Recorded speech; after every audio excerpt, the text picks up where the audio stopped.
Hello, everyone. Happy Wednesday.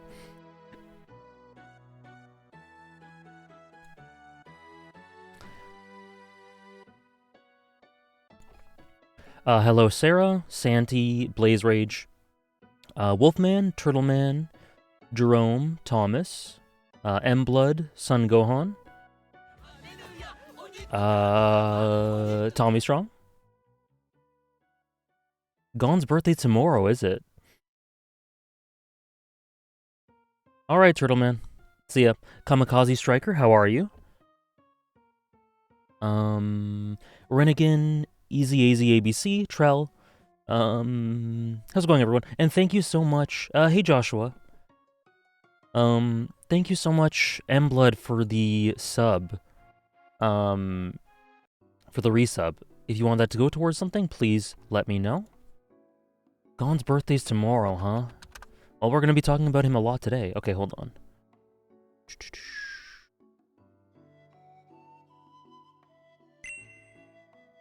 Thank you for the follow, Kutani-sama. Let me just turn... There we go. How's it going, everyone? The Whale Island arc. That's your favorite one? I've never divided it into an arc, but if I did, it would be like... I don't know what it would be.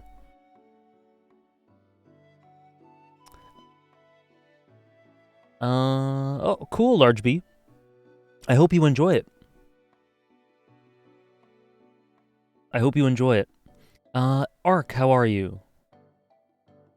Yep, may the 4th be with you to any Star Wars fans. Very true. 13 going on 45. Thank you again, M-Blood. Glad you enjoyed it, Wolfman.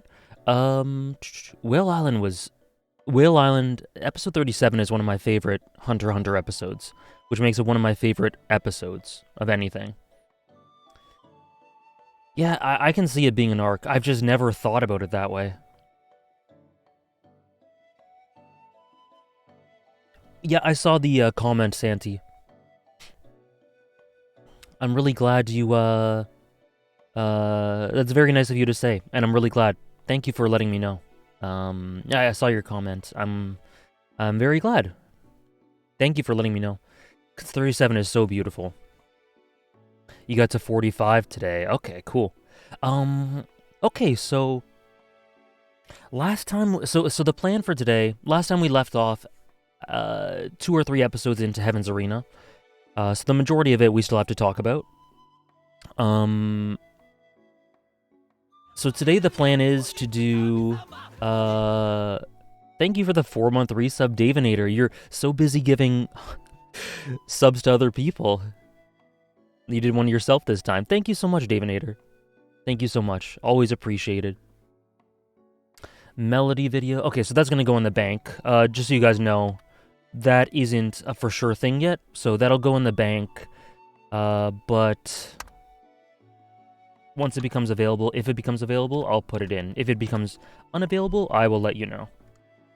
1 sub, M-Blood, Melody. And Davinator, what would you like that to go towards? Melody, yeah, Melody vid. Potentially. I am. I'm gonna run out of my Hunter x Hunter merch, Sarah. So yeah, we have episodes 30 to 36 of Heaven's Arena to do. Then we have the Whale Island arc to do. As I'll call it an arc now, because Sarah's got that in my head. And then after that, we're going to be doing an updated tier list for the episodes, and maybe a character ranking if you guys want. But the tier list is most important for me. And maybe start York New if we have time, but I have doubts we will. I have doubts.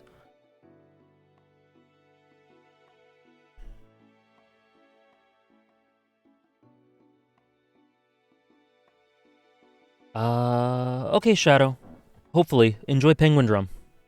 Jiro-sama, how are you? So we're going to be starting this talking about Nen, because we dipped our toes in and we talked about it a decent amount last stream, but this is where we'll like, it's open floor for people to just say anything they want to say about Nen. Funnily enough, I don't think I have a ton to say about it. Like, a lot of what I have to say about it, I think, can be said very quickly, pretty succinctly, and then there are examples throughout which we'll talk about, but those will come when they come. So yeah, I think it's best to start with a discussion or talking about Nen. As for me, how's it going, Schwassam? I don't know, Bloom and Bolts. In total, 5 or 6, but individual arcs, it's impossible to say. Hey, Andres, you did make it. How's it going? What was I saying? Nen? Oh yeah, we'll talk about that, Andres. That is, I think, episode... I don't know what episode it is, but it's... I think I know which one you're talking about.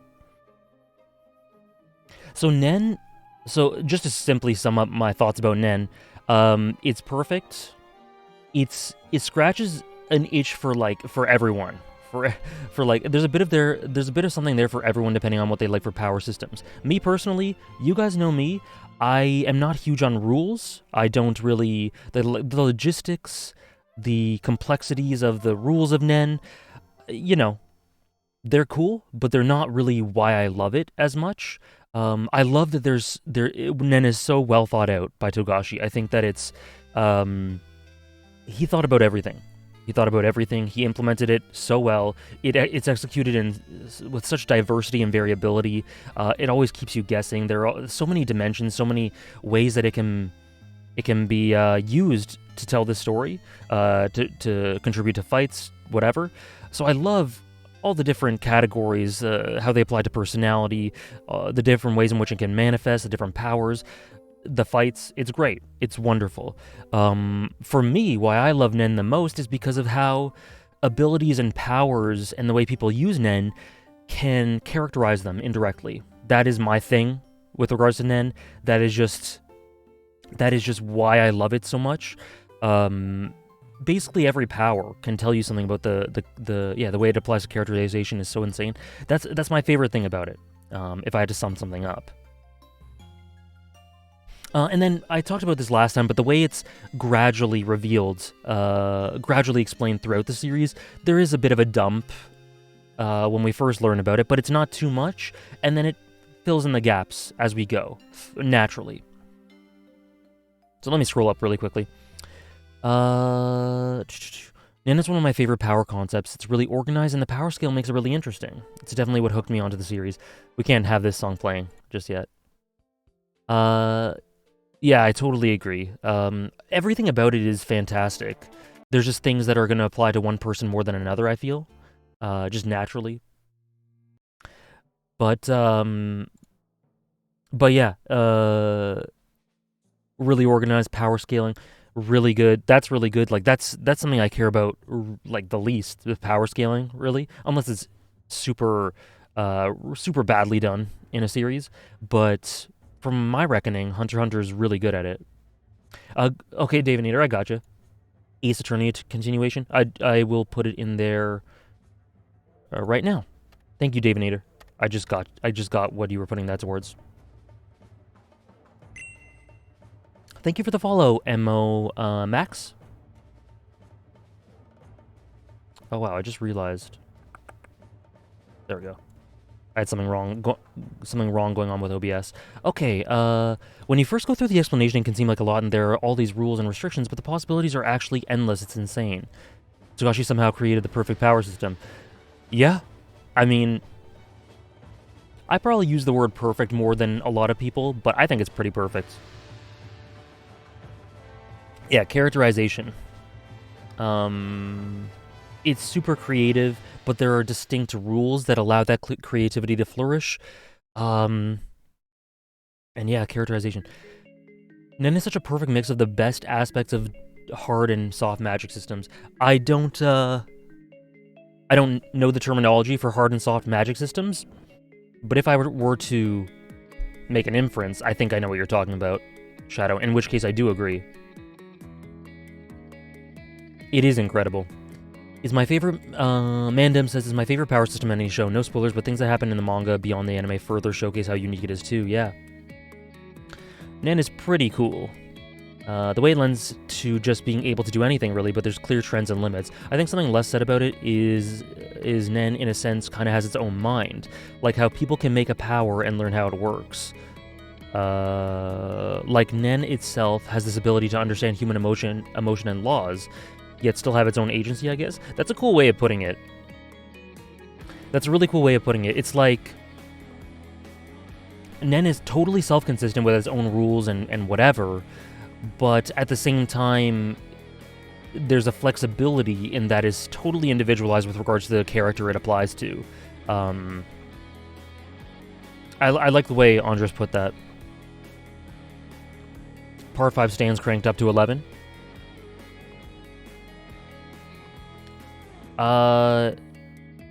New Yorkshire fights.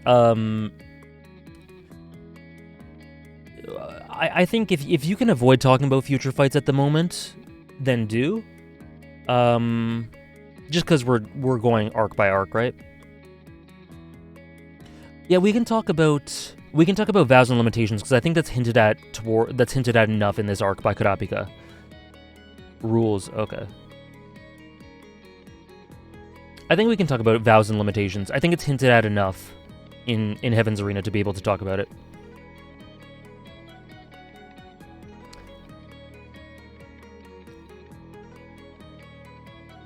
Really fleshed out, restrictions make it more powerful rule. Yeah, exactly. Yeah, this is Death Note music. This is Nier's theme. Okay. So yeah, that's essentially what I have to say about Nen. I was just reading a bunch. I really like what Andres said about it having a mind of its own and also applying to the characters. But yeah, the restriction and vow idea introduced through Kurapika, fleshed out a bit more at the beginning of York New or towards the middle of New York New, but I think that much is fair game. Wolfman, I don't take music requests. Sorry. I don't take music requests. I just have it on shuffle. I think, yeah, so, and then the restriction and vow is such a great way of conviction being, depending on how you look at it, conviction and, I can't play this, conviction and resolve and commitment being either rewarded or a self-imposed chain in a sense. And it makes sense, it makes logical sense. The more you sacrifice, the more you put at stake, the more power. Kind of Full Metal Alchemist-esque. Nen is regarded as something both subconscious and conscious. That's why sometimes you need to discover your own power. You, need to discover yourself on your subconscious. Yeah, it's deeply intertwined with characterization. The system just fits in the story so well and allows Togashi to think of fights that don't come off as aspals. Yeah, for sure. Not coming up with aspals when it comes to fights is so simple when you think about it. Because all you do is, an aspal is something that breaks the rules that were established in the story, or comes out of nowhere without proper foundations or something like that. So what Togashi does is make the scope of Nen so unbelievable, make there be so many rules, but at the same time, make there be so much room for creativity at the same time, so that it can just apply to so many different situations, and manifest in all sorts of different ways. So, it's easy to say, but basically what Togashi does is make it so that the rules allow for that sort of creativity and scope, and then just fit the story within it. Make sure that scope is very vast, fit the story within it so that there are so many possibilities, but they all make sense. Hey Manat, how are you? it does apply a bit. Nen types and things about Nen do apply to JRPG sort of, or JRPGs or RPG gamer sort of ideas. Jujutsu Kaisen, yep. What's Jujutsu Kaisen's writer's name? Gigi? However you pronounce it. From what I've read, they're pretty damn inspired by Togashi. Yeah, it can be used as a multi-purpose tool according to your lifestyle and goals, yep. Something I never realized with Nen is, like, I always thought that with Nen Vows, okay, thank you for redeeming one MCU movie, guest. I get, which one will that be? I watched Captain America and Iron Man now. I always thought that with Nen, Vows couldn't just say, I can only use this power once ever, and then make a super broken Hatsu, but it doesn't work like that. As I said, Nen understands human emotions, so if you're really going to make an insane vow, you have to genuinely feel it, believe it, and want it. Yeah, it's like a lie detector. It can tell when the conviction isn't there. And genuine punishments are necessary as well. Exactly. It understands people. Like, you can't just say it and not mean it like that. That's just arbitrary. That's flimsy. There has to be true substance. There has to be true substance and conviction.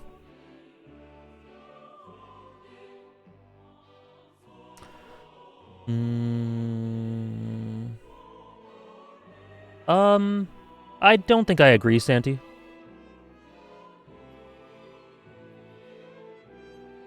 I don't see why that's a problem, personally. Good morning, antagonist. Yeah, it's portrayed as never solved, absolutely. And won't get into it, but there's stuff the post-anime material even has you learning more about it. It's insane. I still prefer Star Platinum because it's cool. Yeah, that's cool. That's fine. Gigi. Gigi? Gigi? Gigi? Gigi? I don't know. I'm just gonna say Akutami. Thor, got it. Captain America was pretty good. I like Steve Rogers a lot. I liked Iron Man better, though, guest. His willpower is overwhelming thing for the audience to latch onto. The willpower is directly demonstrated with that willpower being portrayed with what they are willing to give up. Similar to the law of equivalent exchange, we literally see what the person's sacrificing for power. Yeah. Yeah, it's like a different... It's a similar but individualized take on equivalent exchange, sort of. I love what it does for the characterization of the main cast, but there are a few abilities that are more villain of the week type abilities. Most enhancers have basically the same power. Okay. I mean, I honestly like that. It would be too bloated if if the grunts that you find throughout the series just have insanely complex abilities. I don't need to learn about random grunt number 34's personality through their ability, you know? So that's actually a positive for me. I think that deeply fleshing out the villain of the week type of characters would be too much. I wouldn't want that. That's true, Sarah. That's true. Thank you for the hydrate, Peanut Slayer. Yeah, I haven't watched or read Fairy Tail Tommy Strong, but I get the concept for sure. Gege? Okay, gotcha.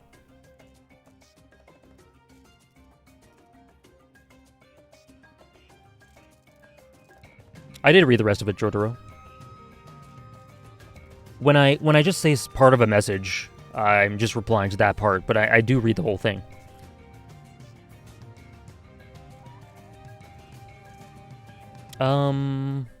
Why, Joel Hat? If you've watched it before, you can, I think I told you that, I asked this before, but I'm not sure if you answered. If you watched it before, you can just join in. Even if you haven't rewatched it, unless it's been like 7 years and you don't remember anything. Don't say anything bad about random villain grunt number 4. True. Sorry for the disrespect. That's concerned, but that's essentially, yeah, that's a big part of why I think that as well. Also, just for story purposes, you need a focus. You need some villains to just have simple abilities that are very rudimentary. You need that. just to progress properly, for things not to be so muddled, and like, you need the story to progress, you know? That would be too much in my opinion. How's it going, Safwa? I am doing well, 1,000 Arrows. JoJo Part 3 has that kind of issue where every villain of the week has a super complex ability.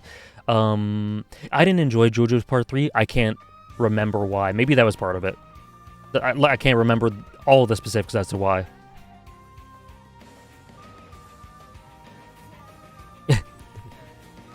How to pronounce Gege.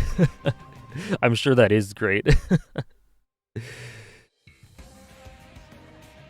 I still like to know how the villain of the week entire backstory ties with their ability. I wouldn't. Like, that's just too much for me. We get to a point where it's just like, alright. Like, to me, that would become a meme. It's just like, okay, new villain of the week. What's their backstory? It would become too formulaic, too predictable for me. I'm fine. Just fight a grunt. We see an ability. Maybe it's kind of cool. Maybe it's very whatever. Beat the grunt. Move on. You know. But that's just how I think of it. That song was Noctillum Day from Xenoblade Chronicles X Blaze Rage. Beanold's backstory was needed. Beanold was needed. But we'll talk about that later. So, for example, like, in this arc, I guess we can start going through this a little bit now. We have these dudes, and their Nen abilities, or the state of like their positioning in Heaven's Arena, and the fact that they have Nen and all that stuff. Beanold is very based. Beanold is super based. Ties into teaching you about Heaven's Arena and the culture here for reasons we talked about before. I do not hate Demon Slayer. I do not. See, Andres, you gotta be careful with what you say about me sarcastically, because people misinterpret sometimes. For anyone who saw my tweet yesterday, you know.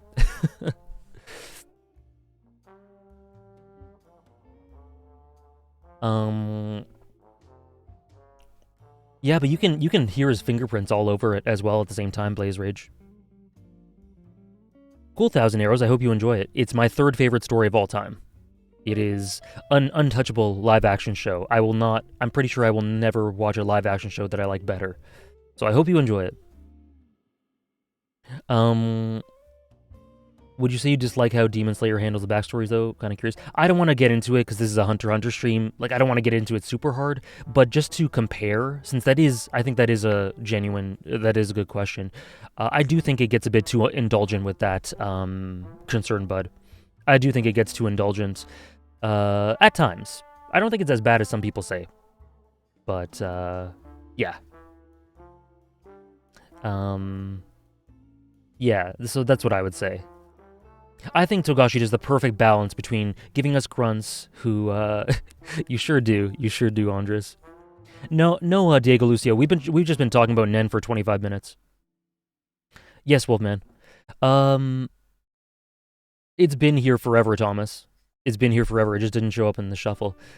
So yeah, to get back to the original point, I think Togashi has the perfect balance between, you know, showing us people who have Nen abilities that are very complex or very well fleshed out, that teach us about them and their backstory and who they are. Characters who are just fodder, who have abilities that are what they are. And then someone in between. I think it's the perfect balance for the progression of the story to be rich and deep, with scope and depth and breadth, but at the same time, not making things too bloated, keeping things tight enough. Yeah, it has been. I just looked down at the clock. I'm like, damn, it has been that long. I like how Hunter x Hunter keeps the main cast in specific, and when we are going to each arc, it doesn't feel like we are in a rush for the next enemy. Oh yeah, it's super natural. It all feeds into that natural pacing, right? Exactly, Mblood. Yeah, exactly. Glad you enjoyed it, or are enjoying it, Concerned Bud. Thank you, Vehement. Thank you so much for the resub. Oh, I don't know, Andres. I don't know. Not the fish siblings. Let's just say that. Thank you so much. Thank you so much, Vehement. If you want that to go towards one of the goals, please let me know. I agree, Guest. It was a wonderful episode. I agree. It was great. She directed it phenomenally. Ortho siblings. Strong familial love. I pick on them. We'll talk about it when we get there. I just watched that episode in my rewatch, so it's fresh in my mind. Anyways, I think that's good enough for the Nen discussion. You know, there are always things that will come up, and we can talk about them, but in terms of the pure Nen discussion, I think that's good, and we can start going through the episodes, yeah? Fish siblings. Yep. The floodgates will open on the fish siblings soon enough. The siblings are raw. They're... you know, I'll put it towards the Ymir. Okay, so that'll go in the bank, because the Ymir video isn't certain, Vehement, but I will put that in the bank. So 1 sub, Vehement, Ymir. The fish siblings are probably AJ Core. No! No.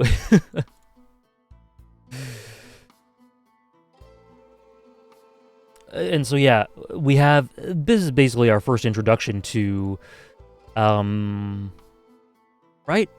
After properly learning about Nen, this is the first introduction to a Nen fight. We learn about Guido being a manipulator, or Guido, I think it's Guido. Tompa, Pike, and Fish siblings, the top 4 greatest characters, Hunter x Hunter characters of all time. You heard it here first. That's my new and updated ranking post-rewatch. Guido, okay. Yeah, all the different applications are so cool. So cool. The Leech Shadow Beast. Oh, yeah. So yeah, this fight is super cool. Also, I just love how it looks. I just love how Heaven's Arena... I love Heaven's Arena's aesthetic. It just...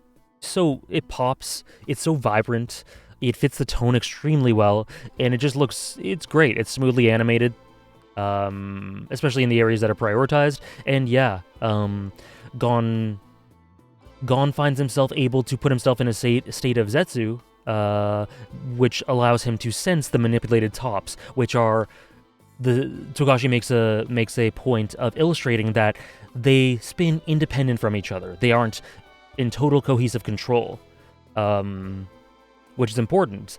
And then so Gon, by doing this, is able to sense the directions they'll all be going. But unfortunately, doing that means that he puts all his eggs in the sense this thing basket, and he's unable to defend himself, which leaves him open to fatal blows, which is what happens to him. But it's just a nice way of demonstrating that you have to balance, you have to prioritize properly. You know, Gon was exploring the different facets of Nen and how to navigate these sorts of battles at a time where he was super vulnerable and it wasn't super wise to do that. This arc is clear in the anime, IMO.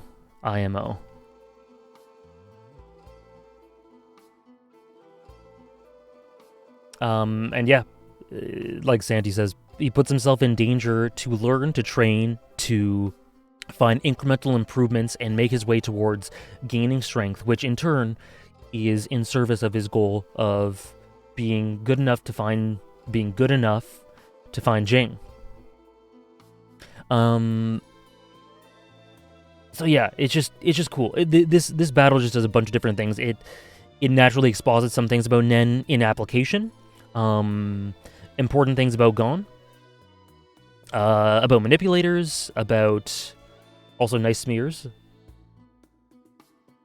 And yeah, I think it's really good. That's reckless. You clearly don't know Gon. So selfish. Yeah, I mean that's that's a key characteristic of Gon. Very self-interested in the way in which he trains. He consistently forgoes advice given to him, advice or plans or tactics given to him by people for a self-interest in one way or another. Also, thank you for the follow, Tade. Thank you for the follow.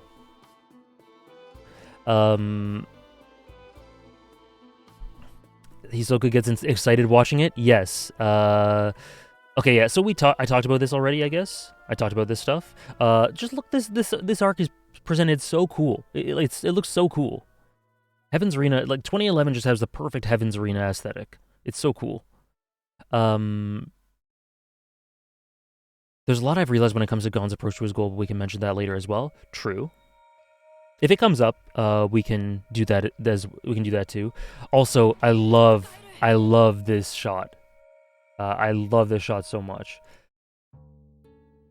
Just being lost in the fight, not a care in the world on his face, just totally relaxed and in his element, and tunnel-visioned and unaware of the danger he's putting himself in. While Killua and Wing watch on and they're like, what the hell are you doing? He's just vibing, at peace, exactly. Like he's putting on a show. This is Gon in a nutshell. I can still fight. Cloud 9. Yeah, this is what Sarah was talking about. Hisoka starts trembling here. And has to hold himself. Like, he has to hold himself because of his excitement. Oh boy. What was the studio for 2011? It was Madhouse. Madhouse. How come no one complains when Wing doesn't tuck his shirt in? I think someone's complained about that in the series. I like that aspect of his character design.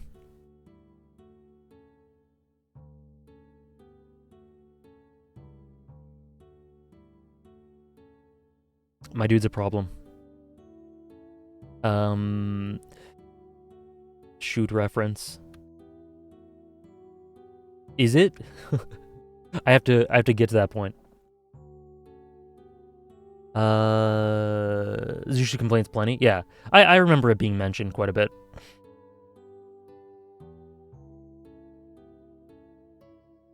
Yeah, I haven't watched Dragon Ball, or I don't remember much about Dragon Ball at all, Thomas, so I can't really comment on that, but I do agree it does feel very natural, I guess, from the Hunter x Hunter side of that comparison.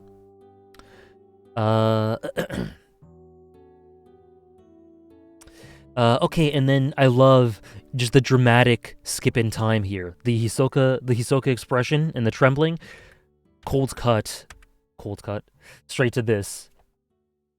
Where it's like, yeah, we knew this was coming, but I just love the way it's structured here. 4 months before you're completely healed up, because Gon's an enhancer, it only takes less than 2. Which is cool, because that was there already. We had that in the Zoldyck family arc. Yeah, that too, concerned bud. One of my favorite shots right here. But yeah, Gon is reckless. Gon is Gon. Gon does what Gon does. But what I love here is that Wing, or no, I don't love that Wing hits a child, but I love the contrast between Killua, the way that Killua lambasts him for this recklessness, but also how this is the most serious we see Wing so far. And it really sort of nails home the danger that Gon really put himself in. The danger and volatility of Nen that we talked about before to the greatest degree yet. And so the fact that he does what he does here, I think is really important.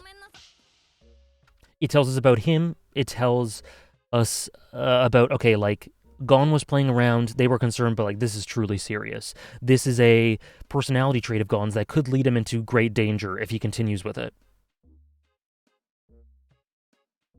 Yeah, and then after this, he punished him. You can't, he goes to Killua, how long is he out for? And Killua says 2 months. And then does the classic, the classic cat face. Love it. And then puts these restrictions on him, puts these punishments on him so that he'll learn. and at the same time develop in his own way, develop a bit of patience, a bit of maturity, understand the volatility of Nen, hopefully. And yeah, it's just very nice indirect character, or direct actually, this is pretty direct for Wing. And indirect for Nen fights in general.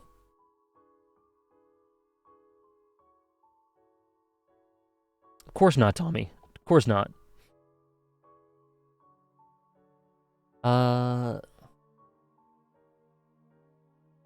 Oh, Dom, sorry. For some reason I didn't see the resub. Thank you so much, Dom, and thank you for reminding me. Again, that's not set in stone. It's not 100% for the Amir video, but I'll put it in the bank for now. Sorry for missing that. Stuff does slip through the cracks sometimes.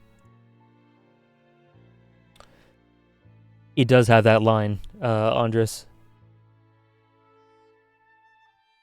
Yeah, Wing is trying to iron this out right now. Absolutely.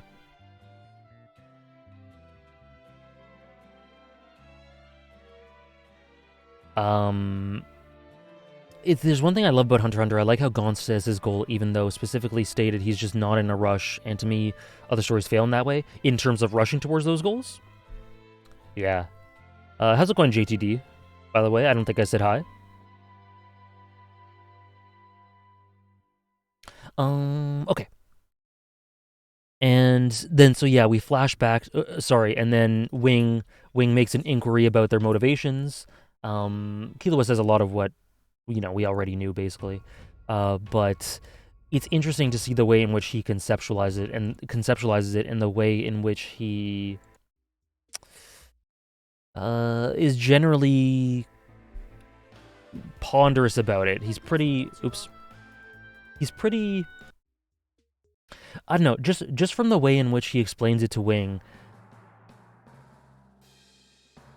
I get the idea that Killua doesn't actually completely isn't able to completely understand or put himself in Gon's mindset, and just the way through his body language, the way his hands on his chin here, the way he's just thinking while explaining it, I just get the idea that Killua knows what Gon's doing, but can't completely put himself in his mindset to understand all the facets of why he's doing what he's doing. He's still a bit. Ilumi says he's too bright for you to conceptualize him in your eyes. I think there's a bit of that here, but he's growing to understand him more and more.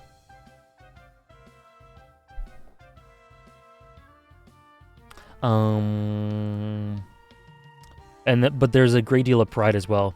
I have a feeling he enjoys the thrills, and Killua's into that.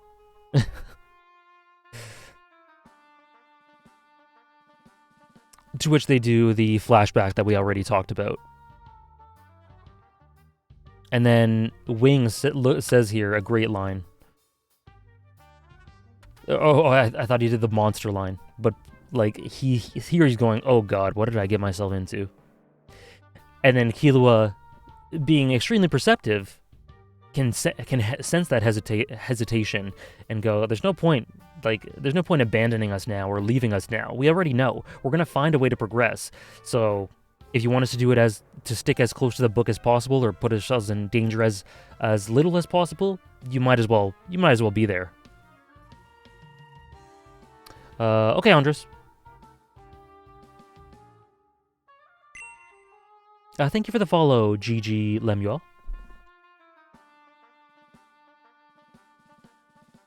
Okay. And then, love this scene. Killua comes back to see how... Also, look at that beautiful smile. To see what Gon's up to. And just meditating, just practicing. There's a very zen nature to this. And then Killua just sits down and does the same thing.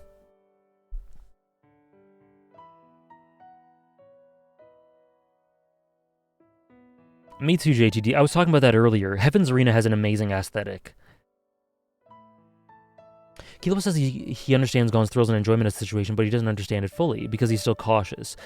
their definition of a thrilling fight are inherently different. For Killua, it's a challenge, but one that still falls in his favor, while Gon is just up for whatever. He doesn't think about circumstances and consequences as much. Whereas something that's, yeah, exactly, Sarah. Whereas something that's very much established for Killua is that he deeply thinks about consequences. Quite a lot. Quite a lot. Some would say too much.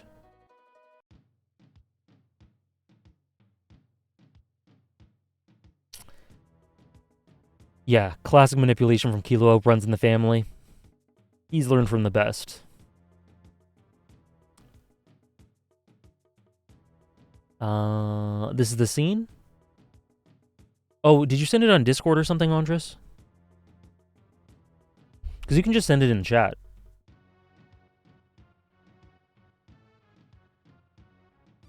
Where is it? Did I just miss it?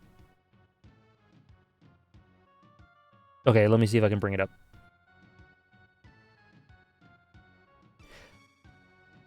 Oh, I see, I see.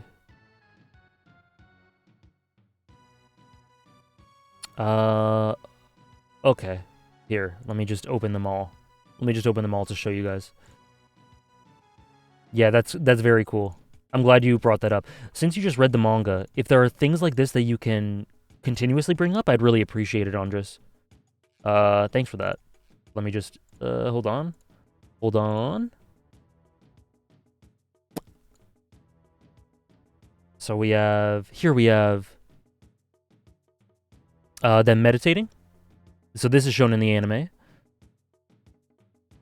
But then Gon internalizing this stuff. Or, I don't know if he's internalizing this. Ging didn't abandon you. He's the best, kid. There's no other hunter like him. I must pass a final test and find Ging. I've never had such a challenging hunt. Gon. So yeah, I think Gon's internalizing that. And then so it really emphasizes the idea that he is consistently... the same one as this shadow? Okay, yeah, so there's a link there from... Yeah. So there's a link there from Shadow as well.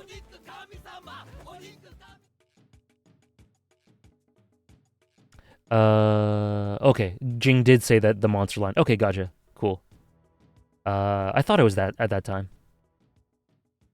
Read this way.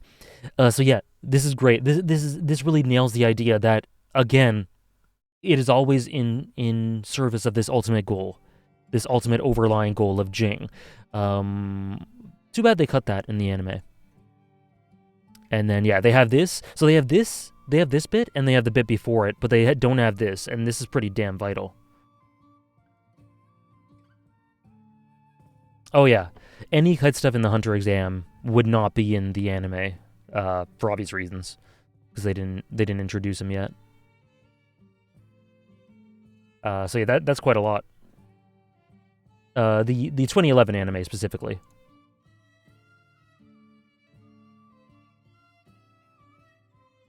And then yeah, what I love about this episode's great. And then so they're doing their Nen stuff. And then we have Zushi being disturbed, feeling a jolt in Wing's aura as he thinks about this. That little twisted nature of his we talked about last stream. Really love that little bit of character work. Then I really love this. This Kurapika interlude sort of thing. And, oh, thank you so much for the resub, KMS Kaine. Thank you so much. If you want to put that towards something, sorry, I was late on a couple of resubs today. But if you want to put that towards something, one of the goals, let me know. If you want to go in the bank, let me know. Thank you so much. Really appreciate it. Izunavi, yes, Izunavi's really cool. And immediately there is a feel. FF9, thank you, Oblivion. Thank you for the resub. FF9 is funded, Oblivion. So you might want to put it towards something else, one of the other goals. Or you could put it in the bank or something, but thank you so much.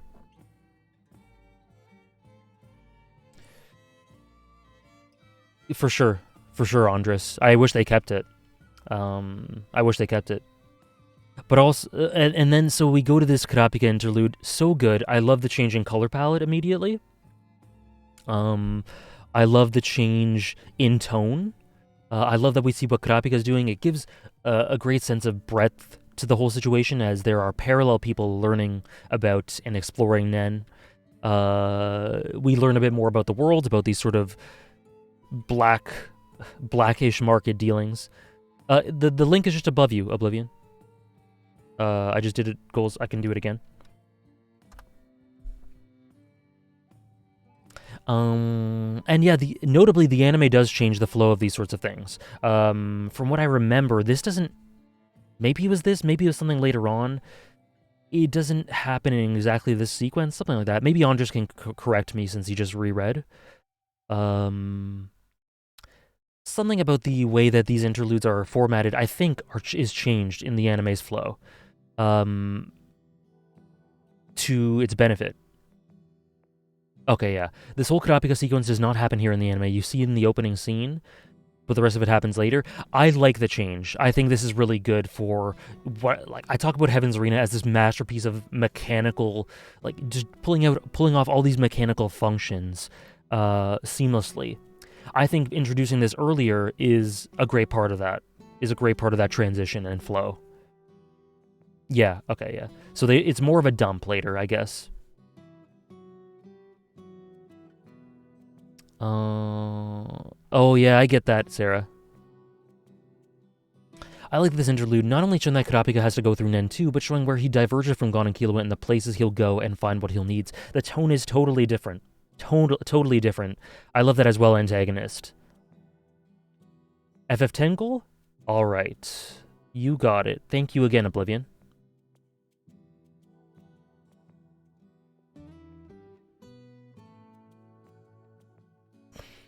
Enjoy the interlude. Yeah, so this is a great decision. And then just like, I don't know, just the color palette, just the atmosphere of this, it's a bit of a precursor to York New, and it gives variability to the tone of Heaven's Arena in a really great way. It just opens up the world so gradually and nicely. And, you know, it does that Togashi thing of planting plot threads or giving hints about things that are to come in such an integrated way earlier than one might maybe expect. I think this change plays into that really well in terms of plotting and hinting at stuff. And then Kurapika passes, who we know will become his Nen master. Melody as well. You see it in this scene? Yeah, add a lot of extra bits to it. Sure, Diego, if people want to. I'm going to do a discussion stream for it. So, I mean, that would be a natural thing to do. The melody bit might be later, I'm not sure. But either way, yeah. Kurapika learns through his own way about Nen. And then I love this. This is an amazing Kurapika scene. I need enough power to fight on my own. I need enough power to fight on my own. The rain, you know, I can't play everything, but just the way that the rain drowns out everything, it lends such a great sense of occasion to this, so much weight to this. And then one of my favorite shots. This is one of my favorite shots. No, this is a bit premature for this track. This is one of my favorite shots. Yeah, you don't know if he's crying. This is anime original? Cool. Awesome. What a great adaptation. And then, yeah, there's ambiguity between whether it's a tear, whether it's the rain, whether it's both. It's so great. Eris, how's it going? How are you? The second time. Melody is when he goes there for a second time. Gotcha. And then, yeah. The real exam has only just begun. And that's it. We talked about episode 30 for much longer than I thought we would. But that's episode 30. When the rain masks the character's emotions, super good. That was just one episode, yep. Heaven's Arena is so dense, man. At least in some of the episodes. And then, yeah, Gon, healing boy. The healer boy. We back in here. Hopefully college has gone well, Eris. I understand there have been a lot of, quite a few viewers who have been caught up with university or college or school stuff. So I hope it's gone well. Who was stronger, Gon or Killua? No idea, Joel Hat. I can't power scale for the life of me. No idea, I'm sorry. It also depends on what you mean by stronger. Some York new episodes will take an hour. I hope not. I sincerely hope not, but who knows. You told me you wanted to be able to fight on your own, and then they actually wrote that scene for the anime. Cool. That's so cool. K-Sid, how are you? I'm doing well. Hope you're doing well as well. I like Kurapika's mentor as well. I don't... yeah. Like... He's got this immense... Yeah, Izunami. There, Izunavi, excuse me. There, as Sarah says. He's got this immense sense of experience to him and maturity. It just exudes off him. You just know he's been there, he's done that, he knows his shit. And it's not easy to just automatically transmit that through a small scene like that, but it works for me, for sure. Yes, I have Mark's Namer, but a long time ago. And I will be rereading the post-anime material for the manga after we finish recapping the anime, or discussing the anime material.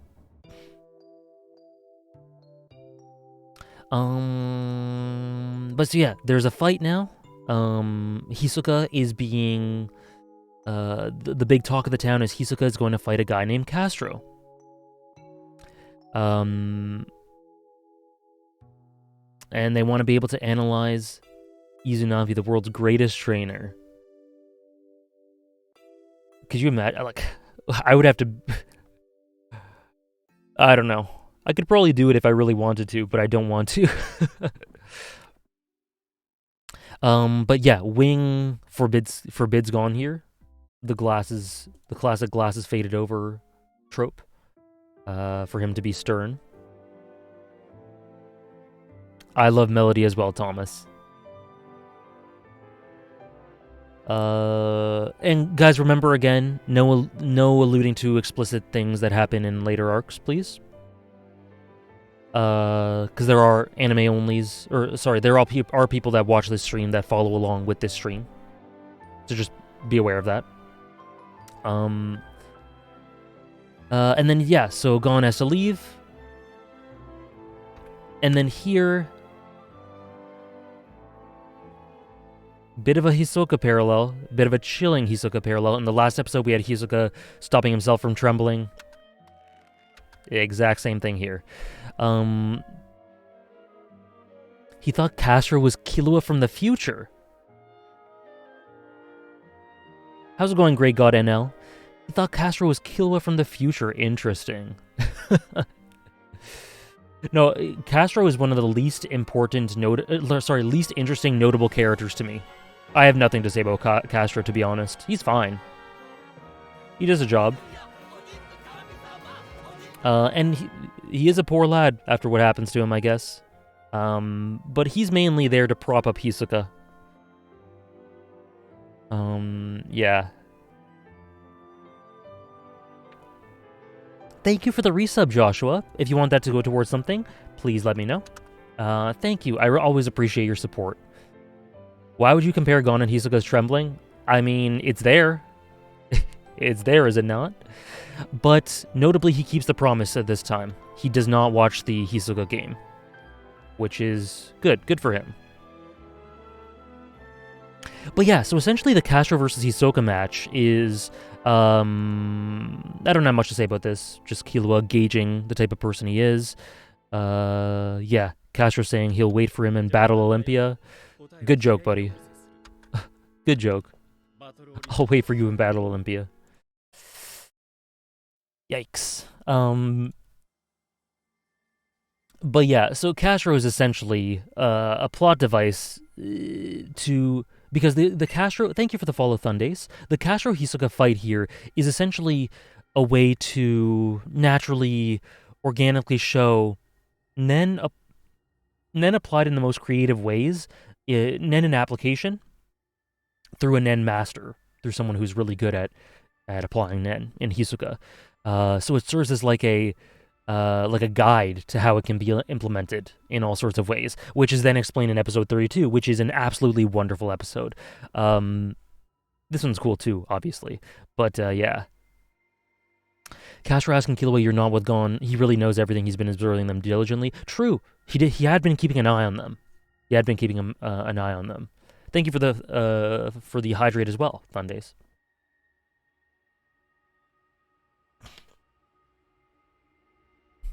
And also, an interesting fact is that Hisoka has lost 3 times, but not through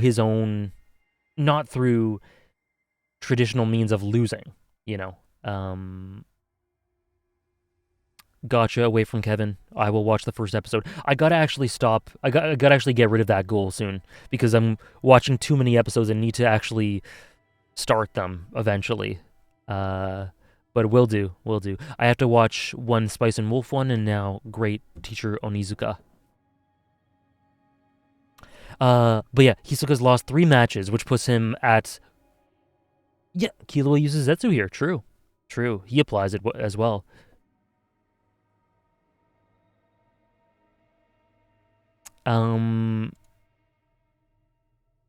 What was I gonna say?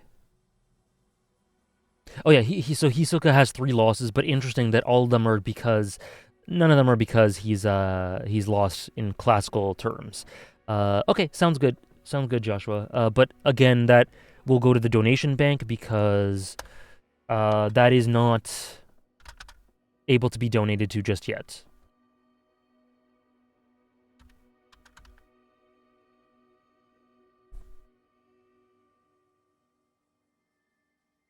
And then yeah, Hisoka says something here.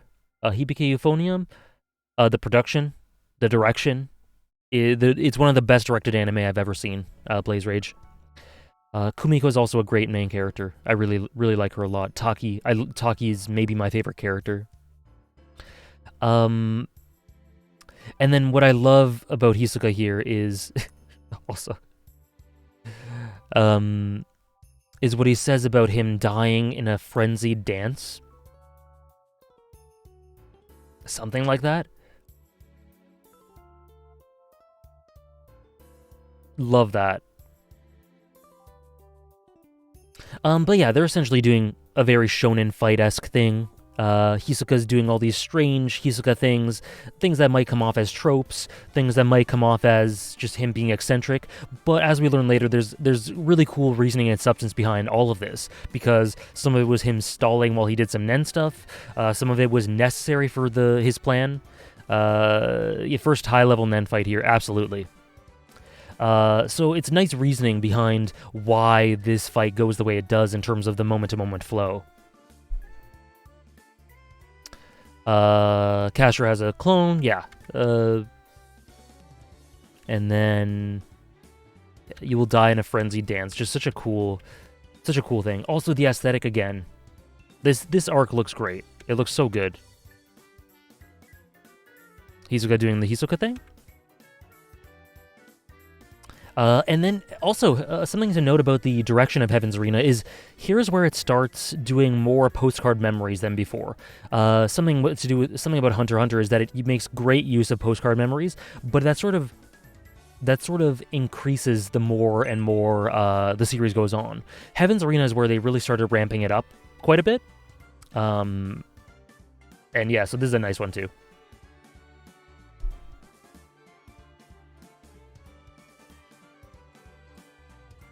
But yeah, don't have much to say about this episode aside from that. That was a bit quicker. This one's one of my favorite in Heaven's Arena, episode 32. Doing some small part to an appearance of a new character.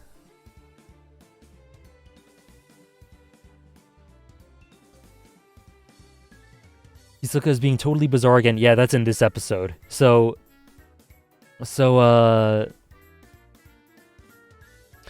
So yeah, the fight progresses, and then Hisoka just does this strange shit. Like he just goes, "Shall I demonstrate my powers of clairvoyance? Shall I do a magic trick?"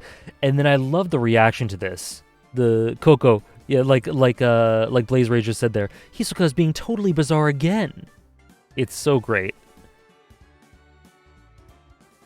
I've heard complaints about the setup for Hisoka and Castro a lot, but I don't really get it. Most of them say the outcome of their fight was too obvious because of Hisoka's wins and losses and how Heaven's Arena is set up. He has to win or he won't be able to face Gon here, and how they would have to fight somewhere else. I actually think it's not something bad. Knowing Togashi, you actually never know what he's going to do next. I don't think there... Yeah, I mean, I don't think there was any... There was never any doubt in my mind that Hisoka was going to win this, even not thinking about his wins and losses and how he had to fight Gon. There was never doubt in my mind that Hisoka would win this. It was about how exactly he was going to win this, how it would portray Nen. Thank you for the follow, Goatman, by the way. And thank you for the hydrate, Shigeo. How it would portray Nen, like the creativity behind it. How he would get out of this hole. Because he was definitely going to get out of it. It works super well.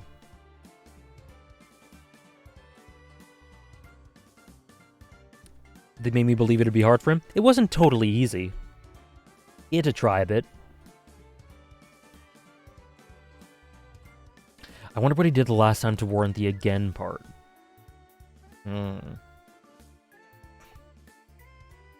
Yeah, and then she also says, he's doing a satanic magic trick. Hisoka literally lets his right arm be severed. Just casually. Just casually. Gotta love it. It's just, this really feeds into Hisoka's characterization. He's really willing to go all over the damn place, and he, you know, the minute that happens, the way in which Hisoka allows his arm to be severed, you get the impression that he's done stuff like this before. He's very casual about it. Either he's done stuff like that before, or he's so casual about it that he isn't worried. So he had some sort of contingency plan for that, which ended up being best girl. But it's just great characterization for Hisoka. Having no doubt that Hisoka loses is a bad thing for a lot of people, but I actually like that aspect of it. Yeah. I don't think there's tension. For me, there was never tension about what would happen here. But it's like, yeah, it's the how. He has to come out on top. Yeah, exactly.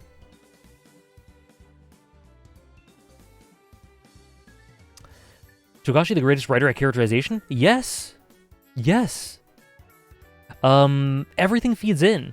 Everything feeds in. Yeah, Hisoka just continues to do this. And then, you know, he pulls it off. He pulls off the frenzied dance. You know what I'm doing here with this scene? I'm expecting to watch a Hisoka performance. I think that's great. Yeah, it's performance. He is a showman. And then the frenzied dance, right? So cool.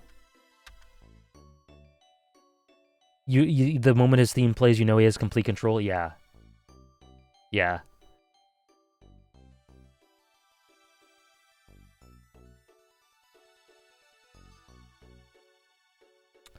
Since Togashi doesn't use superlatives to describe powers of his characters, I think their interactions serve to contextualize them in this fight, but looking back, it won't be until Chimera Ant where we get to know the scope of the Nen spectrum.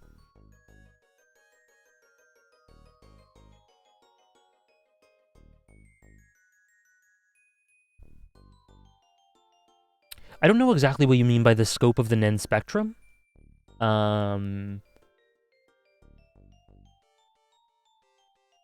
But yeah, I'm not too sure what you mean, Eladan, by that.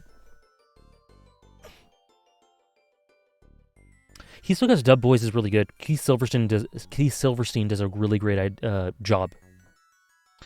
I love how Hisoka let Castro live 2 years ago when they fought because he had the potential, but then he squandered it all, and he no longer has worth to keep alive. Yeah. Hisoka has no need for broken toys. And then, by the way, this episode is another one that is directed so well. It's directed so well. And then Hisoka's casually walking away with his arm. And then we have Machi. I love Machi, for anyone who doesn't know. I love her. And then I love how this scene looks. I love the lighting, the tone of this scene. And what's interesting is that we were talking about the aesthetic about Heaven's Arena, very bright, very vibrant. The Nen aura, the white, the bright lights, lots of green, just brightness, vividness. But then there was a contrast to that when we saw the Kurapika scene at the end of episode 30 to show a distinct change in tone and atmosphere, right? That tone, that visual, that color palette is used here. It's this dark color tone, this shading, this leaning on, dark purples, orange, red. That's present here. So what I see that is as a visual, aesthetic precursor to York New through what we get with Machi, the introduction of Machi, Hisoka's application to that, how it all comes together, how they all relate to one another. I think what they do in terms of color palette is, like, with Kurapika there, is varies up the color palette of Heaven's Arena really nicely, varies up the tone really nicely, but is also a hint to what we would experience tonally in York New, with that Kurapika interlude. Again, this is another one here, and they use aesthetics and color palette and tone to do that.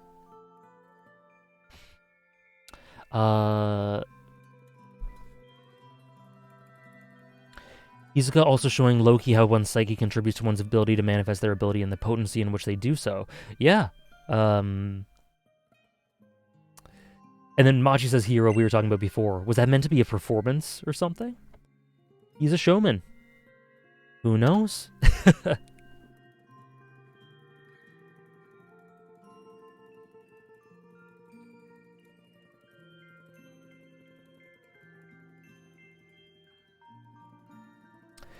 Thank you for the follow, Draco.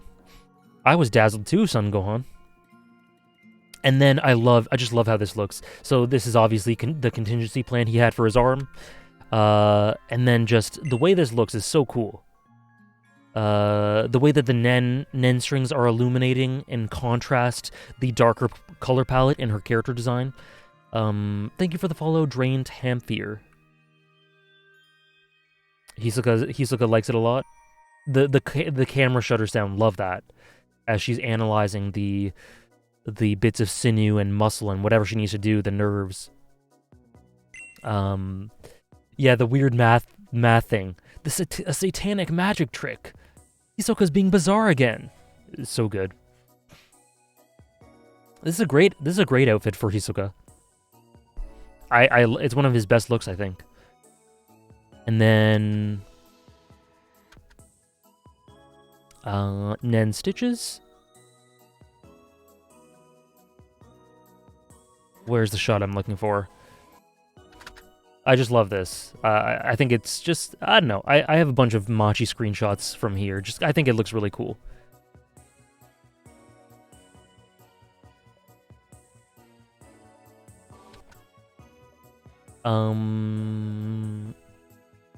So yeah, anyways. Yeah, and then Hisoka just looking on. Just looking on like this. It's great.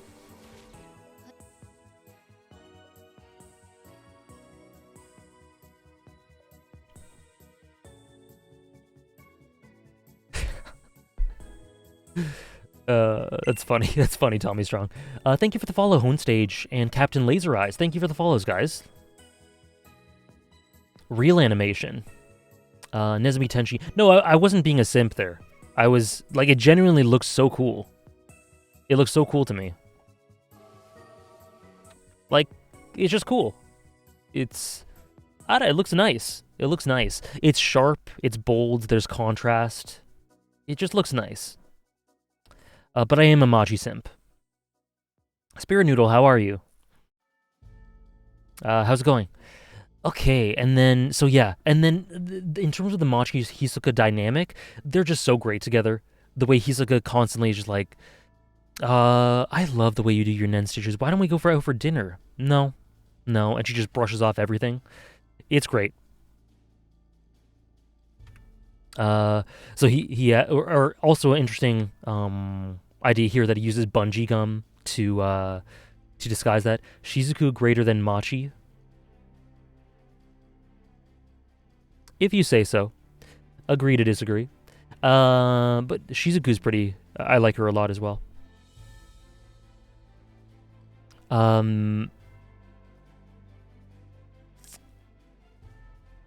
Oh, and then sorry, this is where Hisoka explains the whole thing. I'm not gonna go through it. I'm not gonna go through his magic trick and what he did everything here, what he did here. I mean, the show explains it right in very upfront. What two properties does bungee gum have? I'm not sure. Silver Red Demon, how are you? So I'm not going to go over this in detail. The show, the manga, both adaptations, they explain it. So it's there, but it's just so clever in the way that Togashi disguises all this. Like I said, in some ways as classic shonen tropes, or just being Hisoka being bizarre. It all feeds into characterization and Nen and everything about Hisoka. Yeah, I'm not creative enough to. I'm not creative enough to come up with abilities for names for my abilities. In a bit, Thomas. I'll check in a bit. Do we consider Hisoka backstory canon? We do. I think we do. From what I remember, Togashi's acknowledged it as canon. But correct me if I'm wrong. I've talked about it in videos, and I think in the research I did, he's acknowledged it. He hasn't disputed it or anything. So yeah, it's just super clever and explains Nen really well, really in a really cool way.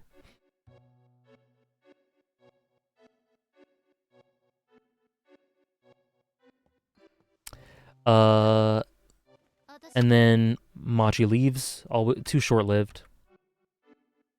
And then she says she came here for a reason. The first time actually, it might not be the first time the Phantom Troop theme plays, but nonetheless the most impactful one, because here we have two members of the Spider interacting for the first time. Well, two kind of members of the Spider. All true members are to be in York New City by noon, August 30th, not just those who find it convenient. It again does that thing, that Togashi thing, that Heaven's Arena specific thing. It transitions so well, so gradual. This plot line comes into play halfway through Heaven's Arena, when it'll be relevant in York New, and it just does. It's so good. You can lower the quality of the stream if you need to, Silver Red Demon. It does fit super well. It does. He liked what he came up for him and doesn't plan on writing a backstory for himself. Yeah, for him himself. Yep. So yeah, it plants seeds for York New, like we didn't have that already. Killua looks at Hisoka's fight and is kind of inspired by it. We need to learn more about Nen. Gets a bit of the Gon bug here. And then this is one of my favorite scenes in Heaven's Arena. He doesn't talk. Talking about Hisoka. Also great silhouette there. He doesn't talk about the past. He has no interest in the past. By tomorrow, I imagine he'll have forgotten Castro's face. Critty talked about this, I think, last week. This is one of the best descriptions of Hisoka. One of the best ways in which he can be summed up. He doesn't think about the past. He has no interest in the past. By tomorrow, I imagine he'll have forgotten Castro's face. He's an enigma, essentially. He doesn't associate with others. He just does his own stuff. He's his own man. What's your favorite character in Hunter x Hunter? We'll see by the end of this rewatch series, Heidler. By tomorrow, he'll have forgotten Castro's face. Absolutely one of my favorites as well. It plays into, again, that idea of the past not being a factor with Hisoka. It just doesn't matter. It doesn't matter at all. But also with the idea of Castro was a broken toy. There's no need to waste any brain space thinking of a broken toy anymore. He's done. He's done playing with him. So cool. Hisoka is such an amazing character. He just wants to be the strongest because he believes himself to be the strongest. It absolutely, Joshua. Hisoka equals Inarizaki. And then we get the twist. I found some new toys to play with. And so yeah, his tattoo is a texture surprise. It's fake. That's the twist. Oi oi. And then it transitions so well to the ED. When I first watched this, I remember just going like, what does this mean? He's been masquerading as a Phantom Troop member, so does that mean that there are 14? Are there 13? Like, did Machi know? Like, when I first watched it, I didn't know all these sorts of things, so there were so many questions going in my mind. Like, what does that mean for Kurapika? What does that mean for, like, why is he there? It's just, and this is such a great hook. To him, the Phantom Troop is just another target. Right. And also, I love this shot of Machi just disappearing into the depths or leaving the city. This episode 32 is fantastic. For all it does for Hisoka, it characterizes him so well. For what it does for explaining Nen, for the introduction of Machi, for bringing into the tone, for bringing in the tone of York New even further to continue the transitioning. To this hook here is directed phenomenally, audiovisually. It's so good. It's so good. Episode 32 is amazing. It's amazing. Guys, Heaven's Arena is so good. I can't stress to you guys enough. Heaven's Arena is amazing. It's amazing. There are episodes that, you could just say, okay, that was fine. Like, by Hunter x Hunter standards, that was fine. It was pretty simple. But they always lead into these huge, amazing episodes like this one. Like 35, 36. And it's always doing like 4 or 5 roles at once. Every episode has like 4 or 5 roles. Heaven's Arena is like mechanical perfection, I swear. If the past doesn't matter for Hisoka, why does he care about Gon and Killua's development?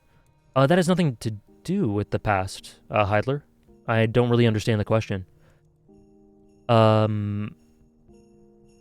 He cares about Gon and Killua's development because he wants to fight strong opponents, and they have the potential to be strong opponents. Take a shot every time AJ says mechanical perfection. You guys will be passed out in 20 minutes. And then we transition to the ED perfectly, like Sarah said. Episode 32. Oh my god. At least a double S episode for when we do the tier list.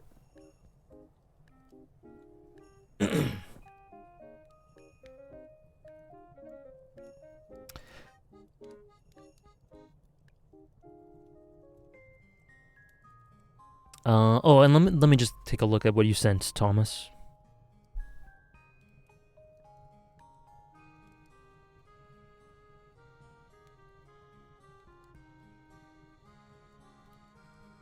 That is inaccurate, Thomas. I love both.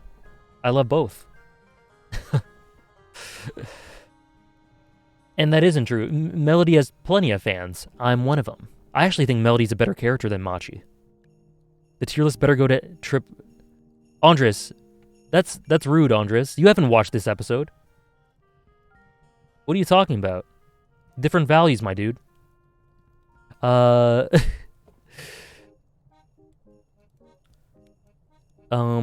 someone who appreciates the things that Heaven's Arena does, it's going to appeal to me more than the average person or you.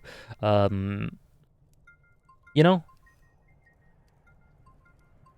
don't know. I've explained myself enough when it comes to Heaven's Arena. I won't harp on it, but it is right up there with some of the best Hunter x Hunter episodes, in my opinion. You rewatched this episode? I thought you only reread it.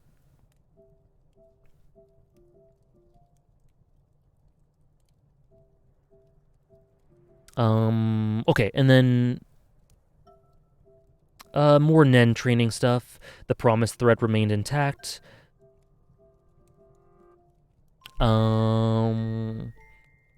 Also, my tiers are different than yours. I at least rank a letter above what you do. At least a letter. More principles. Don't have too much to say about this. If you guys have anything to add about this, let me know. Sarah, if you have anything. I meant you haven't rewatched it. You haven't seen it in 7 years. It's an amazing episode. And you're a fan of smart storytelling, Andres. So I would have thought you'd really like that episode. And Heaven's Arena. What Wing says in this episode about not copying someone else's ability and playing into your own strength, and emphasizing how every person's different, really made me think about Crollo and your Crollo video as well, about individuality and what it means or is to him.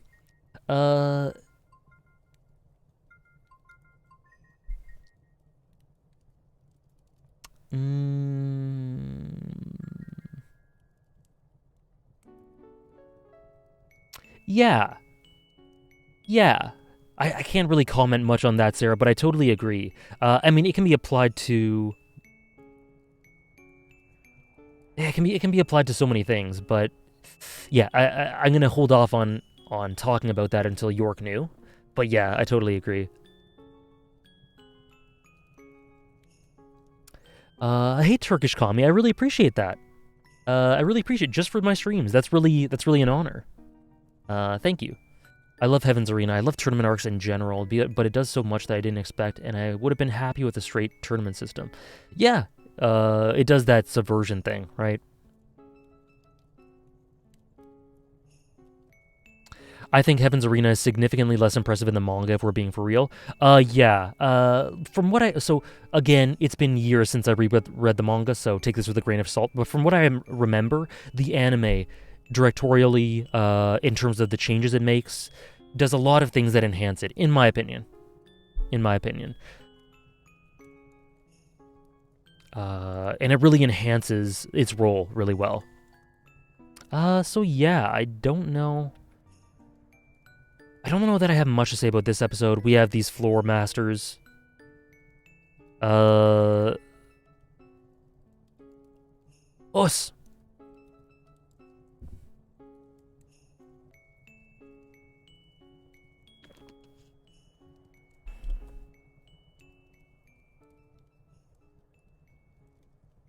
I'm certain is better in 2011. Yeah, I would agree.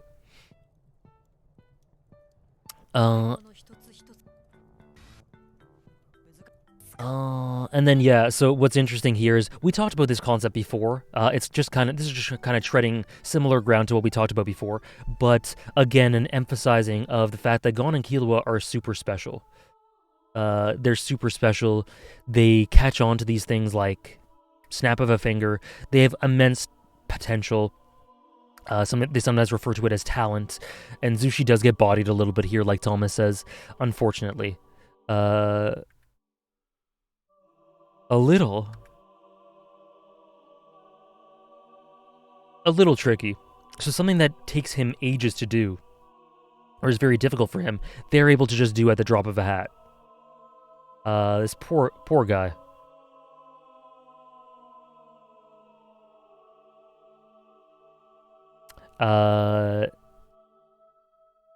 Zushi needs to read Haikyuu. True, he does.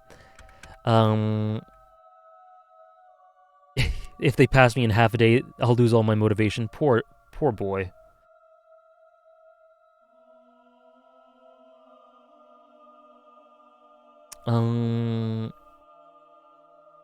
Oh, and then, yeah, Zushi is... We have the Zushi kidnapping arc, mini arc.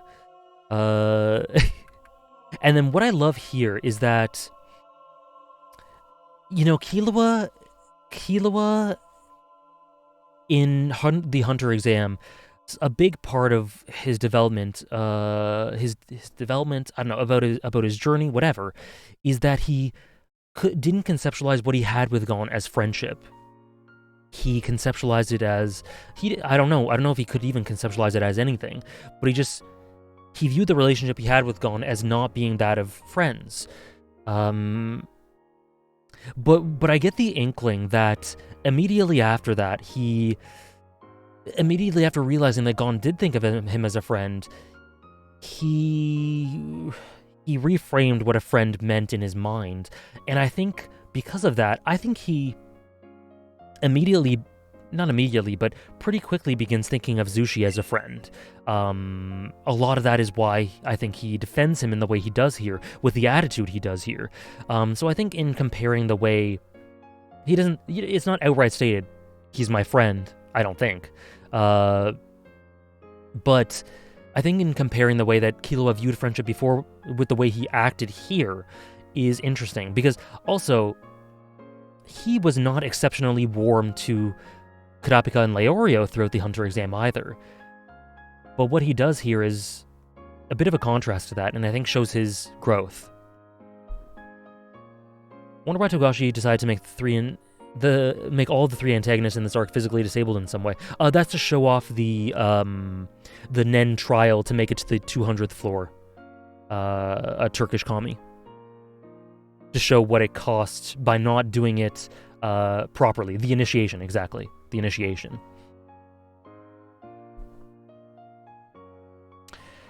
But yeah, Killua takes him back. They make their promise. Killua, great disguise. Again, don't have too much to say about this, aside from what it means for Killua. They just keep developing their Nen, they develop Gyo, they look at more of Hisoka's tape. Yeah, I don't have too much to say about this.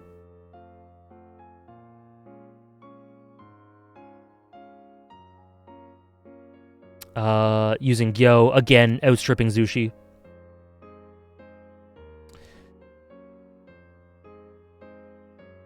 Oh yeah, sorry, I didn't mention that it was done for Gon's sake, because I just assumed that to be... I thought that to be assumed, but I think there's a dual nature to it. I didn't mean to say it's only for Zushi's sake, of course. only peak fiction white-haired characters, right, Andres?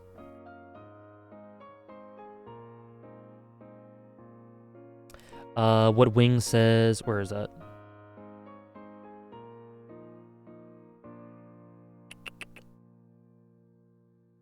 Sorry, let me find that.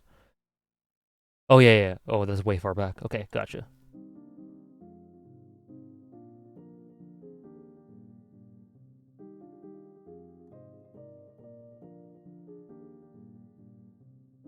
I guess Machi was using Gyo to see more details on Hisoka's stump before using her stitches. Yeah. She sort of analyzed and took a snapshot. Okay.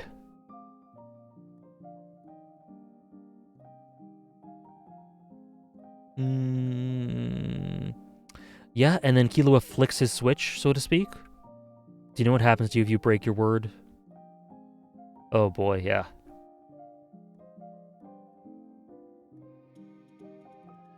So Killua flicks his switch, and he does his bits of manipulation here, and then he wins this. For Sadaso, Killua wins by default. So Killua's a little crafty. The guy's face melting, yep. They do interesting things with to show stress in Hunter x Hunter. Face literally melting is one of them. Not killing people is hard, and then Killua threatening Sadaso, yeah. This is a great track. For anyone who's wondering, this is My Castletown from Deltarune episode 2. Yeah, but don't have too much to say about this one. Just a lot of progression. A lot of the progression we were talking about. A lot of the... Yeah, we have this.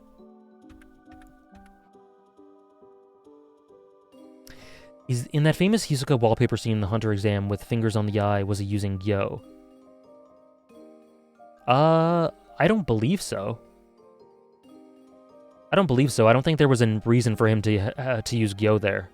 Unless I'm forgetting something. I could be wrong. So episode 34. Interesting that Sadaso immediately says his eyes reflected his underworld affiliations. I was completely helpless against him. OT.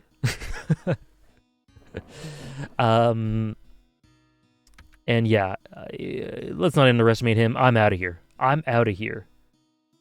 So again, like, what's interesting is that through Heaven's Arena, through some of Zoldyck family, it's been humanizing Killua a lot, really enriching him as a character and his characterization and everything. And Hunter Exam did that as well, obviously. But this is almost a nice reminder that Killua is so, in terms of his strength and power and potential, through what we learned about Zushi, through this, Killua is just far beyond sometimes the way we think of him. Like, the way sometimes we think of him and his situation, his psychological situation, as a scared little boy. And in some ways, he kind of is that. He's an indoctrinated child. But at the same time, his power is immense. It makes these floor masters quake in their boots. So it's a nice reminder of that. That can sometimes slip your mind when you think of the other aspects of Killua's character.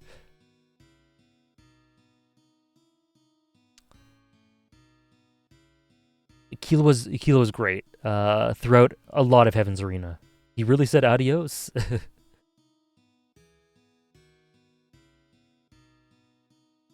Old Trafford. Clean living is hard.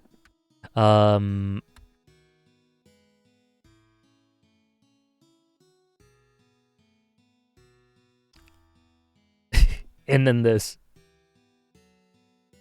Gotta love this. I'm a failure at typing. It's wild to me how during Heaven's Arena I was like, whoa, and really starting to love more and more of the world, and now, being later on in the show, I'm like, whoa, and just how Hunter x Hunter continuously gets better and better, yet it's literally all so good. Yup. All the stuff being set up here just enhances everything. Yeah, if you look back at Heaven's Arena, there's so many seeds planted all over the place for the arc after, the arc 2 arcs after, 3 arcs after. It's kind of insane.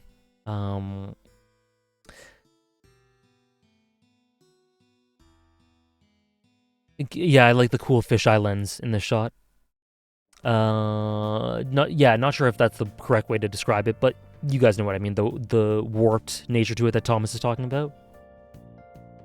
I don't think that Togashi fully conceptualized Nen as a serious power system up until this arc.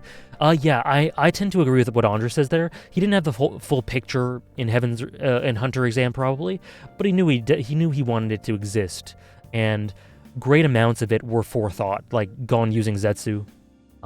That's a very clear one. Menchi talking about Hisoka having an aura, you know.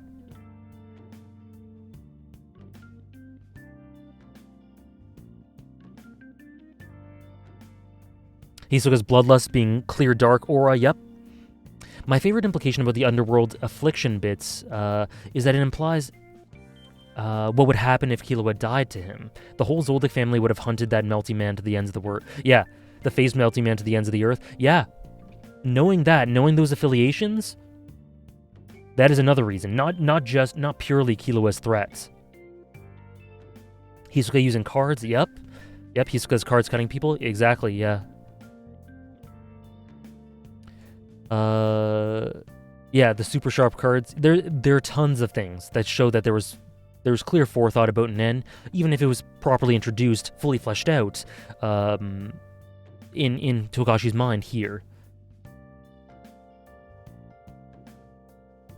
If he came up with it on the fly while he was serializing without breaks, I think a decent amount of it was thought of beforehand, and then he just put pen to paper with it here. And put it all together, but who knows? Are the Zoldycks really wants to seek out revenge like that? Kikyo, I have a feeling, would want to. Ilumi may want to. Silva and Zeno would probably be less inclined. But the point is that people don't know that, right? People don't know that. It's just a natural assumption that they'd find him. They'd hunt him to the ends of the earth for that, which is something that turns them off, right? I have a feeling that Kikyo would be inclined to do that. Ilumi maybe. Zeno's much more business-oriented. Silva as well, I think. So there would be a bit of a divide in the ways in which they'd approach it, I think. But the point is that assumption in itself is a great threat.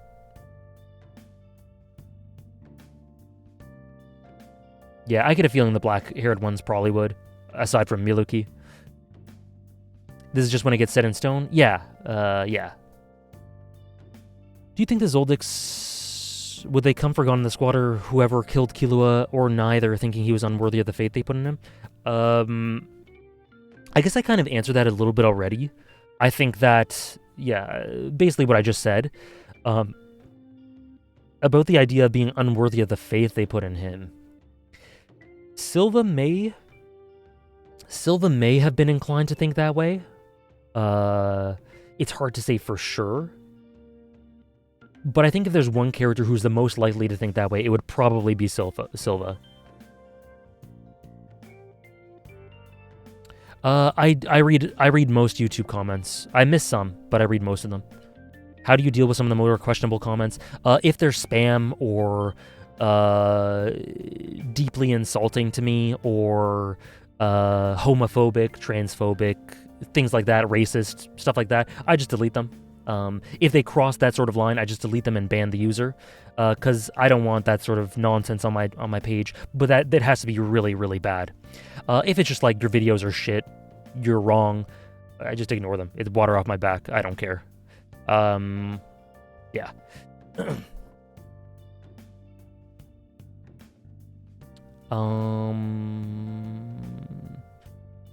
Some of my favorite stories are very improvised. Yes, Haikyuu completely improvised, since we're speaking about that. And I agree with that, JTD. Unique conflicts pertaining to abuse and trauma, and the ways... We talked about this when we talked about the Zoldyck family arc, but the ways in which their trauma manifests in their characterization is so unique between all of them.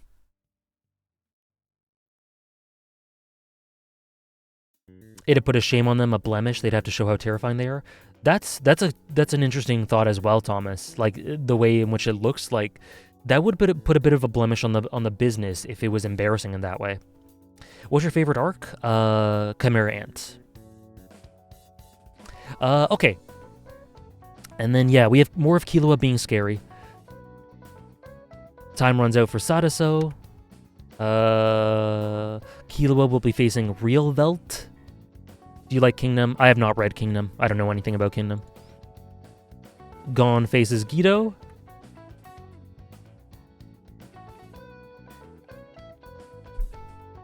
And then this shows Gon's progression in the way he thinks, in his strategizing. So it shows the ways in which Wing's lessons have taught him these sorts of things. Moons and Soul, how are you? How's it going? Arc tier list for the last stream. For the last stream? Yeah, sure. If there is a tier list like that out there, I'll do it, sure. I mean, Furudate has gone on record to say that many plot elements of Haikyuu are improvised, Diego. The fact that the Mia twins are twins is improvised. Which is crazy. Absolutely crazy. Speaking of YouTube, the One Piece video is really nice and well put together. Thank you, Antagonist. I'm glad you enjoyed it. I got some really nice feedback on the One Piece video. Some odd feedback as well.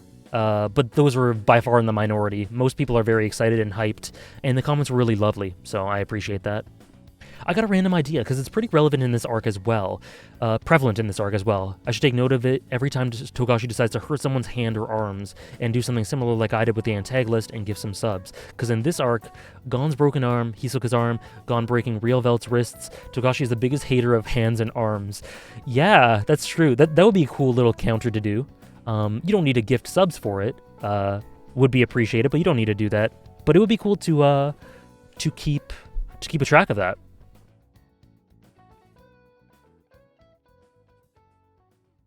Hunter x Hunter does have an improvised flow of consciousness energy for sure.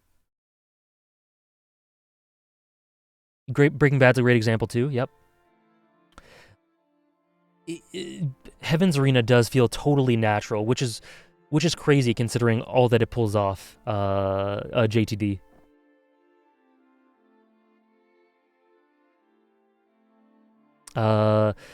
Mad to me how they can improvise Haikyuu when it's so good and so many themes being brought back. I don't know. I have no idea. It's not talent, that's for sure, though. Add your odd comment. Add your odd comment to the video, Osmustus. I'd like that. Thank you for the sub, Louisiana. Famous Twitch streamer Louisiana. 4 months. Thank you so much. That's 100... Quick math. 123 days or something. Thank you so much, Hannah. As always, would you like that to go towards a goal, or are you good? Very many days of knowing you. Even more than that, right? My sub dates back to closer to when we started talking.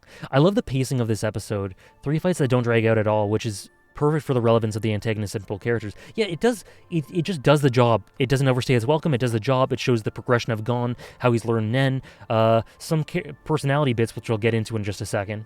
Killua does what it needs to do. It just does it and move on. That's it. No need for dramatics if it's not necessary. October, yeah. That was a 7th month one. Thank you, Hannah. Thank you very much. If you want that to go towards something, let me know. Oh, and your goal was to be noticed by famous YouTuber Alexander, and thanked for my sub. It has been fulfilled. Gotcha. Perfect. An unintentional goal fulfilled.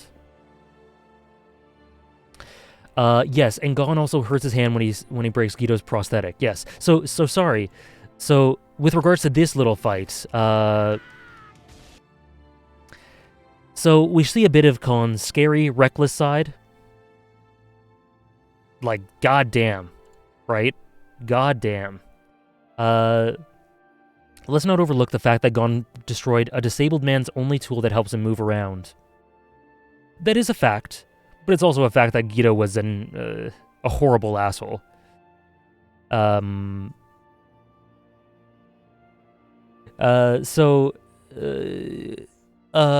yeah, so this plays into Gon being very reckless, Gon not having qualms about hurting himself in the service of his goal, and him being a bit cold and ruthless, you know? Gon, damn. Yeah. And this, like, look at this. Just look at that. Also, like, in that is the Super Eye Patch Wolf, you should watch Hunter x Hunter video thumbnail, right? So it's famous because of that. But I'll smash your face in, blood on his knuckle. Jesus.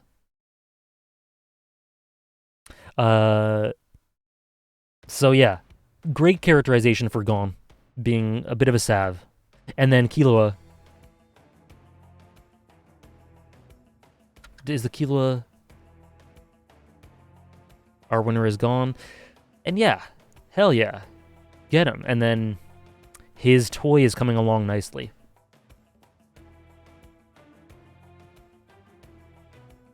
Me too, Eris.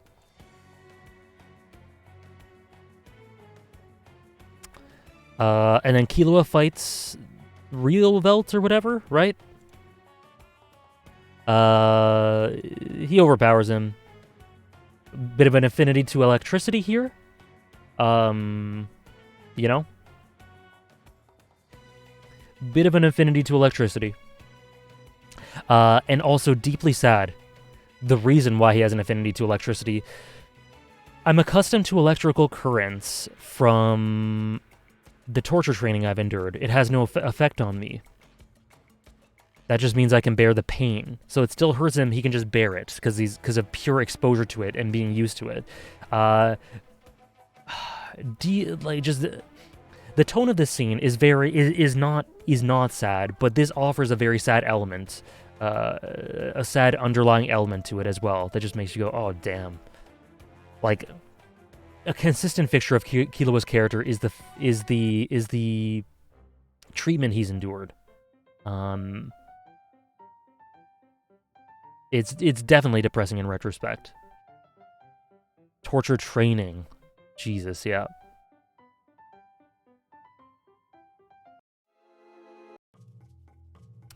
I love that Gon's savageness is always presented with upbeat music and bright colors as well, so the audience does not think twice about how scary what Gon's saying is. Kind of get the I agree, and it's kind of like they get swept along with the flow, right? Gon is so disarming that you almost don't realize that some of the things he does is kind of yikes. But like all the characters around him, you as the audience, the presentation of the anime, it just takes you along with the ride. And sometimes you don't really think about how twisted the things he does are. But I think that's really great. I think that really adds to his character. Andres, are you still in chat?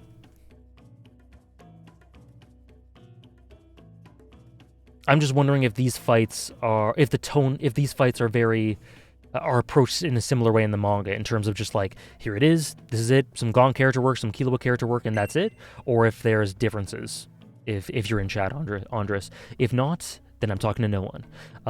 Thank you for the follow, Aran. I loved you in Haikyuu. Killua's theme that plays here is so good. I love when it's used in Killua's fights.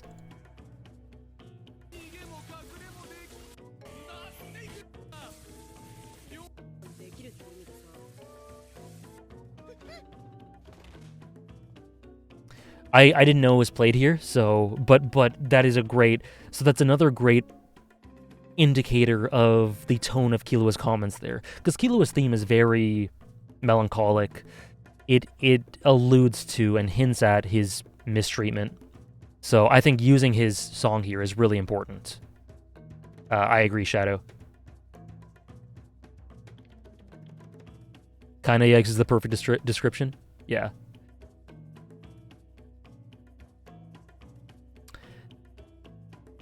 The colors in the anime make the series look lighter than it is. Meanwhile, in the manga, it's raw and uncut and in your face. Yeah, I've talked about this a lot. The differences in approaches of the aesthetics is really interesting, and I think it being different in this case is really good. That raw, almost gothic nature to the manga, how everything's raw and uncut, like you say, it is undoubtedly a part of its identity, and it's consistent throughout. But this brightness to the 2011 take is really important tonally, aesthetically, stylistically, and then applying it to the sort of swings that Togashi uses in terms of tone really well. So I love the different takes on it. I love that we can have such different takes on the source material while both of them are conveying the same sorts of things.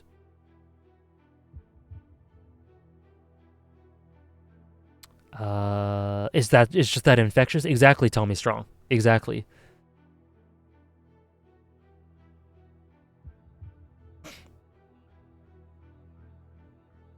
Oh yeah, Gon is never meant to represent goodness.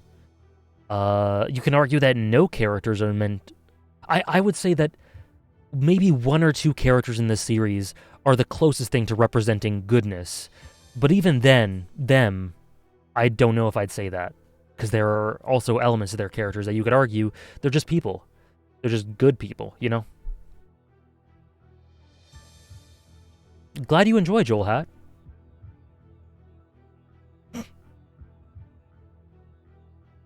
Guess I'm reading the manga now. The manga's fantastic. Yeah, that too, antagonist. That too. 99 has those darker shades. Yep.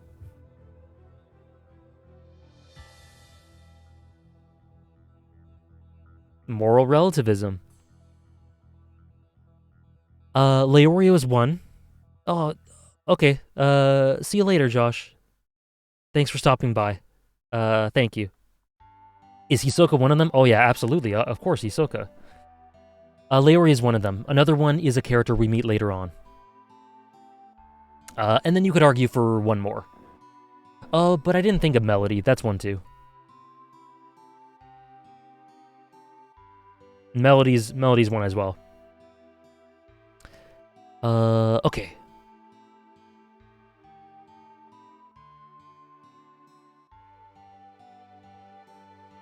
And then, kind of cute, kind of monstrous, Gon was in spirit.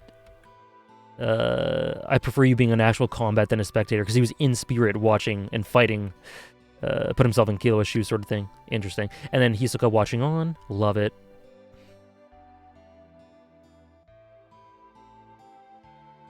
And then Gon fights the boy, the guy whose name I can't pronounce, Realvelt, however you pronounce it, and again shows that monstrous nature. It's even a bit more chilling here, because Gon grabs his things and he's like, how do I do this? Switchy on, and terrifies him. Like, knocks him out because he's terrified that he'll be shocked. And important to note that this is the treatment that Killua had been receiving his entire life, that's framed in an extremely negative way, that Gon is trying to... Electricity, right? That Gon is using, threatening this guy with. Yeah, you know. It's a fantastic moment.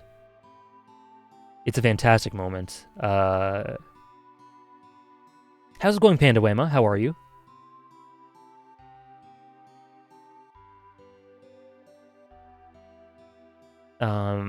So it just all feeds into this monstrous nature of Gon. And then just shining. He's just shining afterwards. Hell yeah. I've seen this gif on Twitter so many times. Look at that foam. Oh, you're back, Andres. I was just asking, I asked if you were in chat, but I guess you weren't, or had it muted or something. I was just asking if these, like, mini fights with the Floor Masters, they're approached in the anime as, you know, this happens, it shows some stuff about Gon, and that's it. This happens, it shows some stuff about Killua, that's it. It doesn't really linger much. I was wondering if that approach is the same in the manga. Is just what I was asking about. My GIF. Oh, it's yours. Yeah, it's yours, JTD. That's it. I've seen it so many times from you. But yeah, Gon is twisted. And then we get the dramatic clap. Great shot here, by the way. Fantastic shot. I need to save this one. It should be the same? Okay, gotcha. I was just curious. Well drawn and efficient. Okay. A child screaming loudly. And then Hisoka sees his progress, and then it's time. Episodes 35 and 36 get a lot of the limelight, but 34 is really good for using these fights to characterize Gon and Killua and do little things with their character, and then just do the build-up to this. That's really good. It is pretty unmissable to see similarities in little things here and there with Gon and Hisoka, and just that alone is terrifying. But, of course, it's always important to mention the fact that Gon is doing this in service of reaching Ging. Hisoka's motivations are very different. But even still, there are notable parallels here and there. Something really good with Hunter x Hunter's manga is Togashi's fight choreography is insanely iconic. Every hidden action in every fight in the anime is taken one for one from Togashi's paneling, and it's super cool. And I'm really glad they did that. I'm really glad. Because, like you said, yeah, there's an immense amount of personality in the way the fights are presented. And then, so it would be a shame for that to not translate over accurately, to capture that spirit accurately. Hey, okay, Rennigan. Glad you had fun listening. You have a good day as well.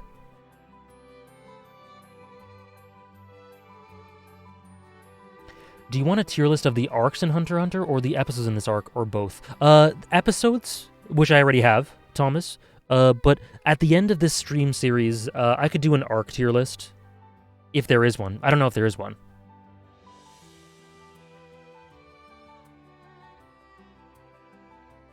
Especially with Gon and Hisoka? Yeah. So let's get to it, huh? Let's get to it. Another postcard memory. They just went off with these. Let me just move my camera for a sec. They really went off with these.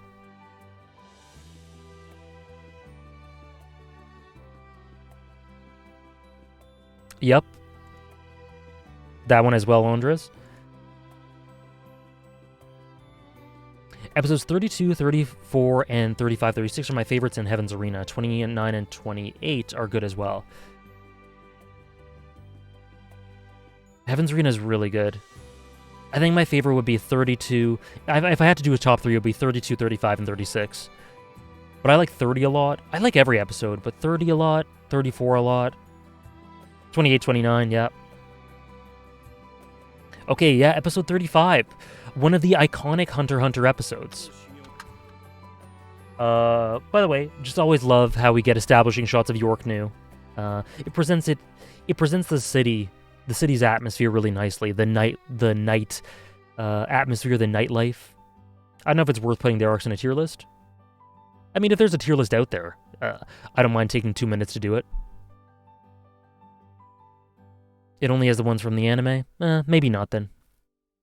So yeah, Gon has Hisoka's consent to fight him finally. He is no longer a toy that is not worth playing with. And then we find, yes, this is where we find out the Nen types. 6 different categories, and then, so that's what I mean about how Nen is presented piecemeal. So they introduce the foundations and the different ways that abilities can be used and everything. They load us up with that earlier on. Here, they introduce an extremely important element to it, which are the categories and how they apply to the personality later on. What's your Nen type? I forget. I did a quiz about this a month or 2 ago. I always forget it. Was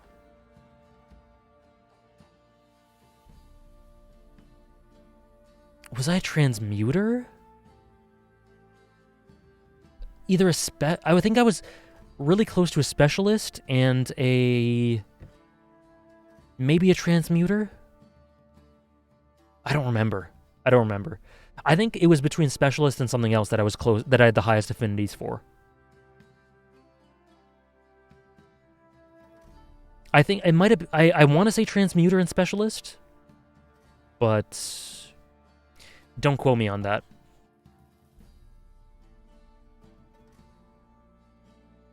Bits of both, Andres, which is why I say that. Bits of both. It's hard for me to say one over the other, but it's those two, specifically. I get specialist every time. Yeah, I heard Kishimoto's used a lot of this.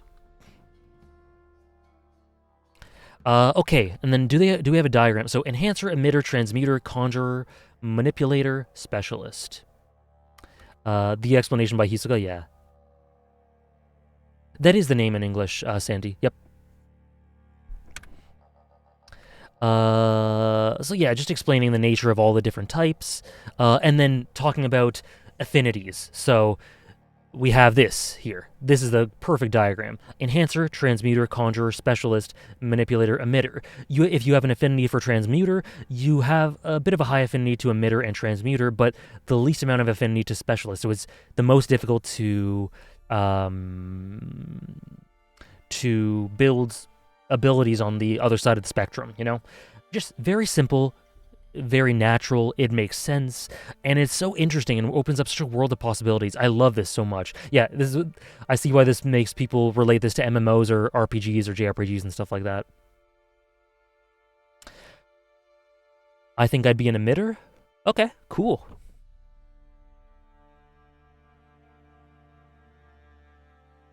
I do agree with what Sarah says there. Every quiz tends to be different. You can see the RPG influence with lots of things later on, but you can see it here as well.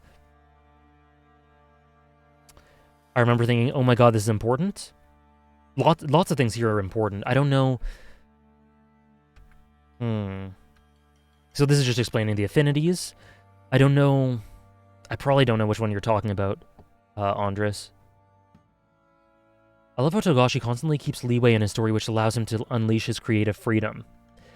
This power system is simply one such example. He talked about in an interview how he designed Hunter x Hunter in a way that can accommodate any setting or view. Yeah, the leeway is a big part of it.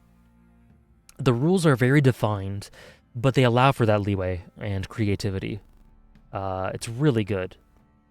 It's just fantastic.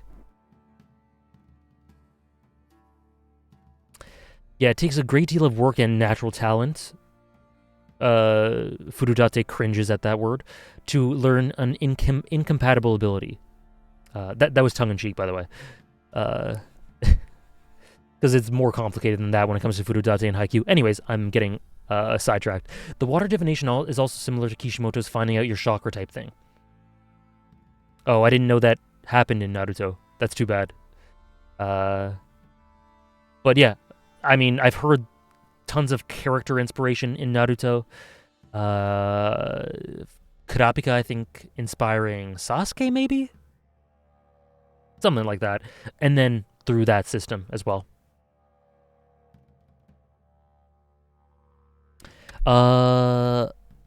Okay. He squandered most of his Nen potential. I've watched 4 episodes of Naruto Aran.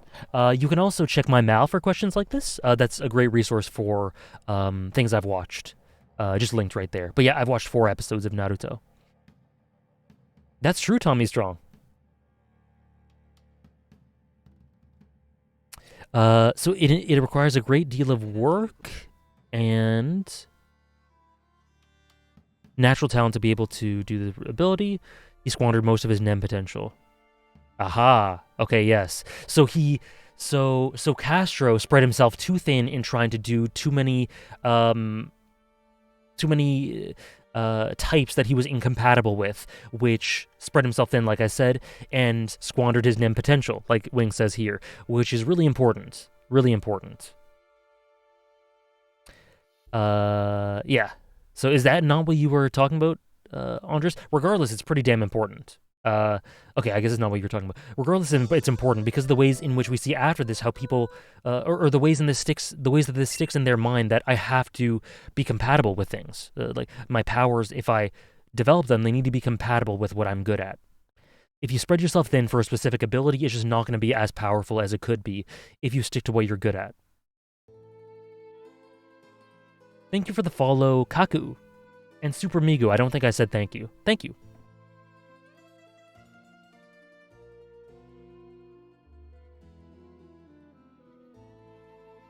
Exactly, he paid the price. I love stuff like water divination and Wing's Nen thread. It makes Nen feel like a force of nature that is constantly present in the world. Yeah. It imbues everything. It's there. It's everywhere. Yeah, don't waste your stat points and use them against your build. I wish I implemented that when I was playing Elden Ring. And we haven't even gone to Gon versus Hisoka yet. Yeah, we talked about Nen for half an hour, so that'll do it. But yeah, the water divination, super cool. Wing, good old enhancer, simple and simple. However, Hisoka describes it, simple-minded, simple personalities, prone to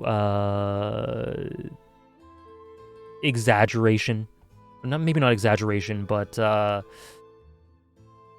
simple, quick to rage, maybe? Something like that. Heaven's Arena does exposition so well. We get bits and pieces gradually building intrigue and putting viewers in Killua and Gon's shoes. Learning about Nen basically has the same speed as them, on top of the presentation of it being so great. Yeah. It's very understandable, very fun. There's multiple elements to hook yourself into. Water divination is so cool, yeah. It's so multidimensional, Heaven's Arena. There's so many things to take from it. And then Zushi, the manipulator. And then Killua turns the water slightly sweet. And what I love here is they say, it's a little bit sweet. It's a little bit sweet. And then later, after much training, to skip ahead a little bit, it literally tastes like honey. It literally tastes like honey to show how much Killua has grown in his Nen abilities and his affinity. It's a great track, yeah. M-Blood. Simple and determined. Exactly. Simple and determined. Thank you.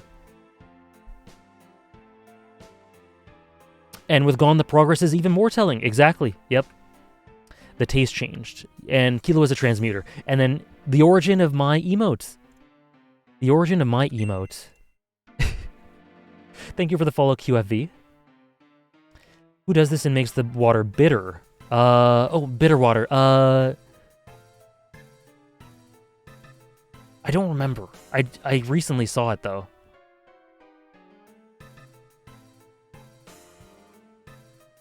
I don't remember. If someone could remind? Oh, Hisoka's backstory. Right, exactly. Because Hisoka's a transmuter as well.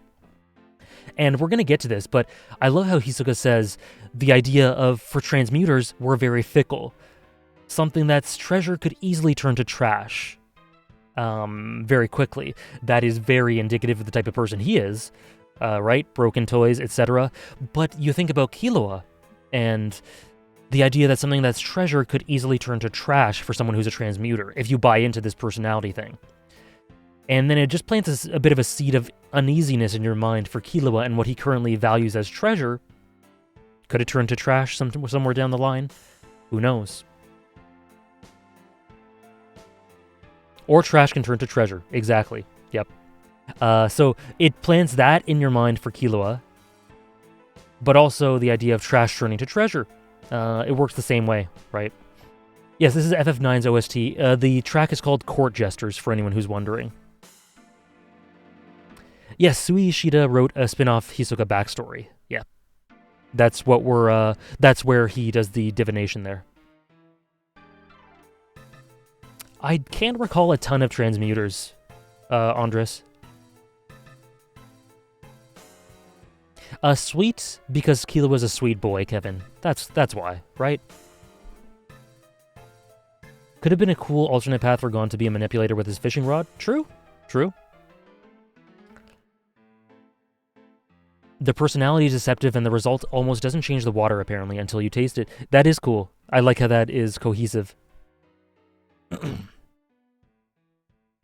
But yeah, they just continue training at this. Okay. Don't want to get banned off Twitch. But yeah, a bit of a time skip. They continuously do this, and then they do this again. It tastes like honey. Zushi does it. Poor boy. I mean, he's made strides, but he just doesn't measure up. Exactly, Son Gohan. That's what I was alluding to. It plants that seed in your mind, right?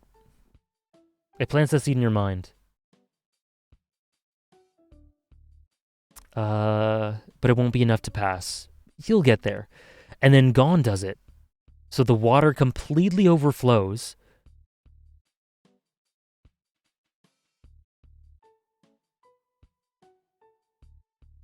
And then cracks the glass. Insane. Oh, nice use of emotes there. Perfect occasion for those emotes. There are parallels to astrology, Vehement. He isn't better than the son of assassins who's been trained since birth, or the blood of the greatest hunter alive. Unfortunately not. This scene is anime only. Oh, is it? That's cool. That's awesome. I'm glad. Because I'm glad this is in here, because it's really cool. And there's a nice shot. And then they both pass, and then a little bit of a fist bump. You'll love it. And then Wing, you'll do better soon. And then I love this, because they encourage him here. Very sweet. Very sweet. They just go, you can do it. Keep at it. You can do it. It's nice. They're good boys. Sad os. Okay, and I love this shot. It's like the glass. So the Gon breaking the glass there. It almost seems ominous. It almost seems like Gon is a bit out of control through him breaking the glass, and Wing going, stop, hold on, stop. So the broken glass here strikes me as a representation of the idea of Gon's recklessness, Gon going too far with certain things. And then so I love how in this scene, it's just looming over them like this sort of ominous presence, the way this is framed. This is one of my favorite shots in the series because of me conceptualizing it that way. Maybe I'm overthinking it, but either way, I like this shot a lot. And then it's looming in the foreground, and then it comes out of focus there. And then it comes out of focus. Sorry for covering Wing's face, but you know. I really love this shot. And then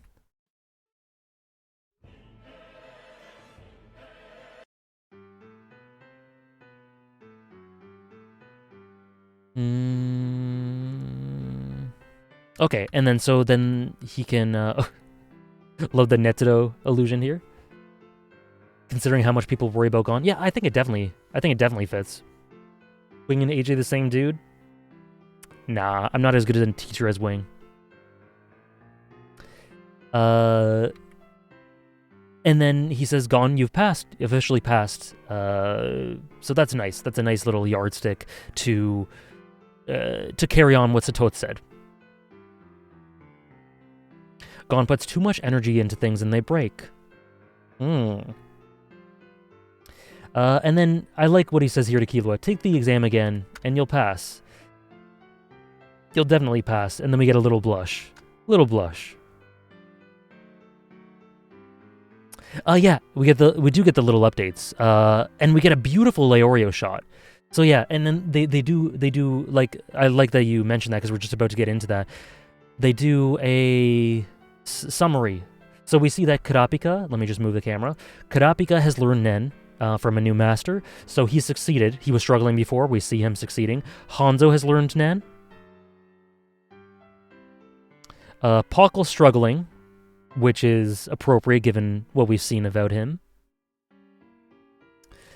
And Leorio, this shot, man, this shot, I love this. Let me see if I have a better picture of it.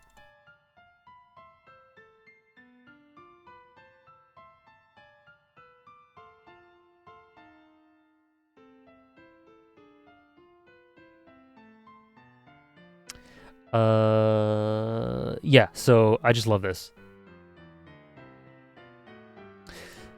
I was saying this to Hannah when we were watching through it. Maybe it's just me, but something about this, the lighting of this shot. Hold on. Let me get rid of the chat. No, I can't get rid of the chat. It's too much of a pain. Anyway, you see the shot, right? You see it.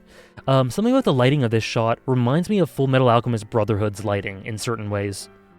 Do you guys get what I mean? No, I know, Time Lord. I know. I got that. It reminds me a lot about Full Metal Alchemist Brotherhood. The lighting, the color palette, is very golden. You know, I don't know.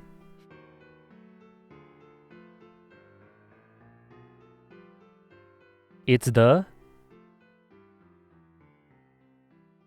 Leorio is amazing. Leorio, you are light. OST cover, yes. The OST covers is the one I think of the most. Yep. And then Leorio is began studying for medical school, the king that he is. And then Hisoka and Illumi already knew it. They already knew. Killua knew that through feeling the aura. You know, we had talked about that already from Illumi. When you fight Hisoka tomorrow, don't push yourself too hard. Easier said than done for Gon. I need to make it a bit softer. Yeah, one of my favorite Chrono Trigger songs as well. This is a great song. And then he brings up you're a 1 in 100,000 talent, however, they're 1 in 10 million. We talked about that already, but just the scale. There are levels to it. And then poor boy. But he'll definitely catch up.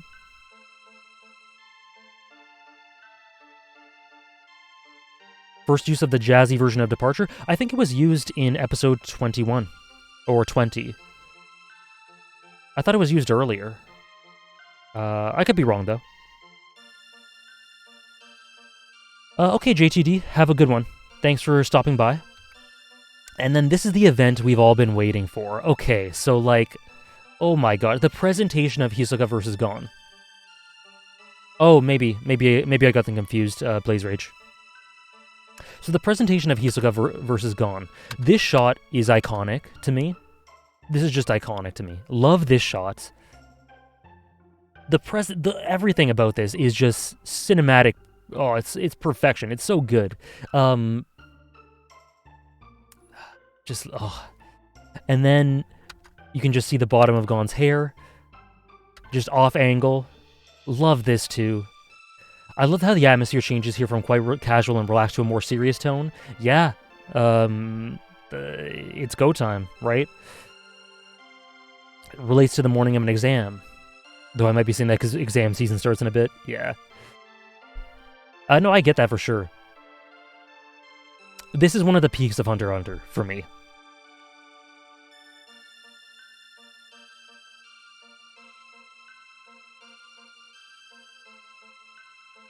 And then we need the eye shot, and then just pure theater, right?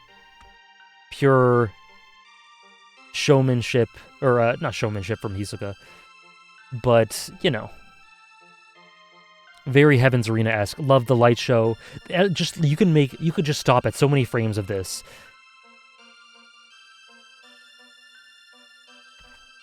Love this from Hisoka. The buildup is insane. Yeah, WWE energy.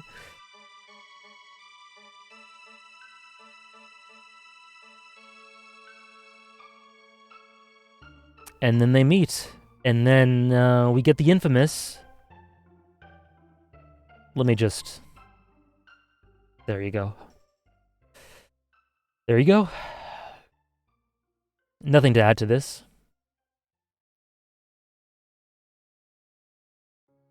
Nothing to add to this.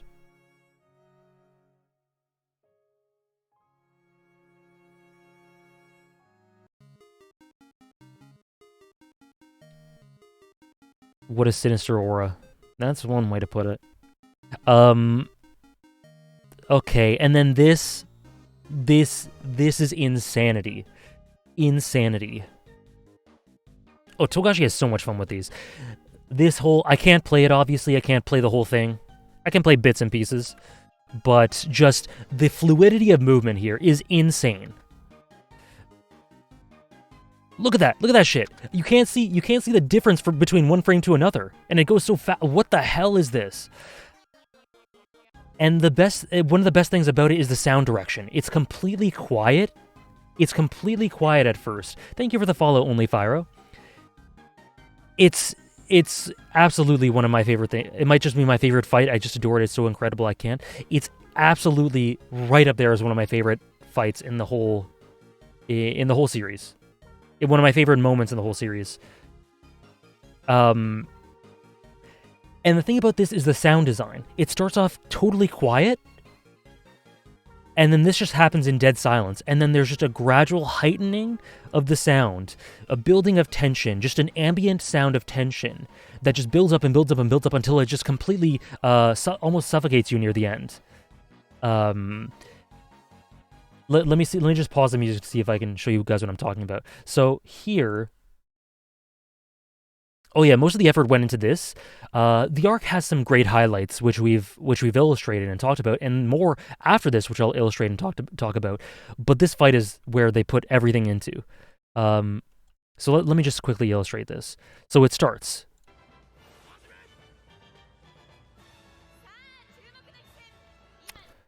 The music cuts off. Dead silence, right? And then we hear the strings in the back, the disturbing strings in the back that gradually heighten. And then if we just skip forward a little bit, the crowd noises.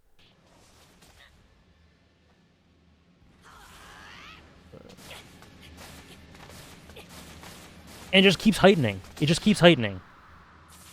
So the sound design's so good. It starts off low and then just gradually gets higher and higher and higher. It's so good.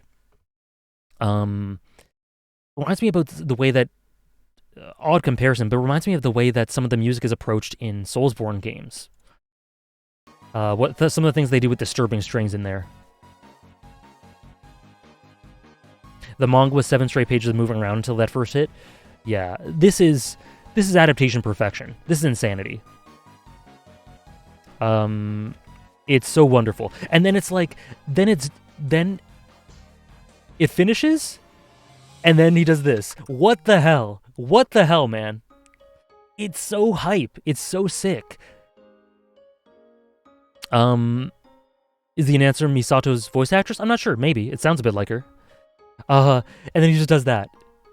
And then it's like, it's so breathless. Like that whole thing happens. It's almost like a minute. It is a minute, actually. It all happens, and then you're like, holy shit. It's like I almost forgot to breathe. The whole crowd forgets to breathe. The announcer forgets to breathe. Yeah, like what Shadow just said. We had the same thought. Yeah. Does AJ have a tat? I have, 5 tats. It's so good. This is insanity. Absolute insanity. I just have no words. This is just presentation brilliance, perfection. And then Hisoka's enjoying himself. And then one of the best things about it is, I was talking about the animation, the sound design. One of the best things about it is how you can tell characterization from the body language and character expressions. Like, just look at this. Look at Hisoka's face throughout the whole thing. He's just mildly amused. And then contrast that with Gon, the pure amount of effort and blood, sweat, and tears that goes into every action, every punch. And the contrast there tells a story of its own in terms of power levels and their approach to this fight in terms of how they feel about it. But it's just, on so many levels, it's just perfect. It's just perfect.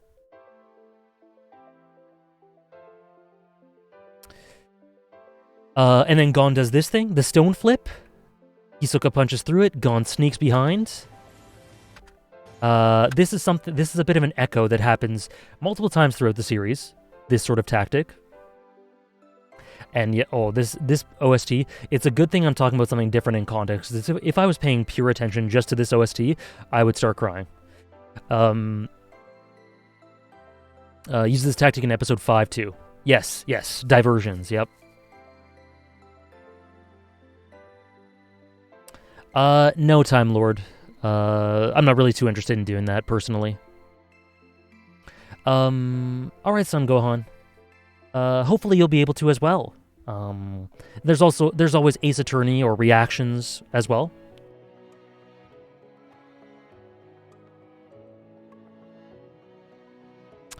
And then you just feel this punch, right? Hella characters do this hide-in behind in the Zetsu thing? Yes.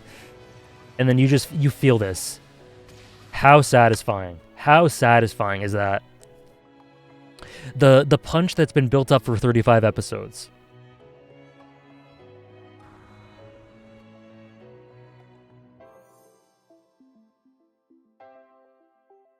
Then we have the different angles, and he staggers it.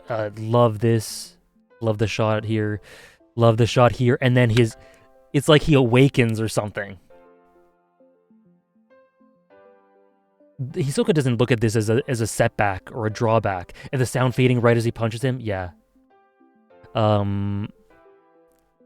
Insanity. But the punch obviously isn't a setback for Hisoka. It's like, all right, this is where we're at. We're at the point where you can. I'm aware, Santi. I was just being exaggeratory. It's so great. I love the eye twitch here. This is a victory for Hisoka, honestly.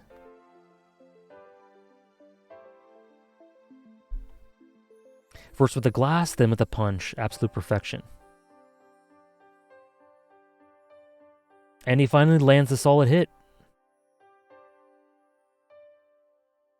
And that's episode 35. Triple S. Triple S. No question about that one. For me.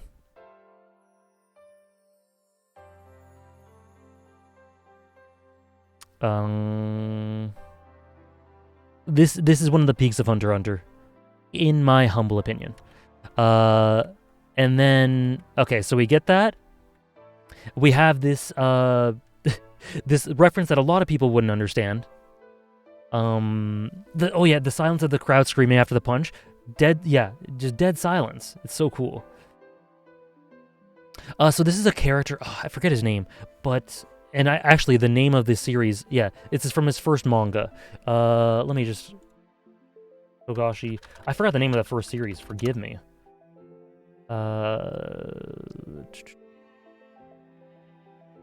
You guys know it, I'm sure. I'm just gonna check chat. Lovely, exactly. Yep, Lovely. Sorry, I forgot the name of it. Good series from what I remember. I need to rewatch it actually. This is a character from. It was pretty solid. This is a character from there. Bakaoji. So yeah, this is just an Easter egg. Many people don't understand it. A floor master watching the fight. I mean, you could easily just conceptualize it as that.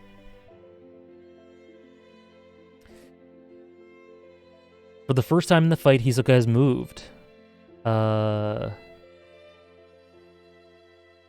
It's the manga he did in between Yu Yu Hakusho and Hunter x Hunter? Oh. Is that right? I always thought it was his first one. You're right. Damn. I assumed it was earlier. Whoopsies. You learn something new every day. Thanks for that. And then this. The moment. The moment.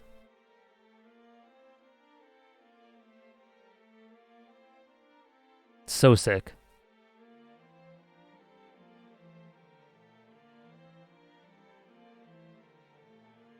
So sick. Peak fiction Kino, oh boy, to the max. No words needed, right? No words needed at all. When I first watched this, I had completely forgotten about the bachelor from the exam arc. Yeah, and I didn't know why they walked towards each other. When Gon pulled it out and handed it to him, my face was, yeah. What a moment.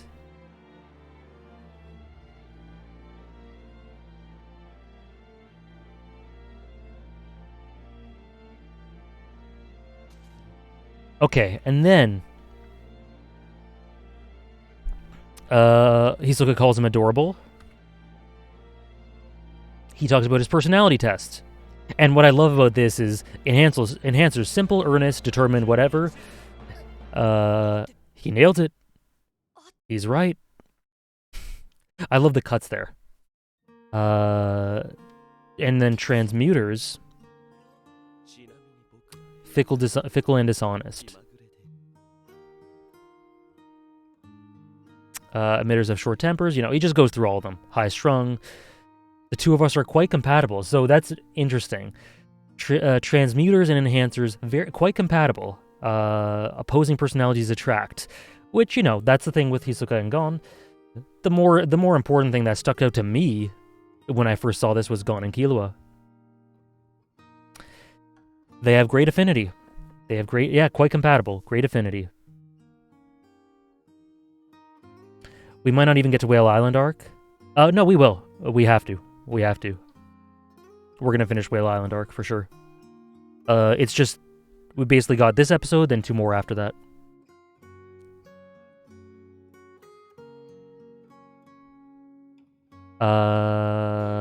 And then yeah, so there's that. There's that hook that I was talking about later with Killua. The fight continues. It's great. You know, the best part of this fight was that 1 minute sequence, but this is still, production values are way up there. It still looks great.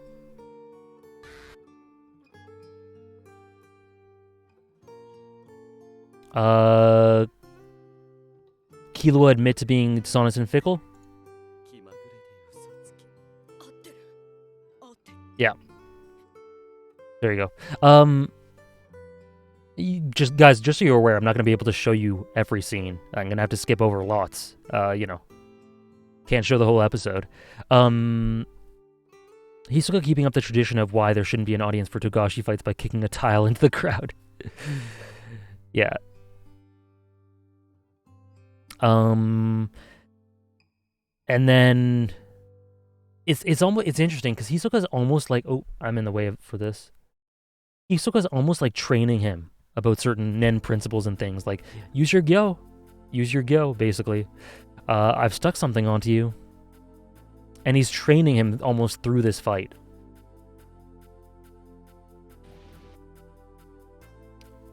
And something I love about the presentation throughout here is the elasticity that Hisoka is presented with. We'll get into that in a second. Right here. Here.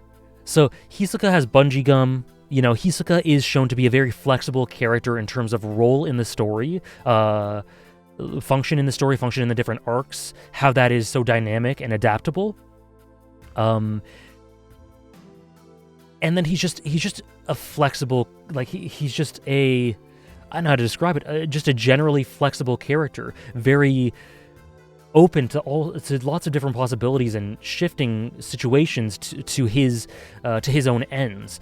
He's just generally characterized by flexibility and also power and authority. And so they mix that flexibility and power and authority in this cut here. This cut here is so good. Because look at the exaggerated proportions, the elasticity here. Just look at that. That is power and flexibility in a nutshell there. It really presents Hisoka perfectly. Versatile and volatile, yeah. Glad you enjoy him, M-Blood. That's one of my favorite video game moments. Hisoka is explaining things and training him because he wants him to become stronger so he can be someone who is worthy of fighting. Yeah. It's nice of him to teach him, just wish the motivation was a bit different. But yeah, I don't see this talked about that much, the way that Hisoka's authority and elasticity and flexibility is portrayed in this way, in this cut. Like the way the camera shifts, the way his limbs and arms elongate and whatever. How's it going, Davinator? How's it going? It's just so good.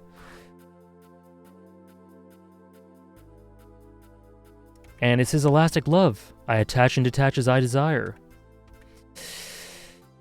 Also, interesting little tidbit that the referee purposefully unfairly judges the game for the safety of Gon. Nice bit of world building there, because that makes sense. It makes sense. It's so simple and effective. It's one of my favorite abilities. It's not my favorite because, if not my favorite, because it's so perfect for Hisoka. Yeah, like that's one of the most distinct instances of Nen powers feeding into characterization and role in the story and everything. So good.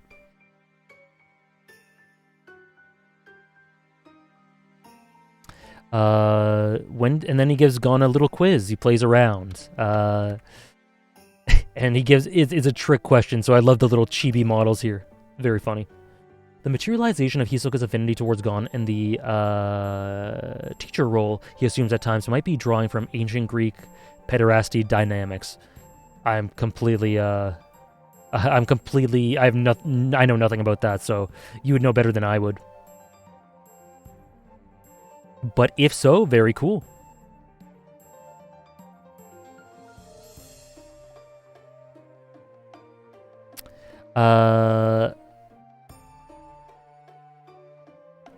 So what I like here, again, they show him towering over Gon. The shifting camera perspective in that, like they just very exaggerated camera angles, very exaggerated shots and uses of animation to portray Hisoka in this overpowering role, flexible role. It's really cool. I like it too, Jerome. Hey, Melia Market, I'm good. How are you? I'm joining the One Piece bandwagon. Cool. Welcome aboard.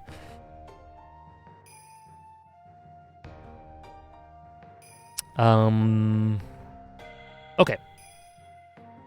And then we have this scene. This is executed extremely well as well. I don't know. Well, that's an incorrect quote. I didn't say that. But I don't even know what that is. So this is a great cut as well. And again, does that sort of thing I was talking about again. That's too bad, Melia. I hope you're able to chill out a bit in the stream. Then here, through this cut. Let me just mute that for a second.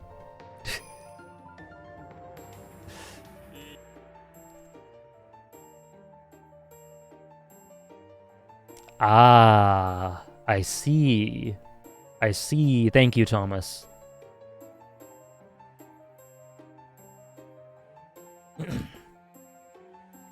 Yeah, basically, Sarah. And then this one, this part, like this one. Just look how it presents Hisoka. It's so amazing. I can't wait, and then pauses to break you,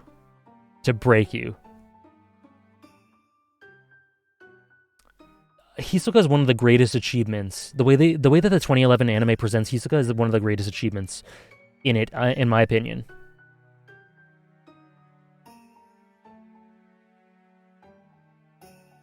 But not yet. What a shot here. What a shot there. That is Hisoka in a nutshell.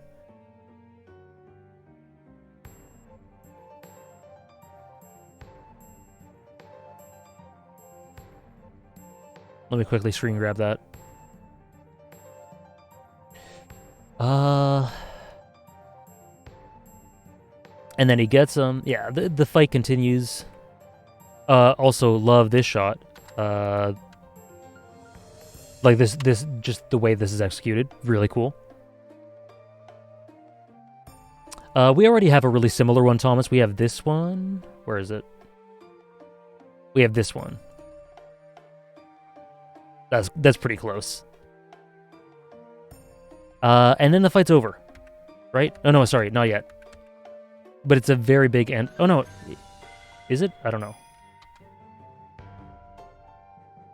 Okay, it's not over yet. One point left. Or was it? Oh, it was over. It was over. Okay, sorry. Oh, you're leaving, Thanik? Alright, see ya. I love that his 3 abilities are all fitting to him and are all from the adjacent types of Hatsu. The cards, enhancing, bungee gum transmuting, and the texture surprise materialization. How much that talk about Castro was true. Yeah, like these are things I don't think about when watching, but I mean, it's true. There's so much thought put into it. And then here, Hisoka leaves and just says, "We're done."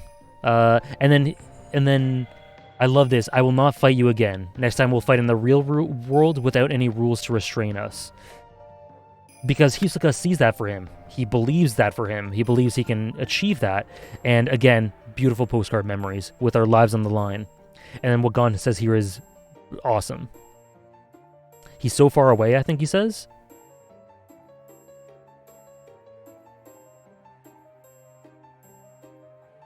He's so far away, but not out of my reach. But he's not out of reach.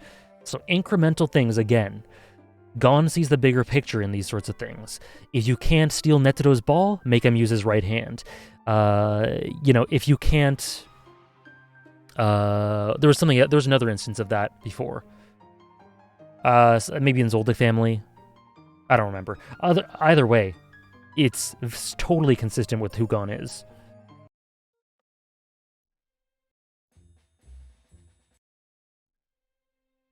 Yeah, I got you, Eladan. If I let my fear overcome me, I'll never be able to fight anyone else. What a wonderful line, and such a telling one for Gon's character. Even when he's scared to death, he perseveres because he has to become stronger, to reach his goals, and to progress. And it opposes Killua's way of fighting directly, but at the same time applies to him as well, because that's also what Killua needs and wants to overcome.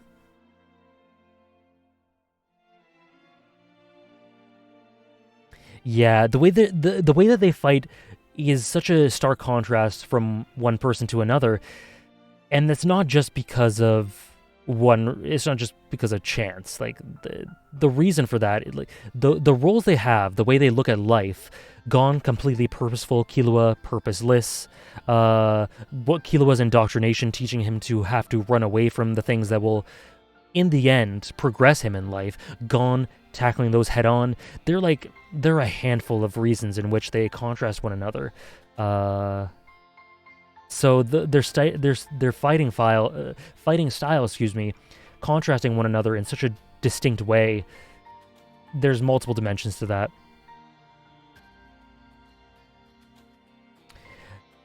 And then that is the end of the fights in Heaven's Arena.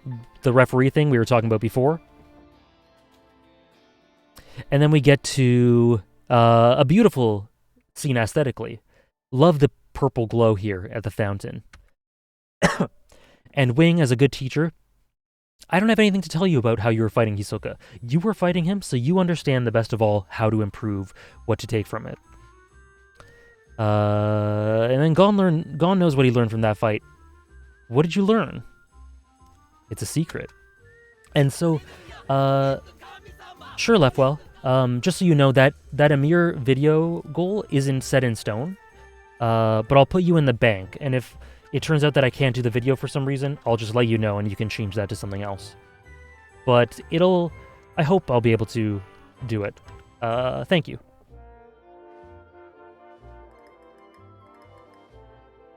And so something that's notable is that there are many glances from Killua throughout the series of Killua just looking on at Gon, just being curious, just observing him, with that inquisitive nature, being able to try to conceptualize who he is and understand him. Here's one. I think there's another one after. And then he reverts back to, okay. And then the stage is set. Zushi has his motivations, Wing will help him along, and Gon and Killua will continue forward. I love this shot. It just looks great. Love the purple. Yeah, the one time the purple isn't used for evil. Yeah, this is a more encouraging one. I can't wait to see you do it, Zushi. Again, more encouragement. And then they leave. Peak interlude? I dare say it is. I dare say it is. And then, so yeah, Gon is able to return the favor to Hisoka, so I'm going to go back to the island and show Mito my license. Very natural. It makes sense that Gon would want to do this. It makes sense that Killua would come with him. Also, love the lights in the background here. I like how the arc comes to an end right as Gon's fight is finished. He accomplished what he wanted to and is ready to move on. Not the most exciting end, but perfect in terms of Gon's character and even Killua, since he's just here for the ride alongside him. I love the way this arc ends. I love it. It creates so many hooks for future stuff.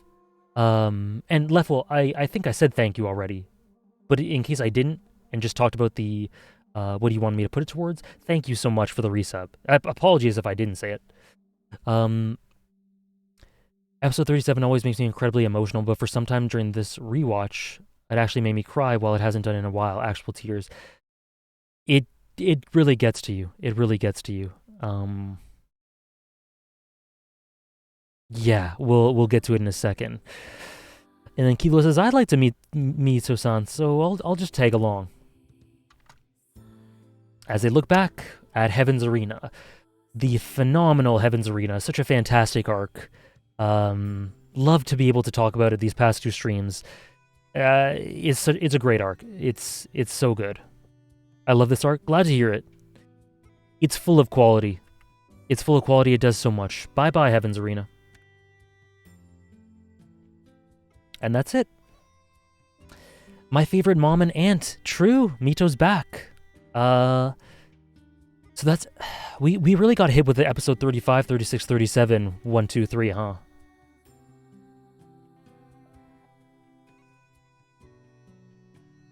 And then we get to the Whale Island interlude. One of the most beautiful episodes in the entire series. The entire series. It didn't even feel like a grind. It did not. It didn't at all. So I can't wait to start talking about Whale Island. I don't think it'll take a huge amount of time unless you guys have tons of things to say, but we will dwell on it quite a bit because there is a lot of substance here.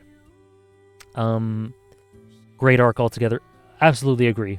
But needs must, and I need to go to the bathroom.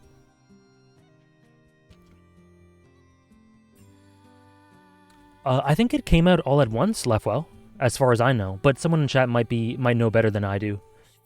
Okay, so I'll be right back. Quick bathroom break. Take one yourself if you need to, and then we'll talk about Whale Island, and then we'll do the tier list and maybe the rankings. We'll see about the rankings.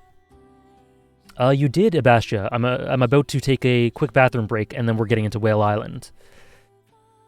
Okay, so I'll be right back. Okay, guys, don't go anywhere. Oops, wrong one.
Alrighty.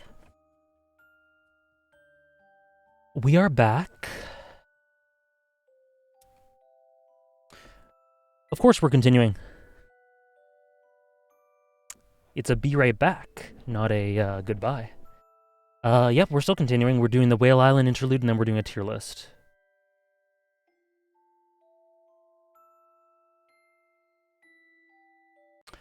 Okay.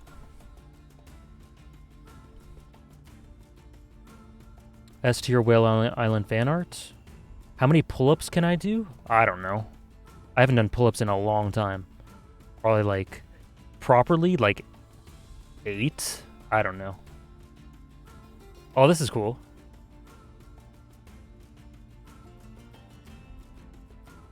That's cool.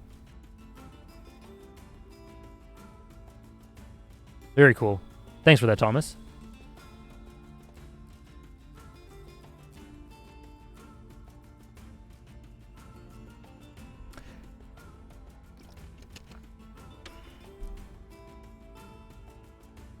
Okay. I think Killua's quick comment about how he wishes that Mito was his mother was extremely sad. Oh, absolutely. Lots of little lines from Killua here and there in response to better lives or what he's... a better life or what he's gone through or wishing he could have something.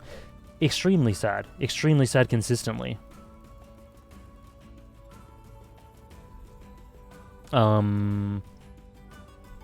Water divination, Whale Island, true. Okay, and then we get here, and then this is presented beautifully as well. These Whale Island episodes are presented so well. Just the vibrancy and the colors here, the sunlight, the water glimmering in the background as Mito does this. It just looks so bold and fresh, and just look at that. Just look at that. As we see Gon coming up.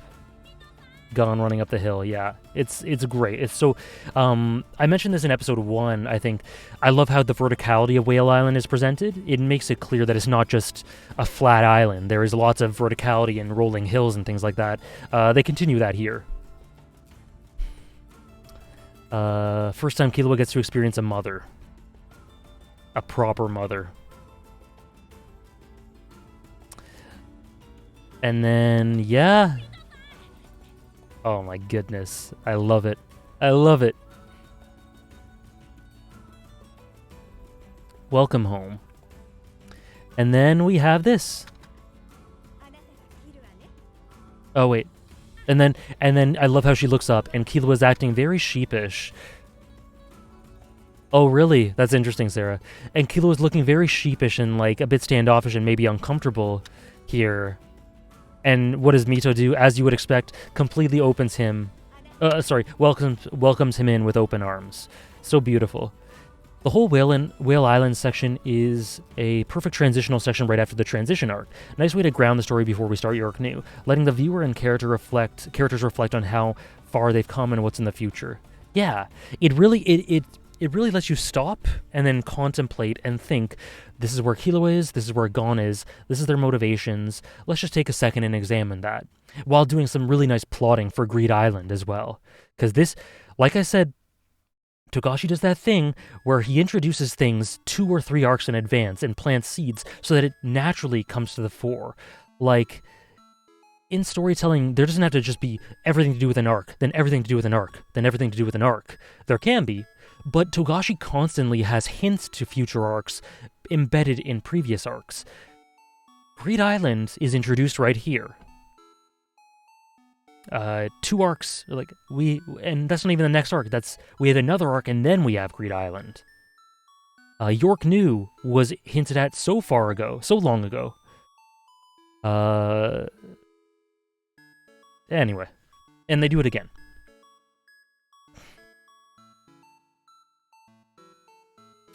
Whale Island is pure bliss, detox, sustenance for the soul, skincare for the mind. I like a hot shower after a long day. Absolutely, couldn't have said it better myself. Killua letting Gon get his one-on-one saying hello before walking up. No, Wolfman, because I haven't seen that in like a year. I don't remember it well enough to talk about it in depth. Yeah, and then they go back to the horns and violins. Yeah, exactly, Time Lord. They go back to the musical motifs that make you feel like we're home. We're home again. Or as close to a home that we'll get. It's okay, Andres, don't worry.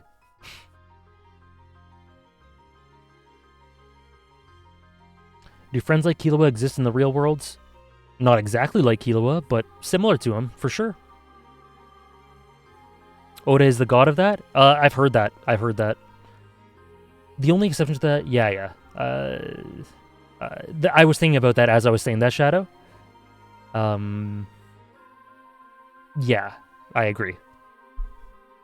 Like, there were thematic and character-based seeds planted for that, for Chimera Ant, so it did it, but in a different way, whereas all the other arcs did it in a plot-based way. A little bit of a skip forward to Chimera Ant, but I just passed an episode where they reference a later arc that's going to happen in a previous arc again in Chimera Ant. It's so good. It's just so good. Anyway. Oh yes, and then so Killua here has a meal with them, and they're about to eat, and then here... sorry. They don't do it yet. So, Sarah, I'll get to what you're saying in a second, but I have to show this montage. So first... you should have said that Killua was coming to visit. And then the little grins. And then they're scared, and the little grins again. Love it. And then put away your dirty clothes. And then we have these bold outlines again. So cute. So cute. Hunter x Hunter slice of life. Best slice of life. And then, okay, so yes, and then we get to what Sarah's talking about here. Offering our gratitude. What's that? Killua is so unaccustomed to that. And it's, again, one of those deeply sad one-off lines for Killua.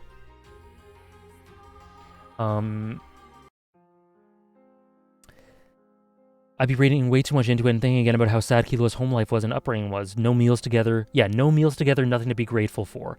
It's not reading too much into it at all. It's deeply sad, but it's also deeply happy that he's able to finally, far too late, but finally have that. So it's a blessing that he's able to get it eventually.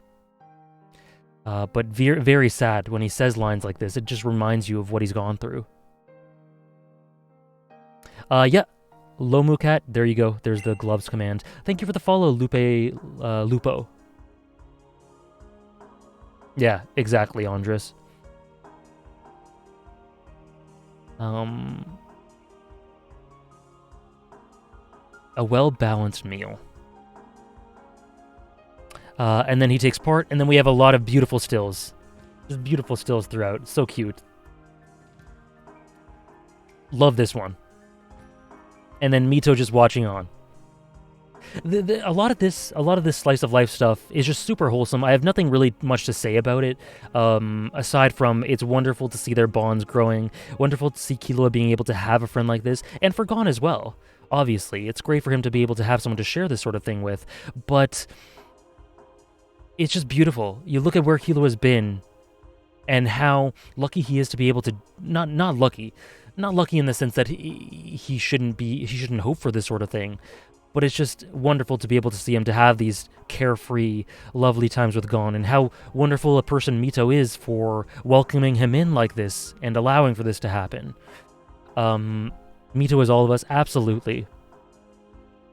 Honestly, the bit where Gon and Mito are bickering lovingly and Killua is just looking on was the first bit I teared up with at this show. He can experience this for now. Yep. This part, right? This part. Right, Hannah?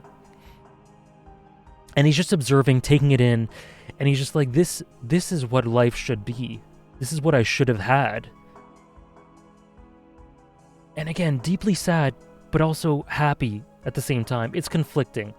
I'm actually welling up a little bit myself just thinking about it. Togashi's really good at creating empty space in the story that he can fill with whatever he wants once he comes up with a good idea. The scene of Killua diving in without praying first was so relatable, yeah. Look at him, yeah. Like, look at... Okay, I'm gonna let this play.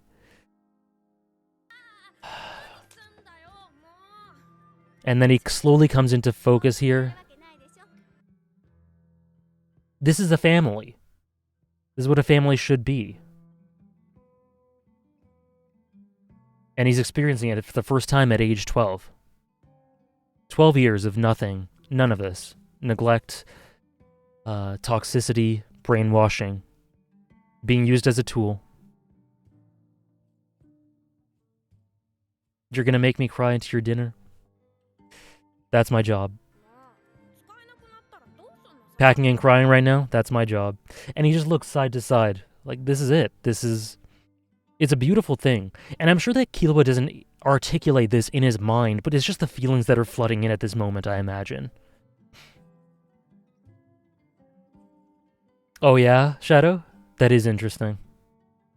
The soft smile, yeah, the soft smiles always kill me. Kurapika has lots of soft smiles. Killua has lots of soft smiles. When Leorio does it, those are really great too. Getting swept up by the warm atmosphere completely in the moment, yeah. He just loses himself in it. And it's beautiful for him. Like, this is just therapy. It's... and the aesthetics really pull this all together. It's very bright and vivid, just like Heaven's Arena, but there's more of a warm touch to it here. Through the sun's rays, you know, the water twinkling. Mito, just her character design adds warmth, not just through her expressions and things, but through the colors. Leorio softly smiling at Gon and Killua, that's what put me in an early grave. Oh, boy. Oh, man. In the framing and storyboarding throughout, like, every shot is a painting. It's so great. And we have stuff like this. Again, slice of life. Just so good. They're exploring the island. This is an amazing shot. Oh, yeah, it's so good. Heaven's Arena is full of artificial light. Whale Island is full of natural light. Exactly. That's a great way to put it. And it's totally true. And speaks of the tone as well. This is where Gon was hunting for the kingfish. For the king, whatever it's called. And this is my, This is my... Wait, is this it? This is my, my stream thing. My stream overlay.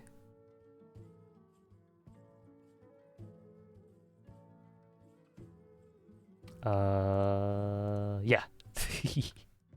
So adorable.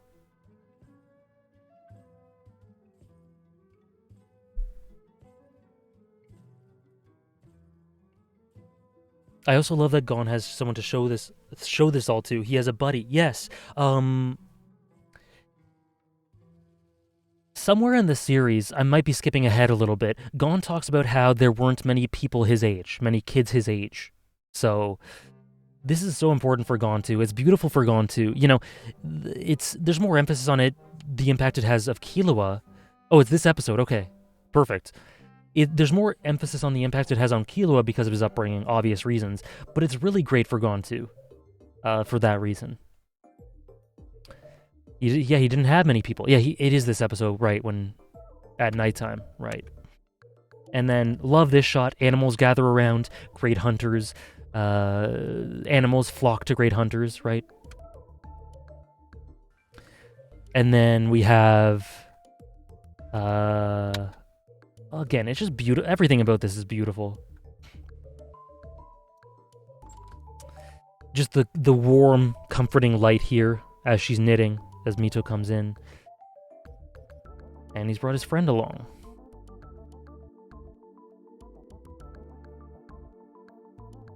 And then here, this is it. This is it, guys. This is it. This is the peak fiction scene. What are you going to do now?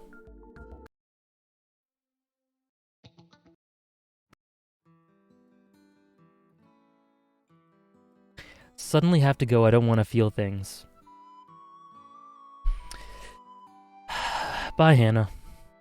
What are you going to do now? And what's interesting there is Killua was obviously asking because he has interest in what Gon is gonna do, but it's also like there's something underlying there because it's like, what are you gonna do now? Meaning, what am I gonna do now? at the same time.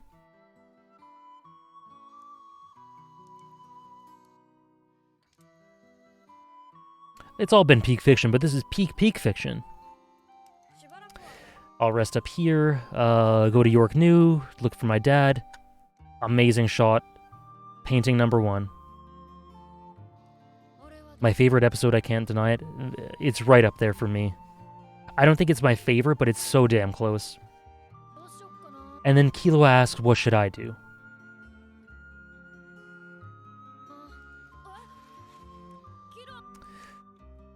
Stay here and then go to York New with me. Yeah, I'm coming with you. And then, but this is the crux of his character at this point in time.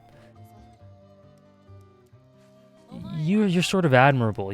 There's nothing I want to do. There's nothing I really want to do.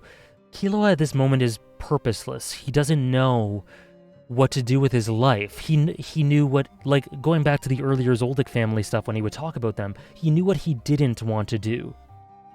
He knew what he didn't want to do with his life, but he didn't know what he wanted to do with his life. Now he's made that first step in finding value in life and getting away from the life that he hated and that wasn't for him. But now what? He has this wide horizon in front of him, and it's scary. It's scary, and he doesn't know where to aim first, and he doesn't know what to do. And it's understandably overwhelming. And so he needs a bit of a waypoint. He needs a guide for where to go from here. He can't just go out into this vast horizon on his own. And who better for someone with the most amount of purpose and identity and knowledge of what he wants to do than Gon?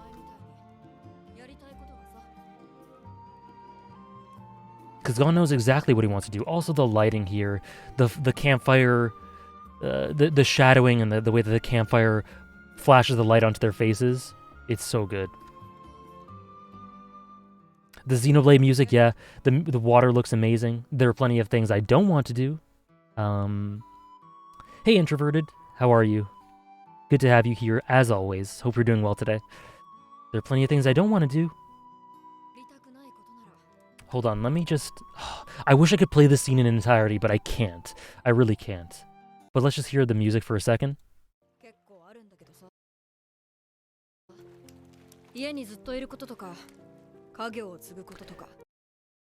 Gon's expression there. I know I don't want to stay in that house or inherit the family business. Deep concern, and you can see in his eyes a want for Killua to not have to do that either. And a tremendous amount of empathy there. I don't want to do any of these things. And there, as his brow furrows,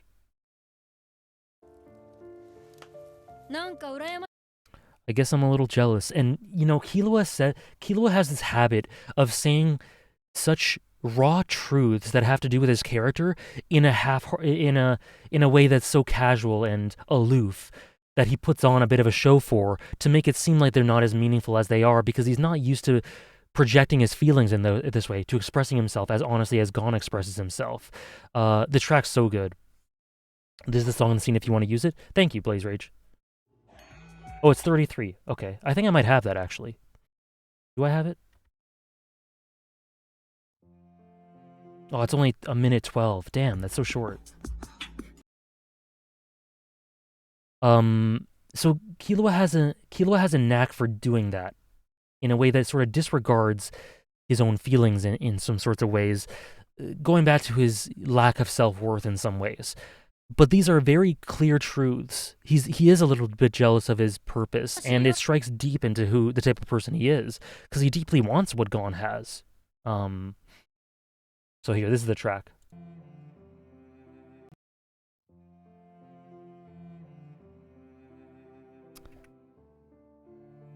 And so he's a little jealous. And then I love the earnestness in Gon's expression here. I think it's fun to be with you, and he's so honed in on Killua. Look at the earnestness in his eyes. I think it's fun to be with you. I want to continue traveling with you and doing these adventures. And then, so we have a clear contrast here. Someone who here, in this opinion, voices things that he feels, but dresses it up in casual aloofness to undercut it and not make it seem as serious as it is. And then we have someone here who deeply expresses exactly what he means, exactly the way he wants to express it. And then Killua is not used to that honesty and expressiveness, and so he's taken aback here. What's that about? Most relatable thing Killua ever said, not knowing what you want to do, but knowing what you don't want to do, especially with expectations and everyone around him having goals and aspirations. He has to remember, though, that he already did something incredible by leaving this abusive household and tragic path behind. He doesn't have to figure out what he wants to do right away. Stay by my side until you figure it out, because along the way we find out what we're looking for most. That's beautifully put. That's beautifully put, Sarah. Because yeah, there's no rush. He's 12 years old. He has his entire life ahead of him. And so there is a tendency for people in this sort of situation to want to rush into things and feel a need to because you feel aimless or whatever. But there really is no rush.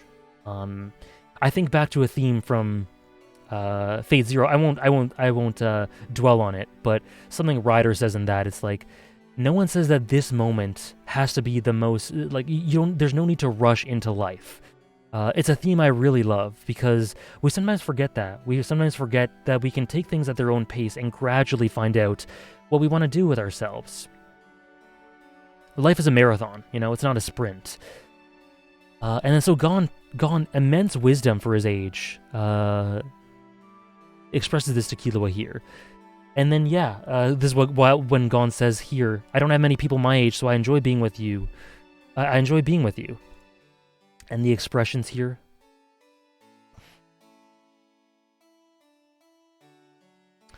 One thing I like in the manga was Gon's fox bear leaving him fish to say, welcome back, even though he can't see Gon due to his mate and position as ruler of the forest. Pretty neat. That is really neat. Yeah, I love that as well. Killua is deciding to go along for the ride here. Yep. Another example of Gon showing his appreciation for Killua, which people often disregard. His appreciation for him, yes. Because people, we'll get into that later, but people often say that the relationship is, and portray the relationship as more one-sided than it is. It really isn't. Like, this is important. I deeply appreciate having you by my side, having a friend like you. I deeply appreciate our relationship and everything it is, because I haven't had anything quite like this before. And it's wonderful, and I have fun when I'm with you, and I want to continue doing that, as long as we can. So Gon expresses all of that right here, very clearly. Very similar to the one he had earlier on the blimp. He always listens to Killua earnestly and wholeheartedly, not caring how awkward Killua is in expressing himself, because he deeply appreciates Killua's genuine side, yeah. I did say that in my Hoseki no Kuni video. Damn, I got some bars when I really try.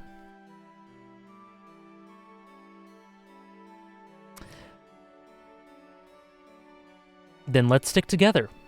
And I love Killua's eyes opening here. Let's stick together.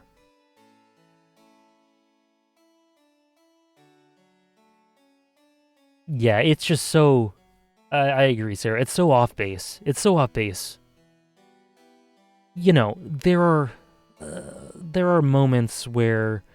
There are moments when the balance goes out of whack, or gets skewed. But, like... That's just real life. That's how friendships are. And in the end, on the balance of things, or that's how relationships are. On the balance of things, it is not disproportionate at all.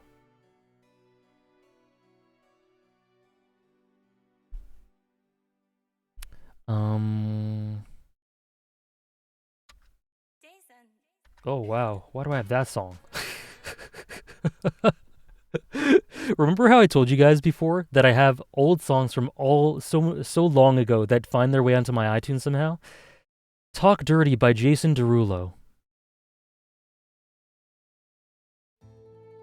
Let's get back to Hunter x Hunter.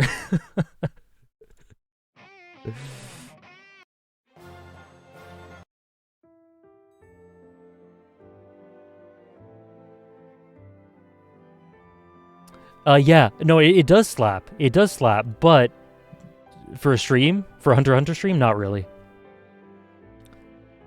Don't you ever feel embarrassed when you say stuff like that? That lends its this alludes to Gon's that again, that earnestness, that way he disarms people with that honesty. He is not embarrassed to say the things that come to his mind at all, and that's such a great trait. Honesty is endearing in that way. And then I love this, how we have gone and then fades out. Gone, I'll be looking for my dad, and then fades out, and you'll be looking for what you want to do. That's the little subheading I have for this video, for this stream. And then the zoom in on Killua's eyes. And then here I think something clicks for him a little bit more. I don't need to rush. I don't need to tie myself to a purpose right now. Maybe I can be my own person, and maybe I don't need... And maybe that doesn't require me to know exactly what I want to do right now. And Gon, again, opens the way for him, and what a lovely, lovely shot here. As we see kind of that realization, this small smile, and Gon looking on in the background.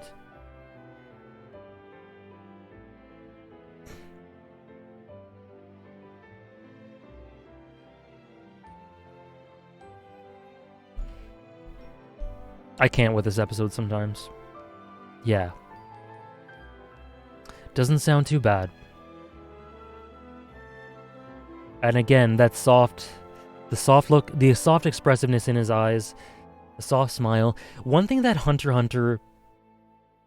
So if you've been following my Attack on Titan streams that I did week by week, when the final season was releasing, one of the big criticisms I had for that was that they didn't really nail the expressiveness in some instances with regards to Eren. They nail it with a lot of characters throughout that adaptation, don't get me wrong, but I said a criticism I had was that they didn't really nail it a lot of the time with regards to Eren, the exception being some things here and there, and then the last episode. Hunter x Hunter is so good. 2011, specifically what I'm talking about, they do it great in 99 as well, but since we're talking about 99 here, sorry, we're talking about 2011 here, it does expressive, soft, subtle expressiveness so perfectly. It's so perfectly. Like, it says so much with these little, these soft, subtle expressions. Hey, Holy Potato. Killua was always so flustered because he never experienced being showered in genuine compliments and has never been cared for so strongly, not because of his abilities, but who he is. It's easier for Gon to say these things because although he has never had friends of the same age before, he's had people he could be emotionally vulnerable with. Yes, absolutely. I do think there's an element of nature as well, but the nurture is a big factor here. Gon's been able to be vulnerable and expressive and not had that shut away or shut down by anyone. And Killua hasn't.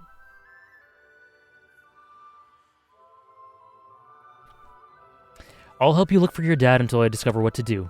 And the way they come to that resolution is great. And then what's your mom doing? It's hard asking about my dad, but asking about my mom's even harder. Mito-san raised me all by myself. It feels wrong to ask about that. At first, she told me my parents died in a traffic accident. She didn't want me to end up like my dad. By the way, Killua, again, curiously looking on at Gon, which is a bit of a mirror image from the scene we just saw earlier with Gon looking on at Killua. Notably, Gon is blurred in both those shots. Peak X peak, absolutely. If I learned he was alive and a hunter, and she was right. She was kind of right. I figured that my mom was dead. That's harsh. But yeah, I think of Mito-san as my mom. That's all I need. And she's the only mom I have. And then, oh man. Oh man.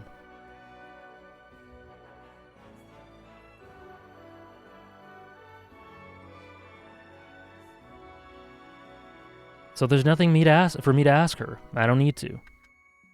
And whew. Paths. The adaptation for this is astounding. insanity. I wish I had a mom like Mito. And then there's that sad line we were talking about earlier. That's nothing. My mom starts crying the second I say I want to go outside, which is true. She actually goes into hysterics. And then the Mito smile here.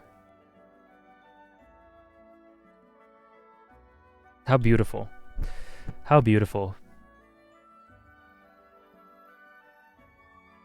Do you think Gon has any semblance at all of any kind of abandonment issues? So I don't think Gon has classically traditional abandonment issues, but I do think that that Jing's abandonment affected him in adverse ways.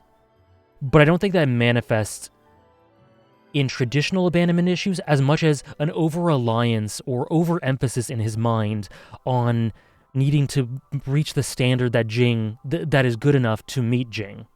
So, I mean, maybe it's semantics. Maybe you can classify that as abandonment issues, but that's what I conceptualize it as. So maybe depending on how you define abandonment issues, maybe that is one. But yeah, that's how I'd explain it, I think. But yeah, beautiful Mito face. And then, yeah. And then we get to a point where Mito says, I'm going to tell you everything I know about Ging. So her and Ging get characterized a lot in this episode as well. Love how we see little postcard memories here. Always following behind Ging, she was, as a little girl. He suddenly said he was leaving the island. When I asked him why, he said, there's something I want. There's something that I want. He never told me what it was that he wanted. But there was something he wanted. Could that be tied to the ethos? Actually, never mind. That's a bit spoilerish.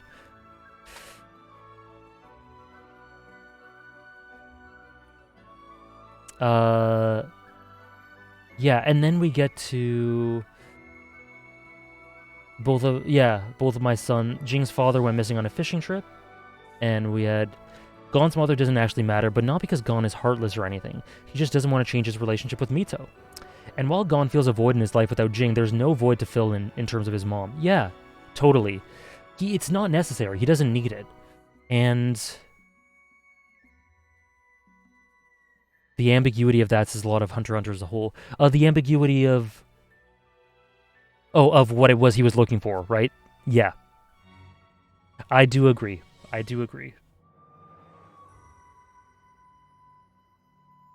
And their plan, again, it's... Some people think that it only that this is out of the blue. That idea is out of the blue. But they dwell on that idea throughout. And then Ging returned carrying you. Ging might be a pretty good character. Thank you for the follow, Greenspoon. I don't think Ging knew what he wanted either. Interesting. Maybe not, but he knew he wanted something.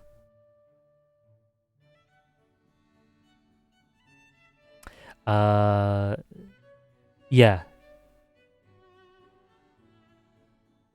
This is cute. Talking about how Mito said it has to be me to raise him. It has to be me. Grandma, you don't have to mention that. Yeah, this is the Lord of the Rings OST. I knew I couldn't count on him to raise you, so we don't know anything about your mother. This alludes to the bit of the cut bit from chapter 1. Also, very sad look there. Very sad look there. A forlorn look. Yeah, I gotcha, Andres. Jin reminds me of a line from Haikyuu. Other people don't get to tell you what you think is dumb or not. No one understands what is and is not important better than you. Better than you do. Sorry, better than you do. He knew... Sorry, I'm just remembering the context of that line and getting a bit emotional, Blaze Rage. He knew that he would be looked down upon by others for abandoning Gon, but regardless, it was more important to him, so he ended up making that choice. Yep. And I think it's fair game to say he's a terrible person or a terrible father or whatever for doing that, but that was his choice. He stuck with it, and it is what it is. Life goes on. The emphasis on the desire and what drives it rather than the object of it. Yes, exactly.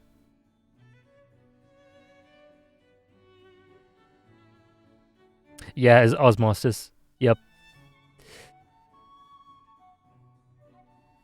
I tweeted about it, but Mito's feelings towards Jing's are clearly more positive than negative, but she couldn't help but feel hurt by him leaving because she wanted to spend more time with him. Yeah, I think that we see a lot of that here. In this expression, in this episode, definitely more positive than negative. And a lot of that was out of not being able to spend as much time with him. Yeah, like a lot of that anger, that retaliatory anger, had to do with that. And he left that, which is important for the plot. That's all I know about Ging. And then tell me more about what Ging was like when he was little. So, and then I find this bit interesting. Does it sound weird for me to use his name? I find it interesting that Gon consistently, like here and then, he talks about his dad. Maybe to people who are unfamiliar with who Ging is, or who he assumes would be unfamiliar with who Ging is. But what he says here, does it sound weird for me to use his name? Is why I think it's important to judge Ging not as a father, because Ging is not a father. He stopped being one the moment he left. And I don't think that Gon necessarily views him as one. As much as something to aspire to, or views him as one in the traditional sense, I should say. As much as something to aspire to, as much as a spiritual role model, something for comparison, something to, an example of what he wants in terms of discovering things about the world.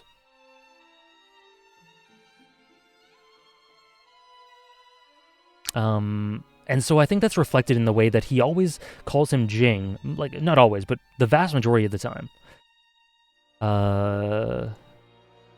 Yeah.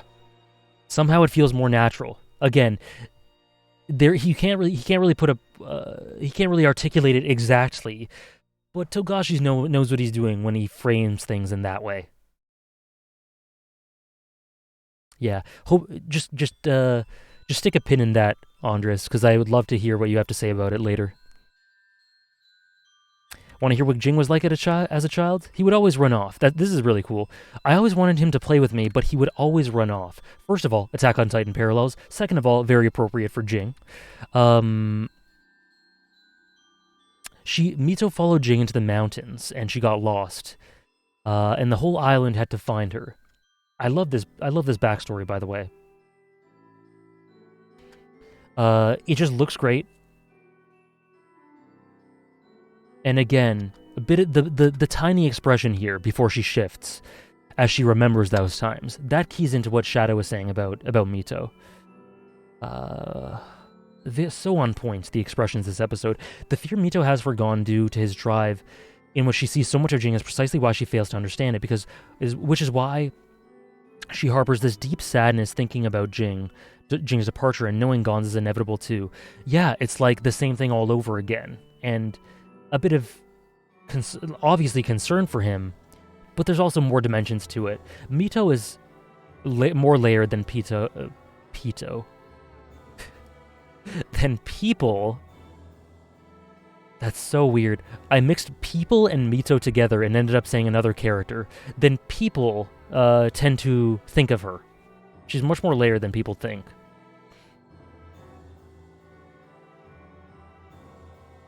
Something kid look like something Kurapika would wear?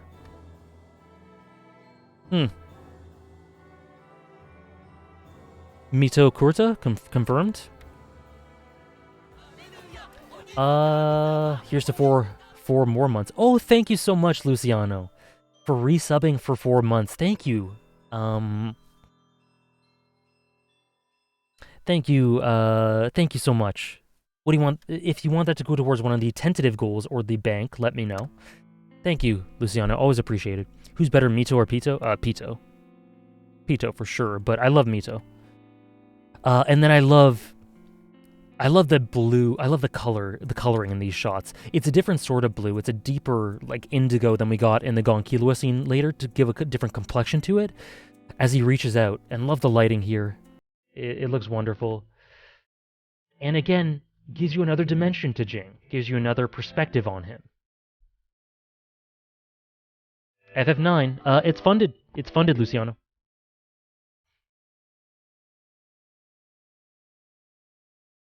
Looks just like Gon, yeah. And then what I love here is Ging. It's a very tiny little touch.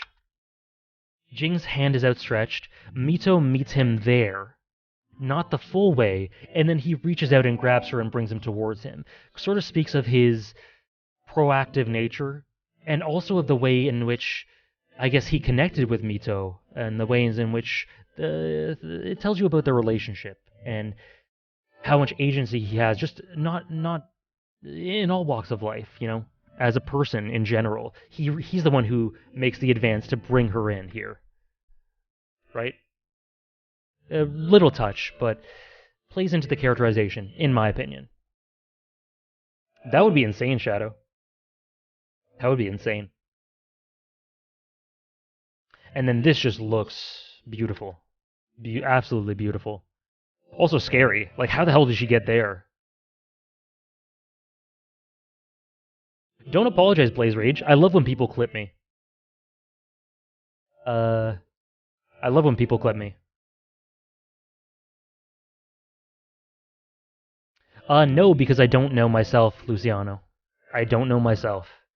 And also, just keep in mind that's tentative. There is a chance that I just go, you know what, that won't come to fruition. And if that's the case, I'll tell you and you can put that towards something else. But yeah, I was thinking maybe Nacho, maybe Lalo. We'll see. We'll see. I have ideas. It's not confirmed yet. But okay, so I'll do one sub Luciano. Dark also.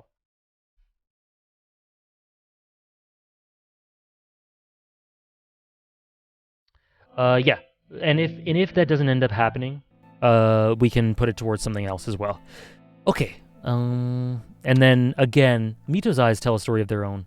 A bit of a longing to those innocent times where she was able to hang out with Ging and whatever. Anyway.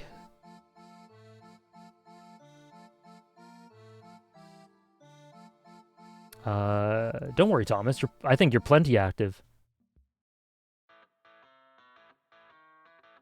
Killua falling asleep in the bed. Yeah. Very cute. And then they have this. Ging gave it to him to be unlocked with a hunter license, or well, he assumes it would be to be unlocked with the hunter license, to be unlocked with Nen.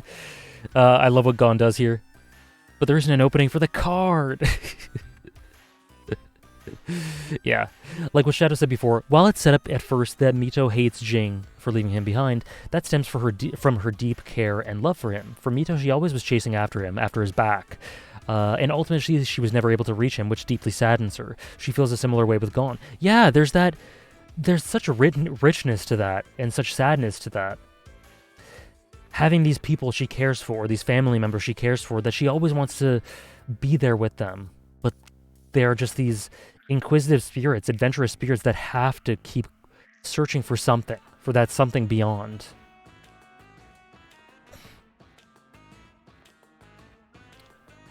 Me too, Sarah. And then it opens another box. And then we get the hook to Greed Island. So you became a hunter too. I have a question for you.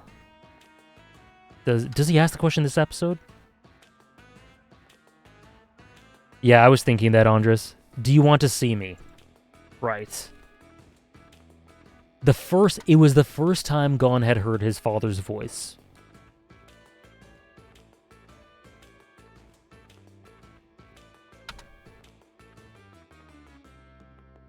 Ging appeared to have read his mind when he recorded his question.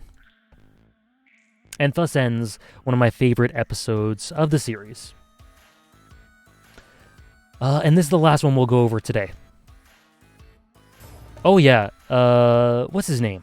Let me quickly look up his name, because he does a fantastic, he does fantastic dad roles. He does the Umineko fans in the chat will know what I'm talking about. Rudolph. What's his name again? Rikia Koyama?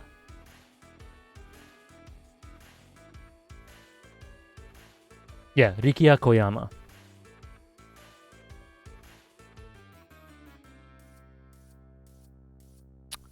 Yeah, that's what I was alluding to, Wolfman. Yeah, exactly. And also, the dad in Food Wars, I think he does the dad in Food Wars. I wonder why Mito stays on Whale Island. Is because there's a lot. I wonder if why Mito stays on Whale Island is because there's a part of her hoping that Ging will come back. I've always wondered that since Gon has left, why she stays there, especially since they say that most people on the island don't live there. I think it's just home. You know, she's grown up there. She's an exception to the rule. Most people don't grow up there, but she has, I think. So I think it's just home. Takamura from Hajime no Ippo. Kiritsugu Emiya as well. Listen to that rich voice every day, yeah. Okay, and then, so we have these things about Ging. So this characterizes Ging quite well. If you're only slightly interested in seeing me, stop the tape right now. I'll give you a minute to consider it. Again, I think we get another glance. Another Killua glance. Love it.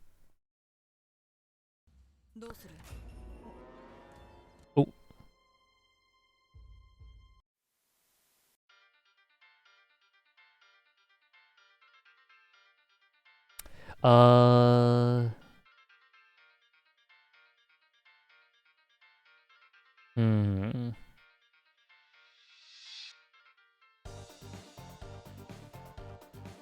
Is it linked to what your video said about the overall themes in Hunter x Hunter that climaxes in the end of the anime? I think it's different than that, personally.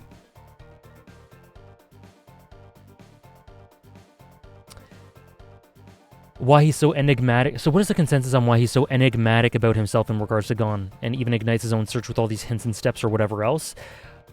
Honestly, I think a lot of it has to do with him being just genuinely bashful and shamed. A little bit of shamed. I'm right there with you, Andres. I mean, I think that it's integrative. I think there's obviously that idea of the that I talked about in that video there through the journeys he sends gone on, Luciano.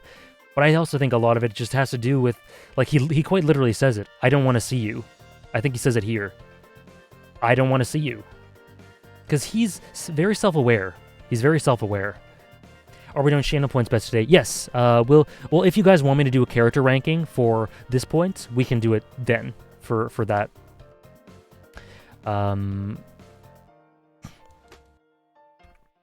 Exactly. Yep. But I don't want to see you. Yep. This is exactly it. Okay, we can do a character ranking. I don't know how I could face you now. So that's essentially the core of it for me, Luciano. I think that's the crux of it.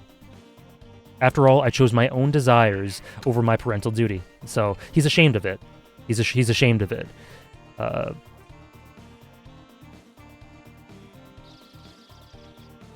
And then what I love here is I'm a bad person. See, that's big. And then the birds come out, fly out, and then we go all across the world.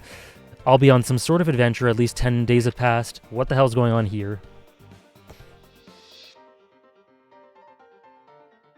Hunters are selfish creatures.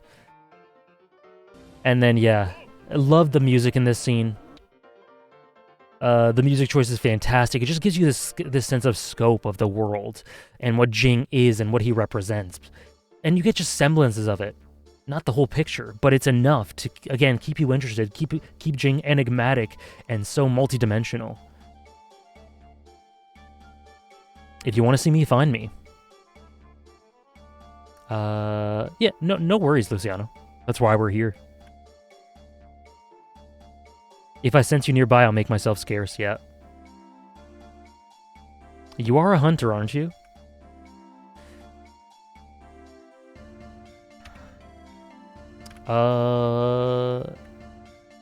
Anyways, yeah. I don't think he actually looks that different, personally, Mystic.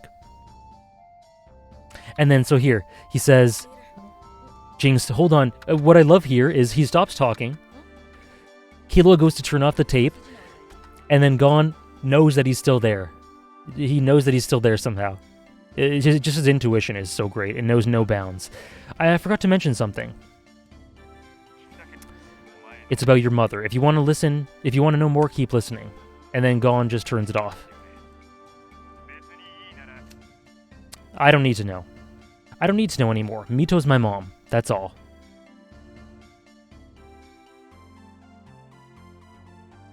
It's beautiful. He doesn't need to know anything about his mom. He already has a mom. Exactly.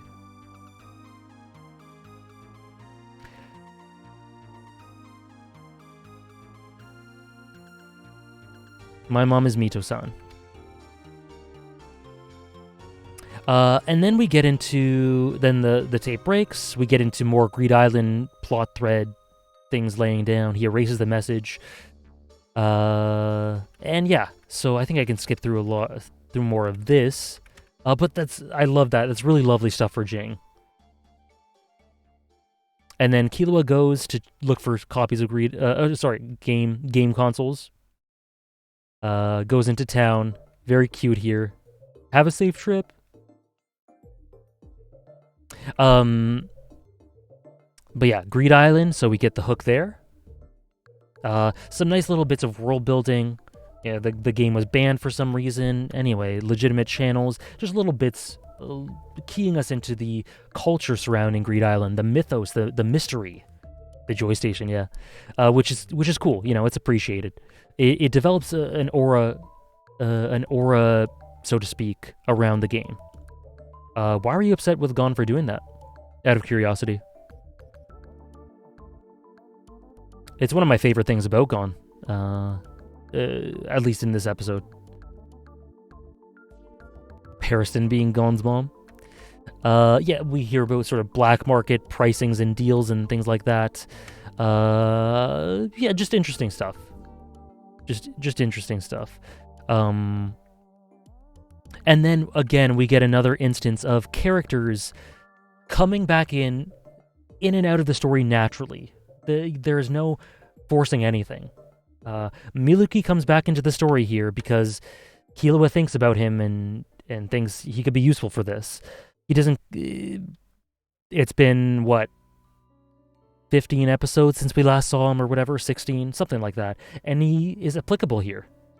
So he comes back into the story. Makes sense. Again, I'm just going to continue to point these things out as they happen. Great figures there, by the way, buddy.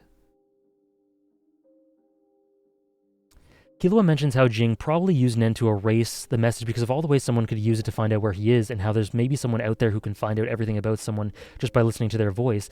And when I was watching this part earlier today, it immediately made me think of Beanolt. Not quite someone listening to someone's voice, but close enough. That's true. That's a cool parallel.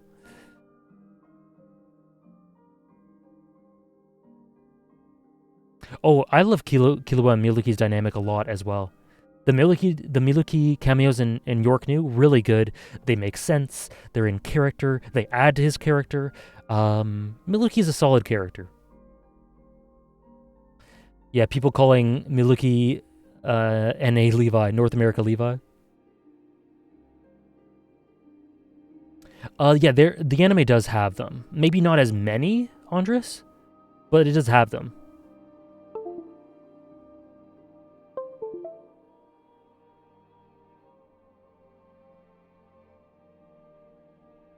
Whoops, sorry about that.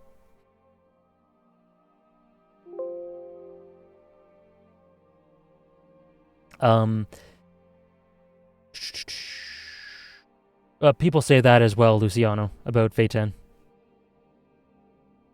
Oh, Yu Yu Hakusho figures. Where?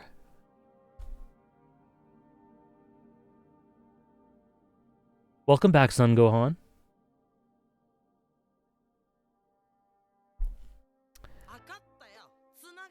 It's too dark for me to see. Look at his, I love the expression. Brother.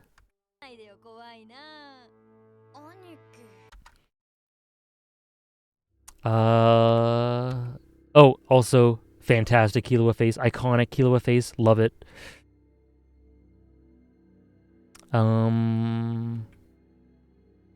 Okay, and then so he appeals to him here. He uses him for Greed Island, and then yeah.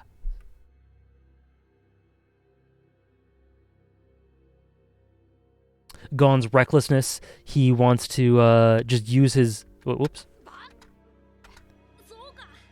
We can find greeds. We can find leads on Greed Island there. You'll have bad guys who want your license showing up to the island. So what I like about here is we have Gon's recklessness in a lot of these situations, and we have Killua sort of holding him back and showing a bit of worldliness himself. Killua is much more street smart than Gon. Outside of Gon's specific Gon specific areas, you know? Killua is very street smart and pragmatic when it comes to a lot of these sorts of things. Gon about to get doxxed, yeah. Gon thinking he was speaking to Illumia's peak comedy. It's like, why is he talking to him? So yeah, that's interesting here, and that will continue in York New. You have to use public computers for this stuff in a hotel or in a cafe. Killua was a smart boy. And there's a rumor that someone will distribute dozens of copies at the auction in York New City. So now they have a reason for being there, aside from meeting up with them in the way they promised. A reason for being there that will allude to a future arc. Togashi's plotting, so good, so natural, I love it. Gon, you have to use our sponsor, NordVPN. Surfshark. Judging by my my sponsors. And then, yeah, maybe that's someone's Ging. I guess it really was our destiny to go to York New.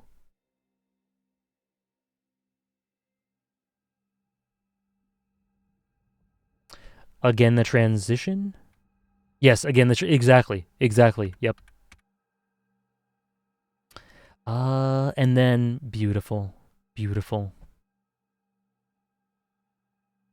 If you like this, just wait for when One Piece does it. I don't know. This is a mighty high standard, Santi. It's a hell of a standard. Like, you'll be disappointed if you expect me to like One Piece things as much as I love Hunter x Hunter thing. It's my top one, you know. But who knows? It is not impossible. It is not impossible. And then yeah, this is a bit of a goodbye to Whale Island. And then we see that Batera, the tycoon, is offering 17 billion to the game. Important. I did not know that, Ziggy. I did not know that.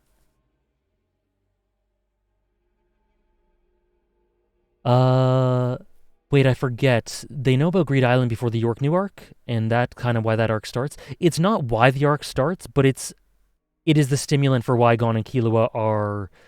It is a big stimulant for why Gon and Killua go there to get Greed Island. Yeah, they just talked about it in episode 37 before this. Ging gives Gon this game.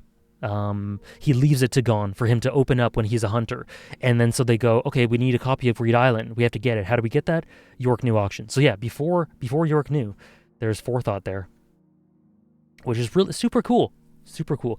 Not liking as much was seeing the parallels in the way of writing. Oh, okay. Yeah, I'm sure I will. I've already seen parallels between One Piece and Hunter x Hunter, Santi. So I'm looking forward to more.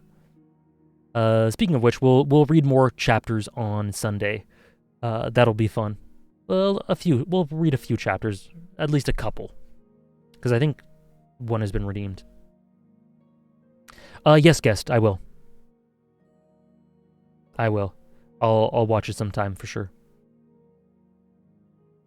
Yeah, they already planned to go to York New, but this is just another reason for them to do it.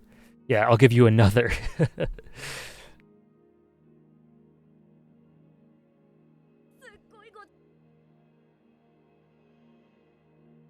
And then, what do we have? Yet another patented Killua glance.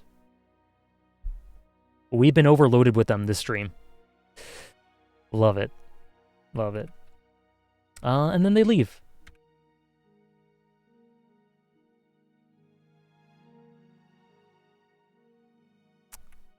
And then they go to York New. Yeah. So let me just go back to this expression. It is perfect. Thank you for the hydrate.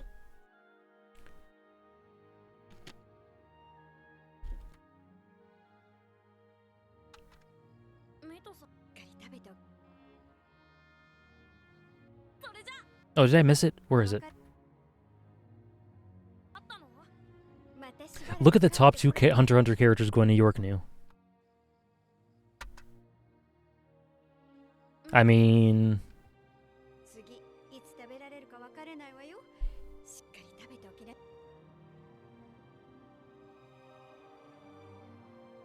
hard to argue against that. So we have a side glance there from Grandma, and a side glance there from Killua. I love it. This expression really just does kill me. No, Mystic. Now I'm going to do a quick... we're almost done the stream, but I'm going to do a quick ranking of the characters so far. We can place... Excuse me, I just died. We'll do channel points bets for that if you guys want. And then I'll do a tier list of the episodes, which will be fun. But yes, we're done Whale Island. Next week, we will start York New. Thank you for the hydrates.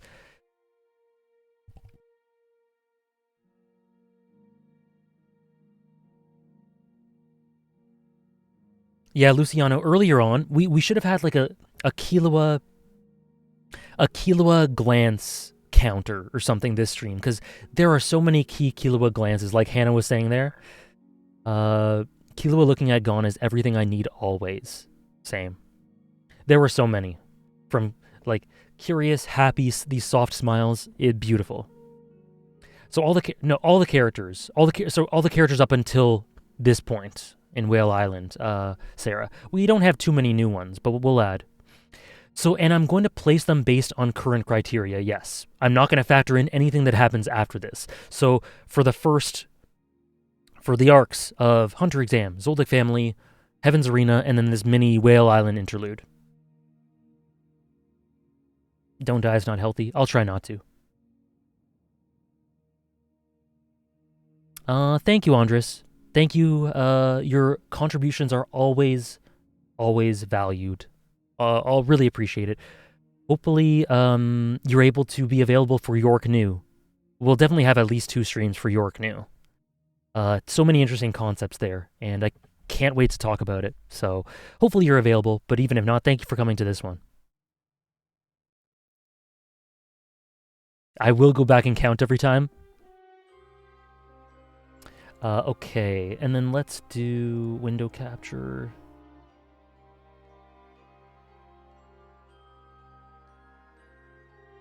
There we go.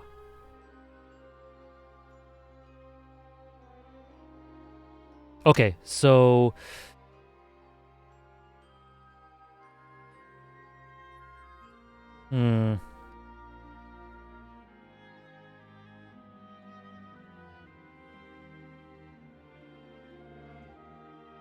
So this is the Hunter Exam rankings. Oh no, how do I format this? Hannah, you're not here to do it for me. How do I format this so this goes back to number 1 to 20? Oh no.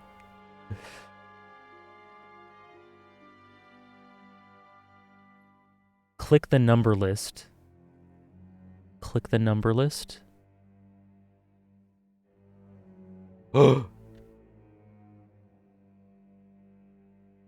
Okay. click the number list. What is happening? You know what? It is cumulative. It is cumulative. You know what, guys? This is what I'll do. With it highlighted... Okay, hold on. With it highlighted, click the number list. Okay. Aha! Ahaha! Perfect. Okay, there we go. We're in business, baby. So what do we add to this? Thank you, Hannah. Maybe I'll be able to do it next time on my own. Wing. We have to add Zushi. Yeah, me with Google Docs, guys. Not great. So which character should I add here? Wing and Zushi are a foregone conclusion.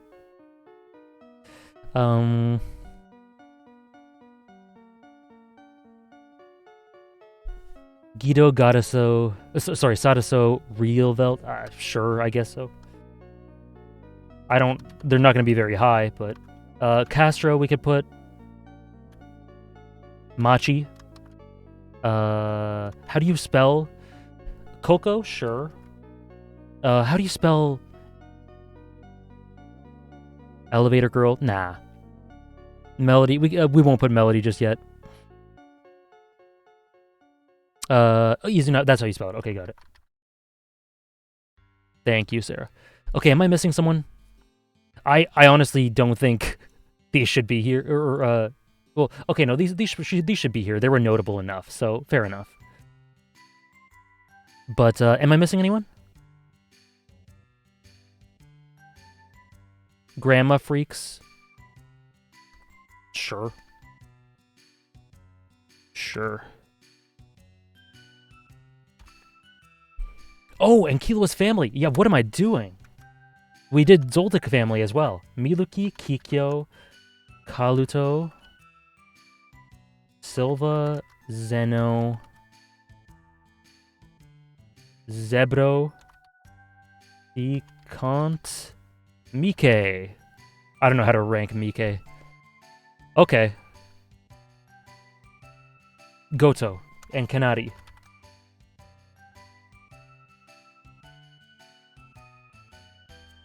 Okay.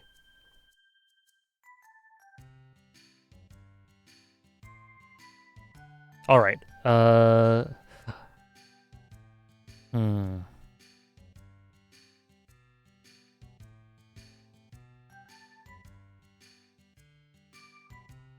Okay, so how many do we have in total here then? We have 21, 22, 23, 24, 25.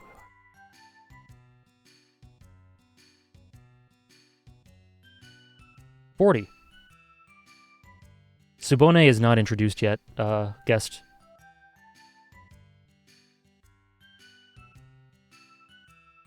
Okay, so we have 40.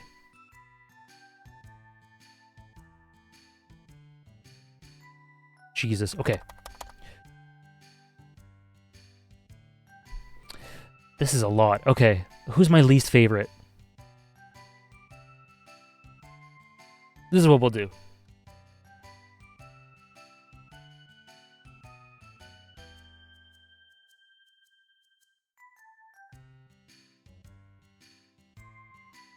They share a spot. These four share a spot. Very functional. They play a role.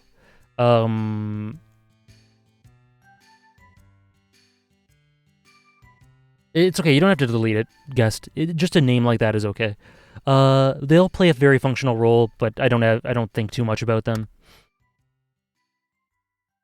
This is very tentative, okay? So, Coco. Oh no, let's do Mike, I guess. He's an animal. 38.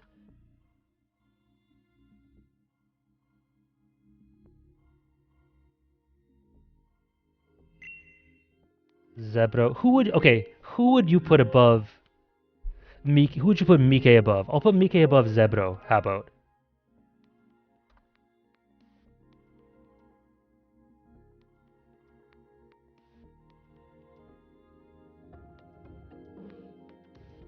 And I'll do Coco. Then I'll do Secant. Then I'll do Coco above him. Because I love Coco.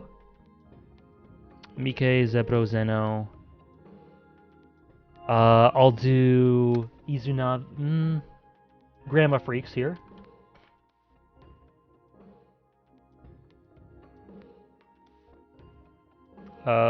Grandma Freaks, probably. Oh no, then we have... Oh shit. Okay. Then we have these ones. Okay, we have the captain of the boat. Oh no. Oh no. Oh no. Oh no, it's going all out of control. Okay, captain. Do I have to just keep adding to this? Holy shit. So what we'll do is this. Gereta.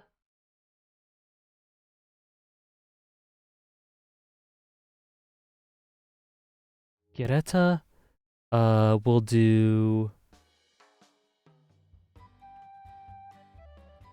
Beans and then Katsuo.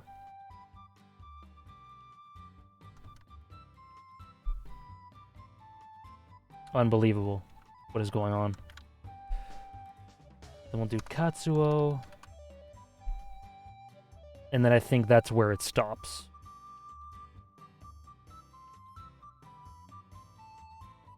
Or maybe the captain goes here.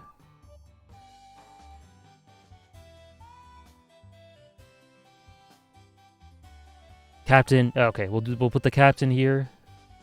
But what a mess. What a mess.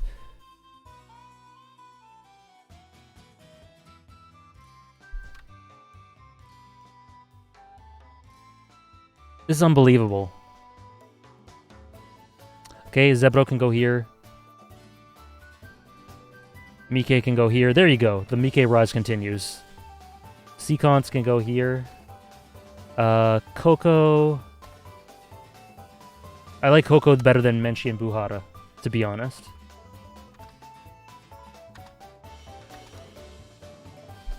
So we'll do this. Grandma Freaks. I like Coco. Do I like Coco better than Grandma Freaks?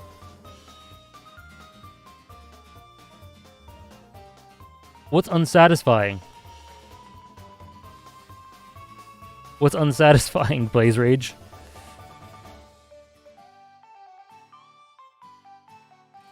Okay. And then I want to put in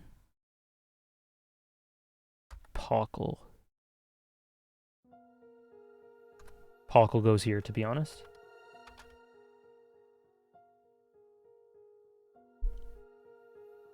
I'm going to have to get rid of some of these, honestly. Eventually, I'm going to have to get rid of some. The list will be too big. Okay. I think I'll put Bodoro, Ponzu.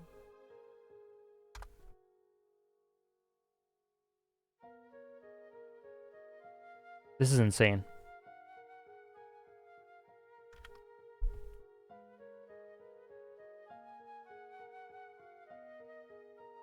Bodoro, Ponzu.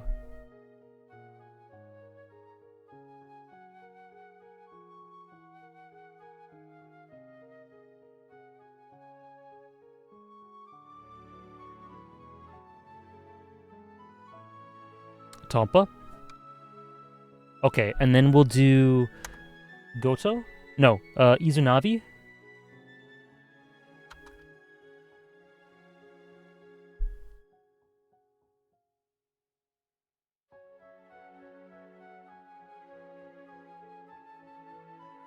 Yeah, I'm not gonna do that, Sarah. I'm straight up gonna tell you guys no. When you give me like random Chimera Ant grunts, no. Okay. Izunavi. We'll do Goto. We'll do Kaluto.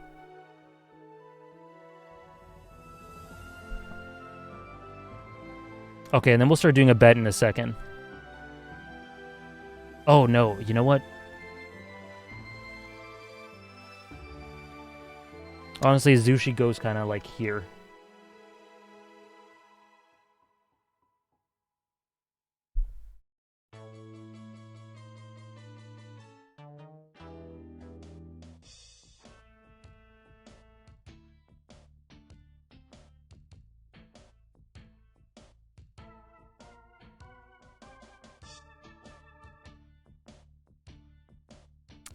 Yeah, I've seen some tier lists that are very messy. This is fine. This is fine. Okay. And then Kaluto. Goto. We'll do... We did this.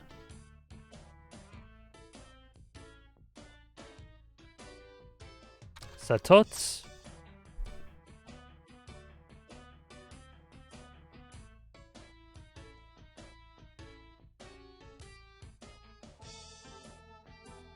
We'll do Kanari. Then we'll do Zeno.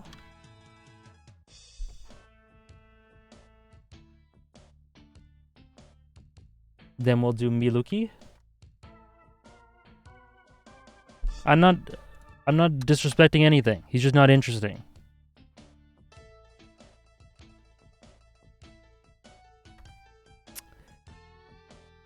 Mm, 17 will do Wing.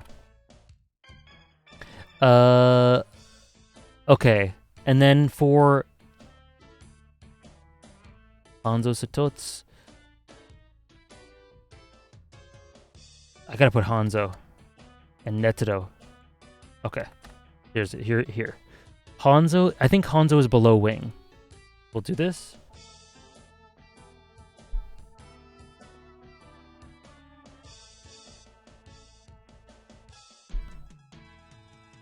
Hanzo, and then Netero.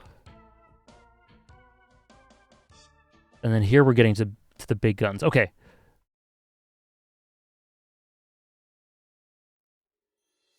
Oh, the numbers aren't going to add up because I did 4 of them for 1. Whatever, it's fine. Okay, so for this one, you want to do the first bet? Or is this too low?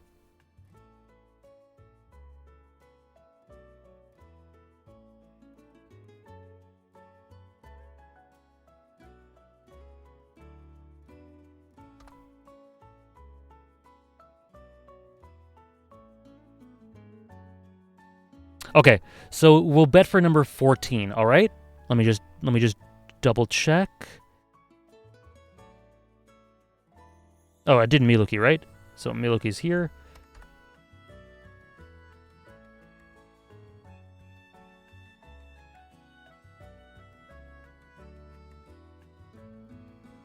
Okay.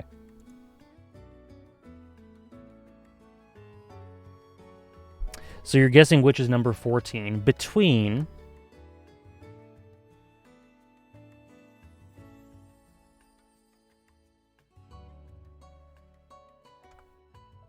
Machi, or in her episode and a little bit of screen time, or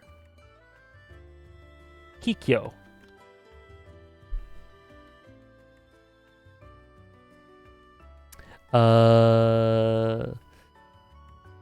What just happened with Kanadi? I mean, you saw, right? I just put her up a bunch of spots. Okay? So which is number 14?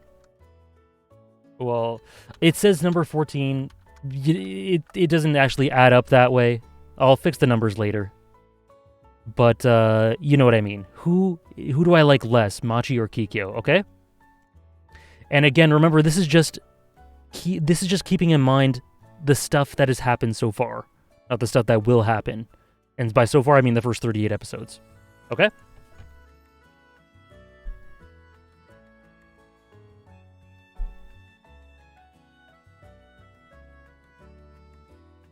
Get ready because you'll only have 30 seconds. Which is number 14?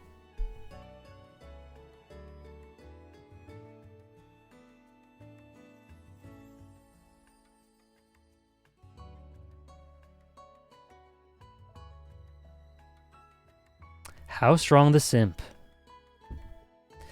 Do I stay strong with my convictions to great writing, or my convictions of simpery?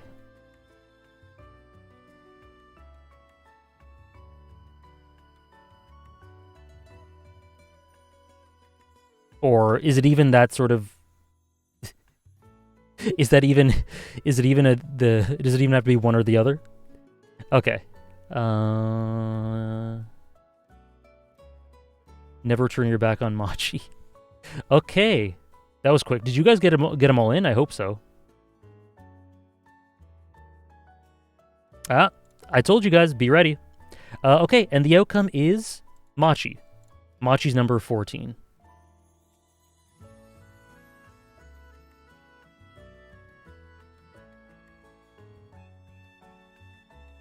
Damn, okay, I'll do a minute. I thought that was enough time. Okay, I'll do a minute. I'll give you guys a minute.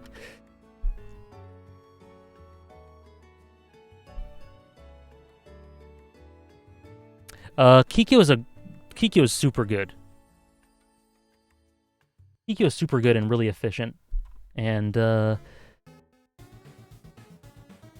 so we'll get rid of Machi and Kikyo here. 12, which isn't actually 12, it's like 8 or 9, is Silva. Then we'll have Mito. And then we'll do a bet between 10 and 9. Okay? So this one is...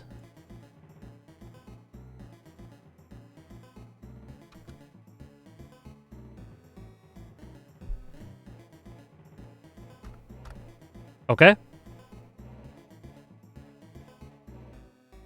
Ging or Illumi?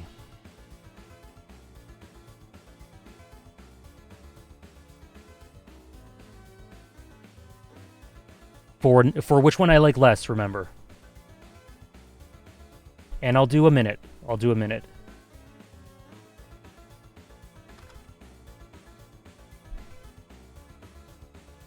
There we go. More time this time.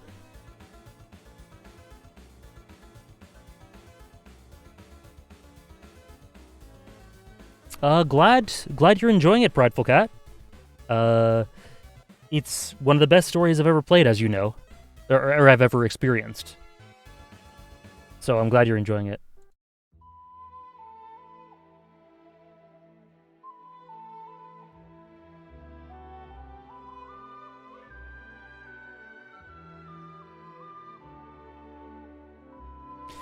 Three points here, Illumi easy.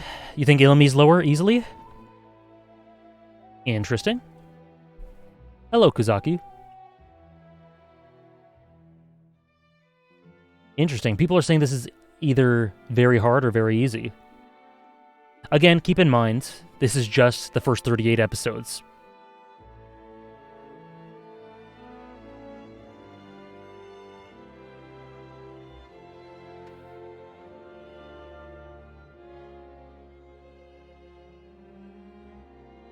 Said that after I voted already. No, Sarah, and I say that every time. That is how it is every single vote. Come on, guys, come on. I didn't say that after you did it. I know, but it's every single time I do a vote, it's the same thing. Oh, man. Oh, man. Is there a command for it? I don't remember. Guys, for future reference, whenever we do a bet, it is going to be for the one I like less. Always the one I like less, you know? Always. That's how it's been since the beginning. But we'll do more. You can get them back. I don't think I have a command for it. I think I said I have to do that, but I haven't. No, you know what, Sarah? This is like tough love. Tough love. You guys gotta know. You guys gotta listen. Okay, so the answer is Ging, number 10. Illumi, number 9. Which is actually like 6 or something.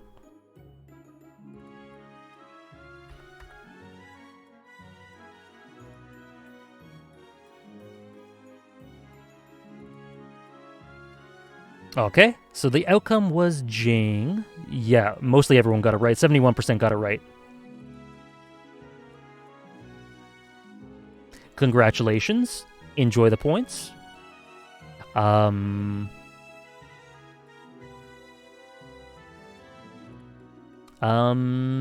yeah, you guys need to remember, like I talked a lot about why Illumi's great. A lot of the reasons. Wow. Why'd you do that, Safwa?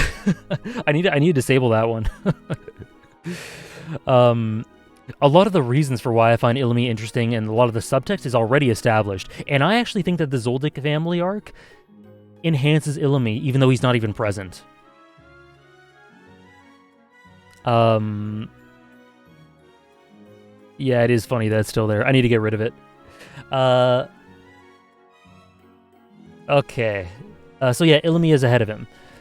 And then so we have the top 5 again.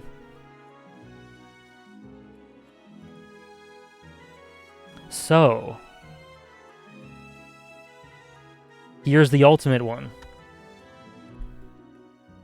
Again, the numbers are just here for placeholders. It's really 5 and 4.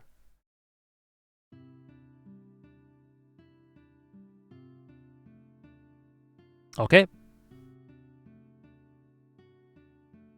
Now, before it was Leorio 4, Kurapika 5. Now, Zoldyck family arc has happened, and Heaven's Arena has happened. Should we do a bet for Kurapika Leorio, or no? The song playing in the background right now, Josh, is Village of Dali from Final Fantasy IX.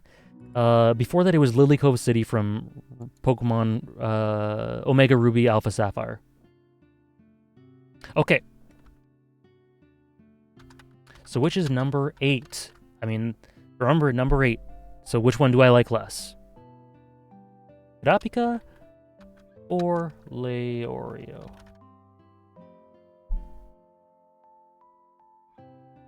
I'm saying their placements could have changed, or they could have stayed the same. One or the other.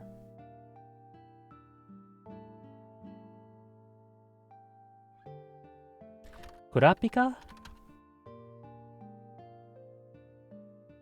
And so I learned something today. I learned that 30 seconds is not enough time for a bet, apparently. So we'll do a minute. So I'll put this in the question now. Which do I like less at the moment? Predictions. There we go. What arc is this? This is at the end. This is at the end of all the material we've covered today. After episode 38. Last ranking was post 21, yes. Is it like the coin flip trial with Goto?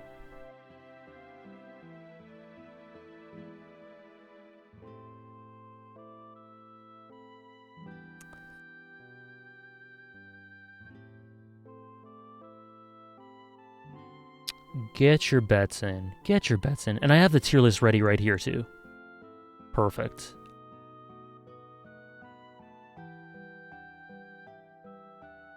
Super one-sided, eh? Damn. Holy shit.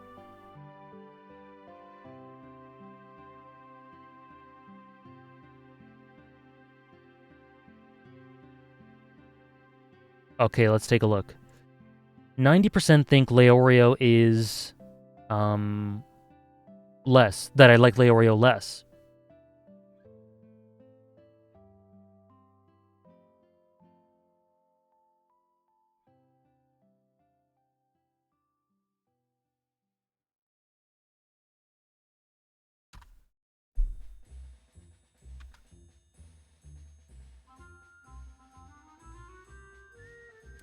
Listen, Kurapika gets some very nice bits of foreshadowing in Heaven's Arena, but essentially my appreciation for both is the same in Zoldyck family, and those little bits are not quite enough to put him ahead of Leorio.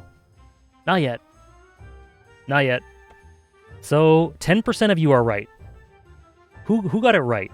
Who got it right?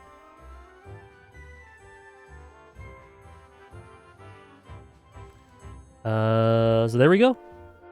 Leirio's still a little bit ahead of Kurapika.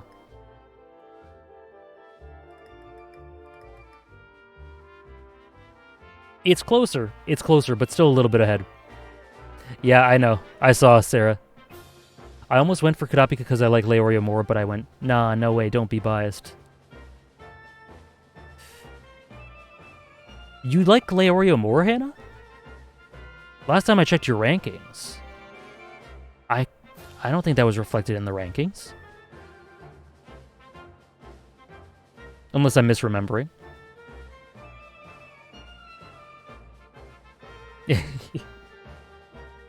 Getting the receipts. Okay. And then we have our top 3. So this is 6, but it's really 3 because of the numbering being all weird. Okay. Hisoka's 3rd. Solid 3rd. When you meant him being higher. At this point, I don't know what to say anymore. I put in the question, too. Okay.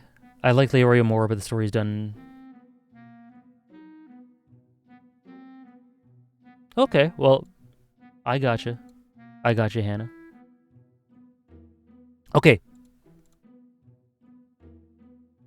Well, we'll just do 1 and 2 because these are 1 and 2. Okay. Gon and Killua 1 and 2. All right. The final question, the final prediction. Which, again, you're voting for number 2, not number 1. Please don't do the wrong one. Which do I like less at the moment? Which is number 2? Okay, Dawn. No, no need to defend yourself, Shadow. I just feel so much pain for all the lost points.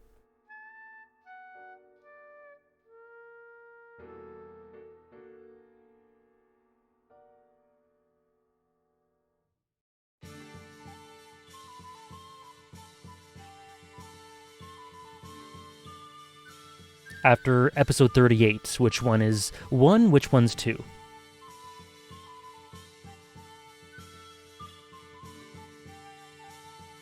Killua, you don't want to vote, Prideful Cat? Or maybe you might not be able to.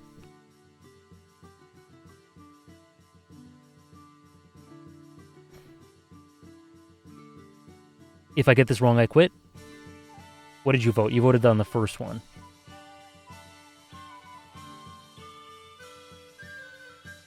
Wait, Hannah, which one did you vote on? Who do you say I like less?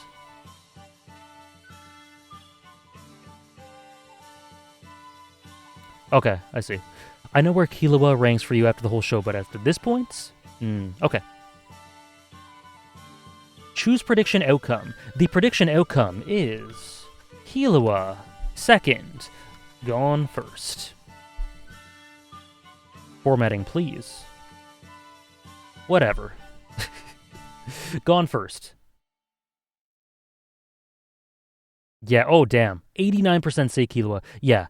To me, it's clear that Gon is the best character. Even still for me.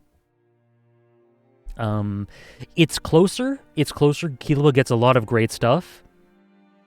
But... which makes it closer. But Gon is, even at this point, episode 38, the best character in this show, in the anime at least. Now I'm broke? Oh no. So yeah, that's my opinion.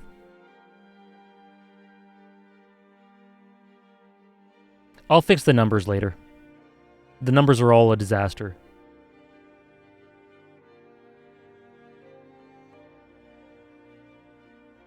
You know what we'll do with the next one, which will be post York New, is I'll have to get rid of some of these. Like some of these guys, I'll just get rid of them. That's too many characters. 1 is greater than 2 is greater than 6. You heard it here. Okay, and then the episode tier list. Okay, so we have to go up to 20 to 30, 38. So 22, I would put in A. 23, I would put in It always makes me tear up, but I think I would put it in S. Ooh. Ooh. 25 I think is S. And now I'm debating if 24 is double S or S.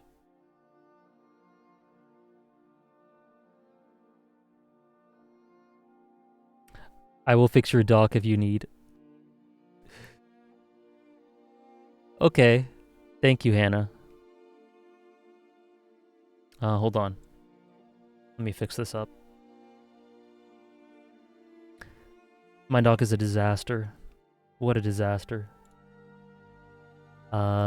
Share. Anyone with a link. Copy link. And...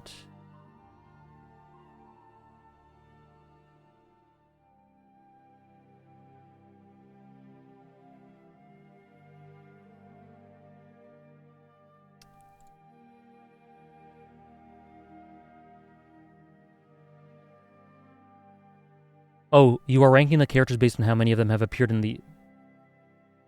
You are ranking the characters based on how many of them have appeared in the amount of episodes you've... I'm ranking the characters that have appeared in the episodes we've discussed by quality. I hope that answers the question. Okay, 24. 24. Do I just say screw it and double S? I don't know. It would be a high S tier.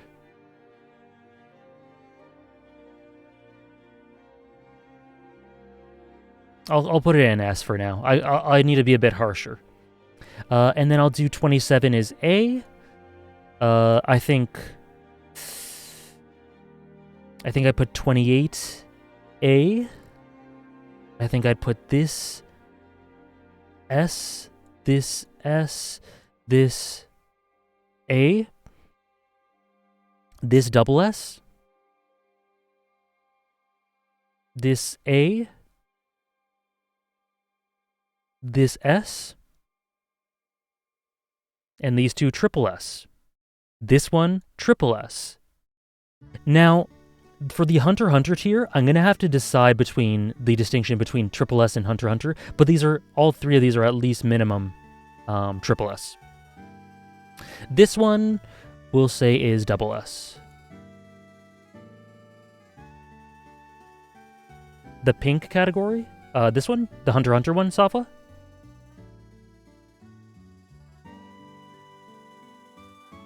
It just means above triple S. And I think I should be very picky with that, so that's why at the moment I'm just putting them there. Who knows, maybe this will change. Oh, I see. Sorry, my camera was covering it. Let me just get rid of my camera. And zoom in a tad. There we go. Okay. Any comments about this? I think that's how it is. I think I know where 51 is going to be.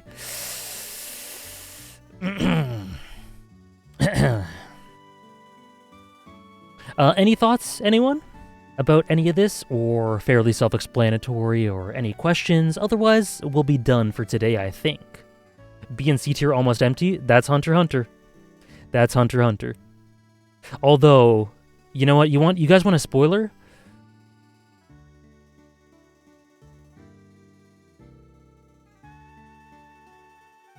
There we go. Bit of a spoiler.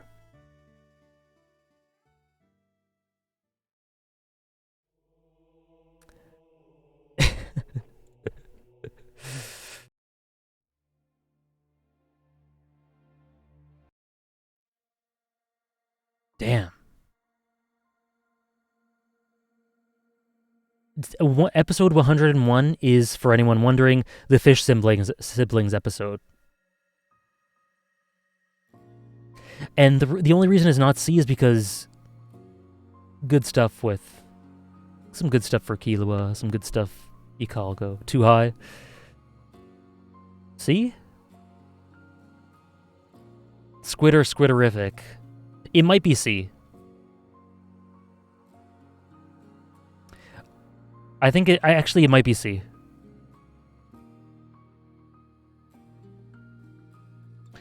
What about the episode? Okay, so, and if anyone in the chat has not watched some of Chimera Ant Arc, we're talking vaguely about some of the episodes, so you might want to just head out now. We're about to end anyway. But Hannah, this is still safe for you. So the episode with the Chimera Ant Spider, which one do you mean?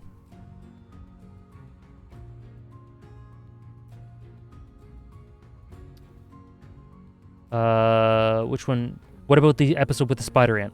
Which one is that?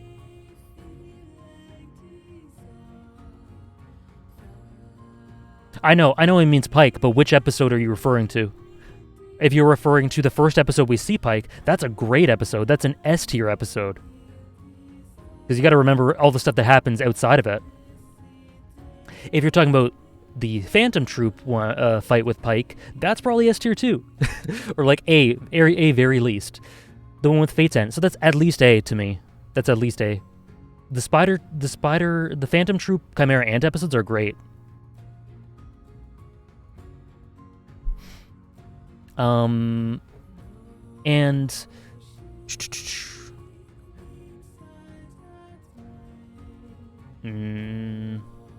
maybe they'd go in A if I'm being harsh. I'm trying to decide if this is B or C. Now, keep in mind, even if it's C tier, I still enjoy the episode overall. B tier, I enjoy it substantially. Even still. Because the fish siblings are genuinely... I'm just like, whatever. I watch that episode and I just go, all right. Can we move on? Can he go save him now? Thank you, Sarah, for that. You know what? Let's do it. It's C. I gotta be honest. With myself. It's C tier. Which is still okay. Still solid.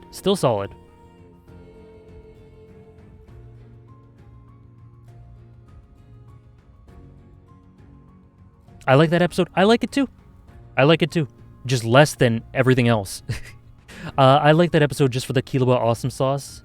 Yeah, that's why it's close to B.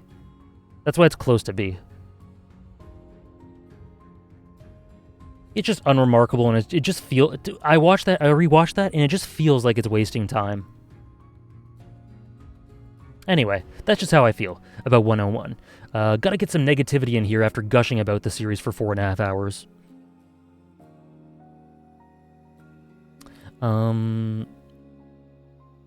47 and 51 gonna be Hunter x Hunter tier, you think? So what I'm gonna do is I'm going to put things in triple S unless I'm absolutely 100% sure they are in my top 5 episodes of the series or something, in which case they'd go in Hunter x Hunter tier. So I might lowball some of the triple S's. I don't know. I didn't mind the episode at all. I didn't either. I need to keep stressing, here's the too low command. I need to keep stressing. Still enjoy it. Just in comparison,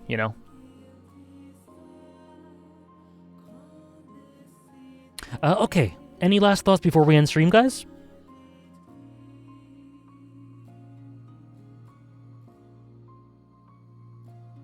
Thank you, everyone, for hanging out with me once again. It was lots of fun talking about Heaven's Arena. I think an underappreciated arc. I hope you guys enjoyed talking about it. Whale Island and then talking about Whale Island. Amazing. Emotional.